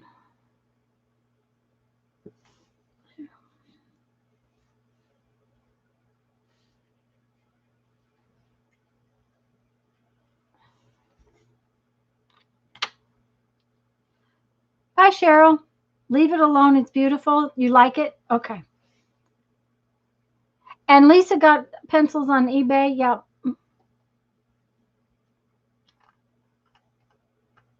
Yes. And you can use these pencils very much like you use a Stabilo. I used the brown one, the sepia color one, on the little journal I sent to Lisa. And that cover had been Mod Podged. And then I drew on it with this and watered it. And it worked very much like a Stabilo pencil.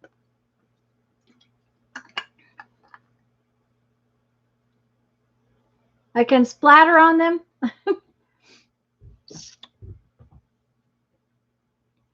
Okay, let's see here.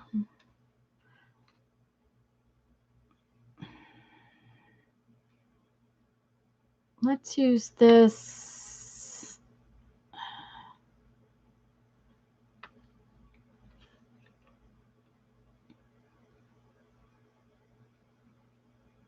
Oh, let's make a yellow bug. We haven't made a yellow bug yet, have we? I don't think so.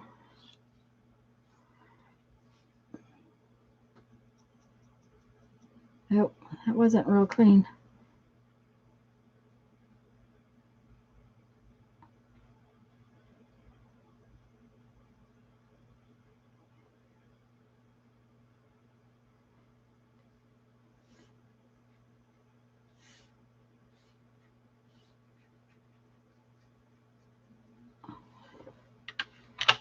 And if we go back, where's the black? Oh, there's the black one. No, I don't think we want black. That's too dark. Just that. This is called bark. Okay, bark is kind of brown.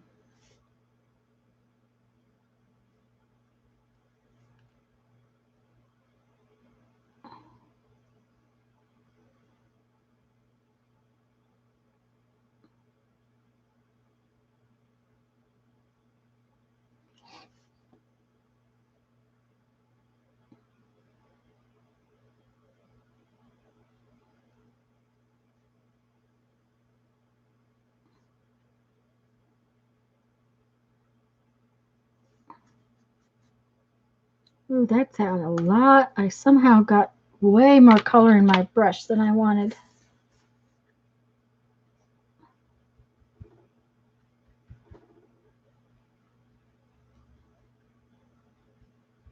Okay. Wanted orange. Gonna make it brown and orange.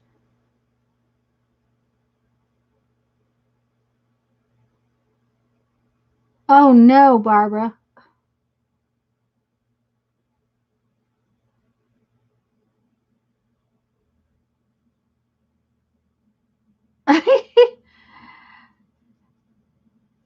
Well, and if it was less expensive, then that really makes it.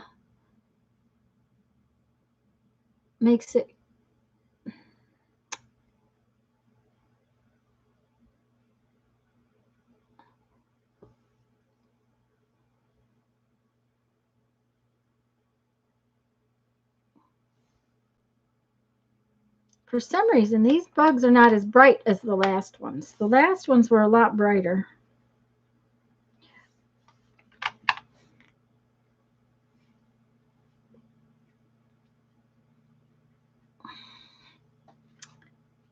Must be my mindset today.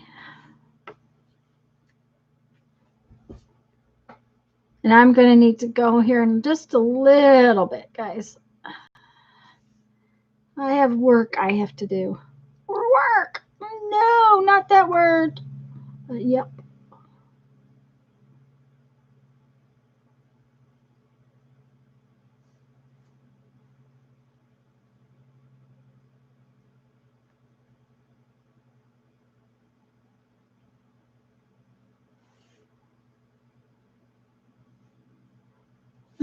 I seem to be having a lot of ink in my brush today. I don't know what the deal is.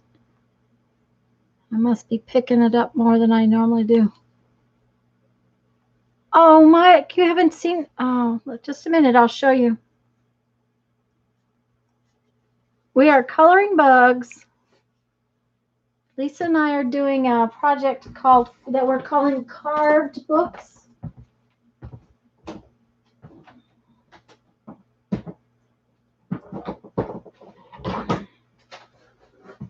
And that's what we're doing on Tuesday. And I promised Mindy I would color bugs. I did a whole sheet and I cut them all out like this one. I don't know why these two are still on my table, but they are. And this is my Bug Feast book. And this is an altered book. And I haven't really got very many bugs in here yet, but I'm really pleased with how it's looking. The bugs are eating the book. J. Flea beetle or Harlequin beetle, really pretty. There.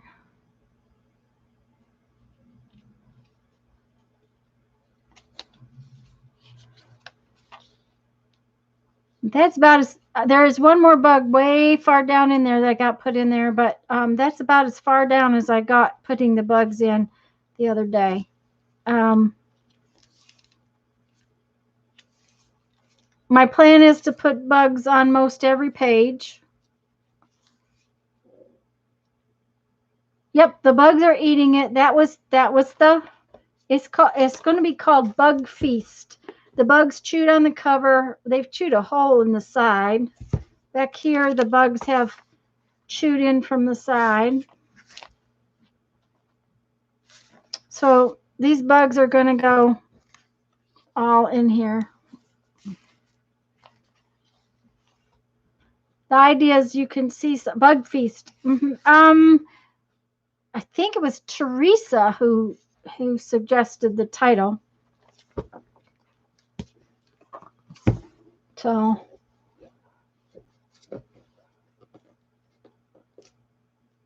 totally creepy.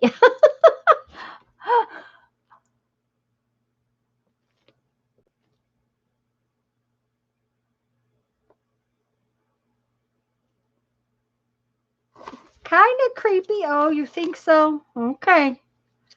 I kind of like it. There's a big hole right there, all the way down. I'm really excited by it. Now it is not my idea. I don't think the picture, I saw a picture on Pinterest and I've just taken it a little further is all.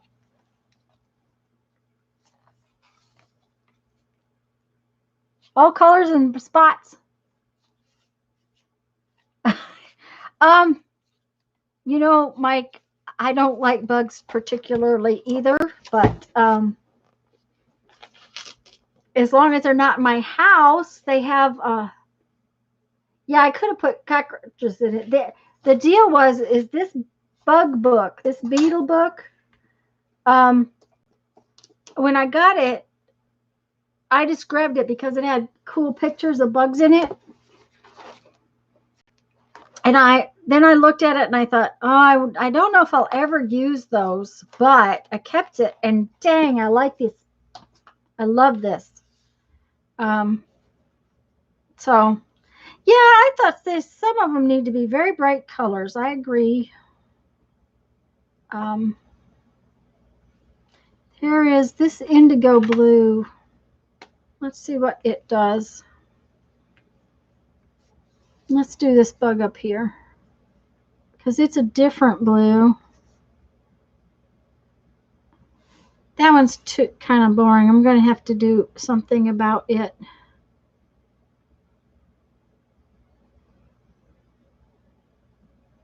Change it a little bit. Oh, that doesn't go on there.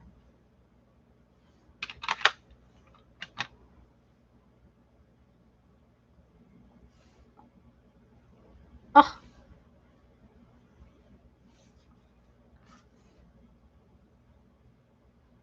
I am going to eventually have to sharpen my pencils because they're beginning to get kind of used up.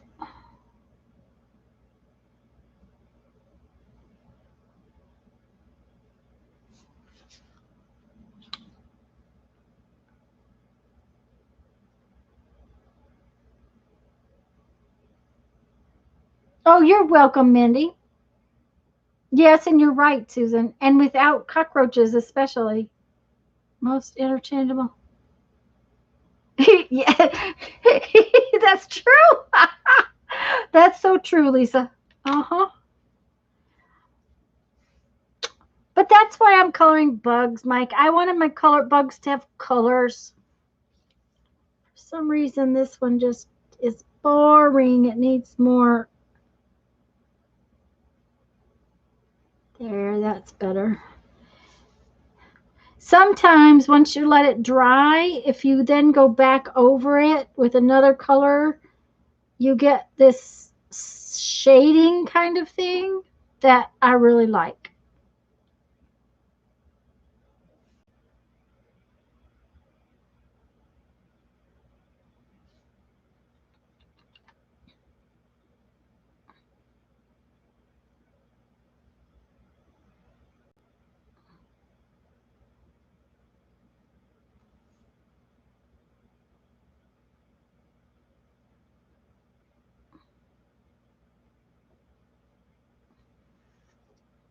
Now, see, I've put some yellow spots in everybody, and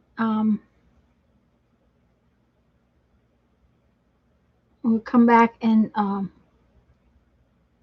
see what other colors that we can bring in here. Like red.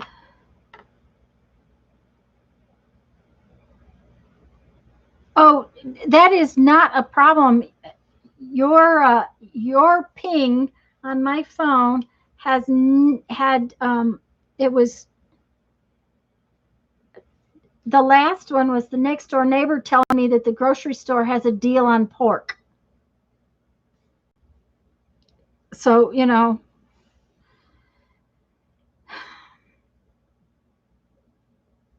I'm quite sure that you're showing me your wreath is not a problem. I interrupted Lisa's stream last Monday night.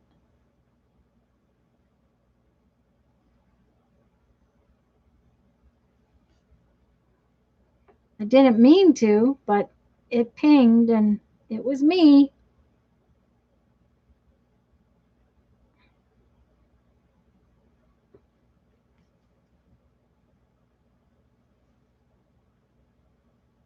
Okay, let's see here.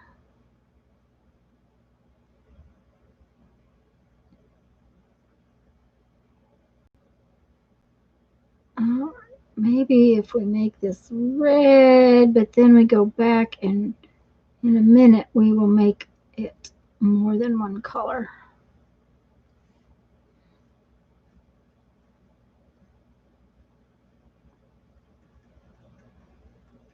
Where I cleaned my brush was what was so much fun the other day. When I copied it, it was really cool.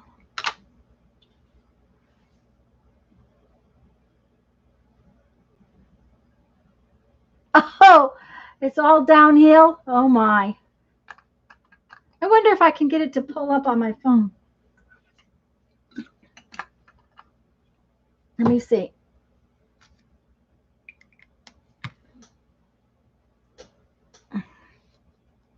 That was an Instagram post, wasn't it, Mike? Let's see. Where's Instagram?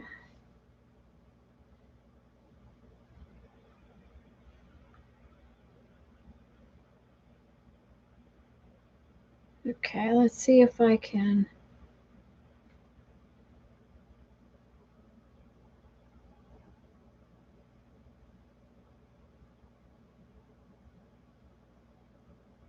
Okay, why is it not?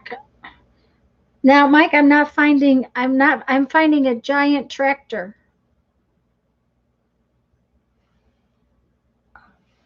That looks like a fun toy.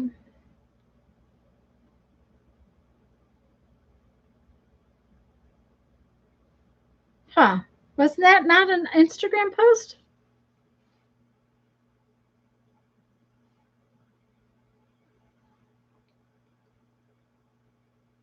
Yes, I think so too. Yes, it was an Instagram. Oh, an Instagram message.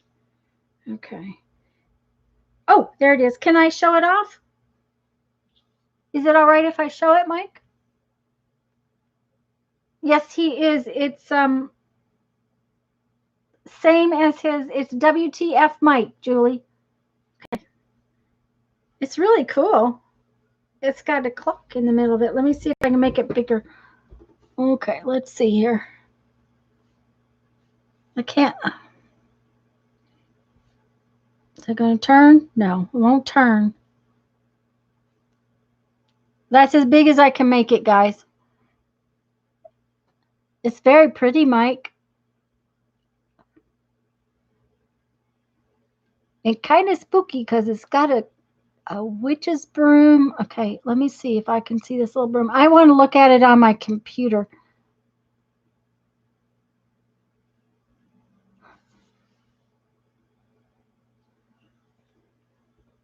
I love that you put the lime green in it.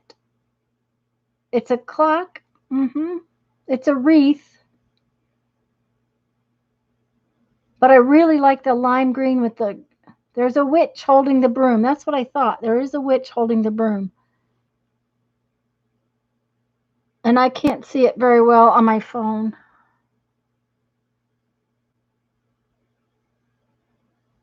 I'm going to look on my computer later.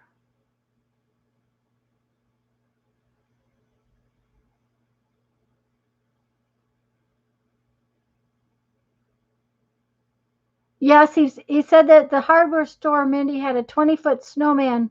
He's gonna post it on Instagram. Okay. I wonder if it will let me see it better. I don't know, but I might have to go eat at your house too, because he's posting really cool food. I'll wait just a minute and see, because it might let me enlarge it more.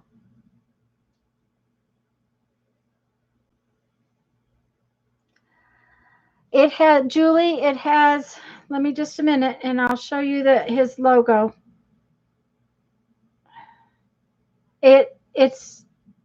It's got this logo, see right there? Okay. And oh yeah, that's a better picture. Okay. For one, I can make it bigger. Let's see if I can scroll it around.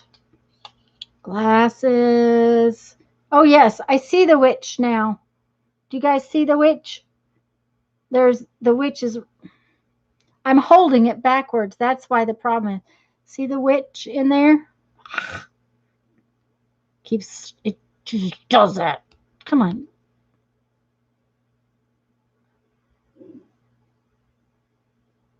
But I really like, oh, there's an eyeball in there too. I really like the lime in it.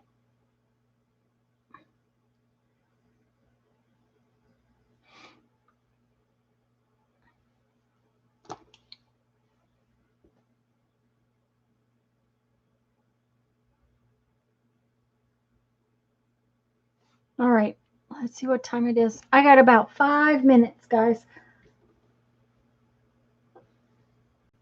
Jeffrey, can you hear me? You may be asleep. Very nice, Mike. Very, very, very nice. Now, the 20-foot snowman would finish the project and you wouldn't have to, I mean, you should be done if you do a 20-foot snowman.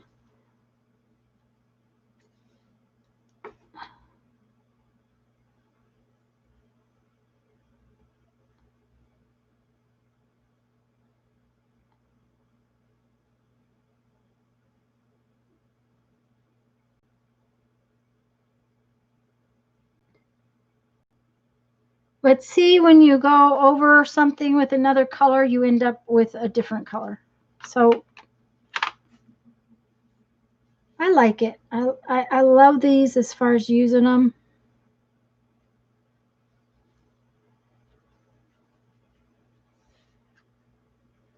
Okay, let's see. One more. Let's go for this olivey green color.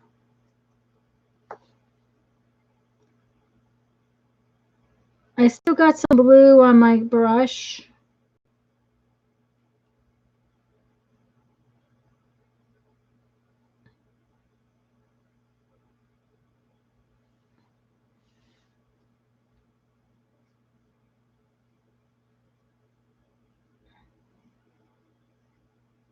If you're painting something bigger with these, you can get a lot of overlay, and the ones I did for my fairy book were very, very, they had a lot of shadow and texture because of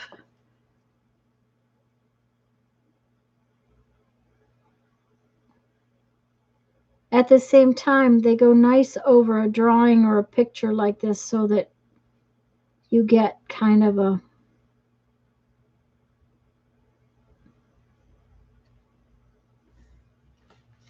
okay. Depth. Thank you, Lisa. Depth. Turkey with the snowman, and then he's covered till January. There you go.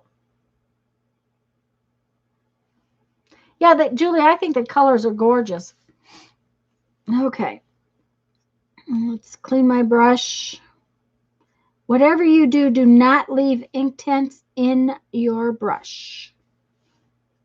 It will, it stains bad enough as it is, but you can see the tip of my brush is pretty badly stained, but that's, you don't want to just leave it there because it will color your brush. The other thing is, do not take these pencils and put this lid on. I've been getting them wet and getting them wet. Do not, even though it's not a lot of water, these need to sit out and dry for 24 hours at least before you put the lid on, because otherwise, can you bleach the color out? Oh, you probably could, Mike. I'm not going to worry about it because, you know, I use it all the time for things that are going to stain it anyways. You probably could. It's nylon. It's plastic bristles. I've got some that are even big. I don't like these. I don't use them very much. This is my favorite one. When I use the Stabilo pencil, is that what this one is? Yeah. All right, here, I'll show you on the, this right here will work real good.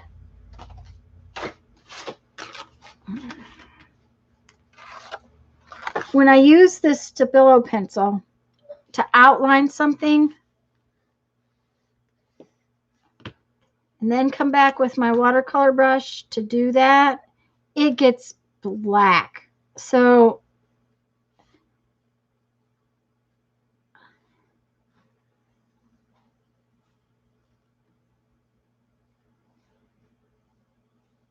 it's going to get that way.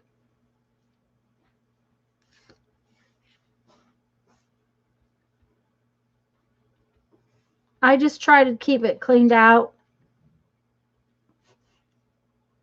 And it's not too bad because, like I said, this is an old one. This one, actually, I got through Stampin' Up. It's, however, this is one that's made in Japan. And I actually found these. Where did I find these? What's the company you can buy ink pens from? Jet pens. Dual purpose. Yep. Jet pens. You can watercolor with these. I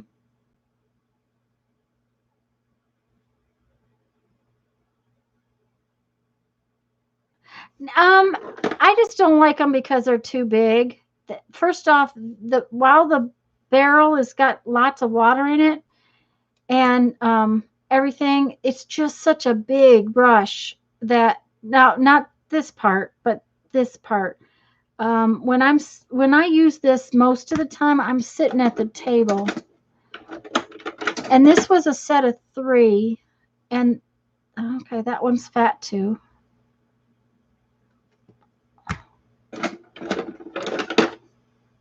This one's small, or reasonably small, but the brush is so big that I just don't like it as much.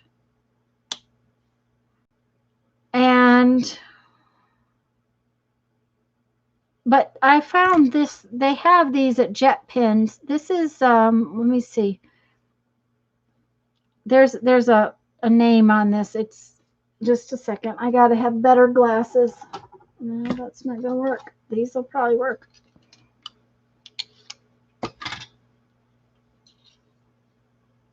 Yes, Julie, the big one might be good for backgrounds.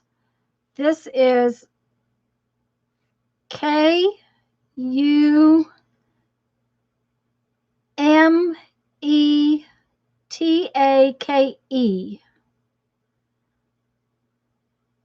Company Limited. And they have these at Jet Pens. I just haven't needed a new one. If I need a new one, I will see about getting one. It's, the deal is, this one probably cost me as much as 3.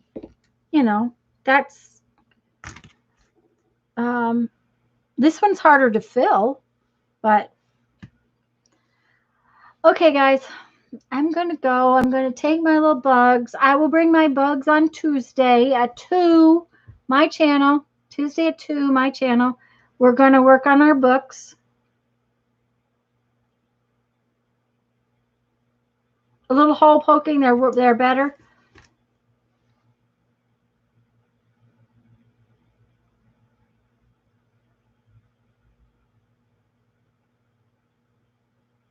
I was just reading chat. Yeah, see y'all Tuesday at 2. And I will finish this. And then we'll work on our book. And I'm so glad you all were here. Thank you so much for coming. Oh, I gotta pack boxes tonight. That's why I gotta go. I got boxes I gotta get packaged. So that's a good thing, though. It's a good thing. So that I'm ready for them to go to the post office tomorrow. So y'all see you later. Have a nice night. Thanks, Mike. Thanks, everybody. Thanks all.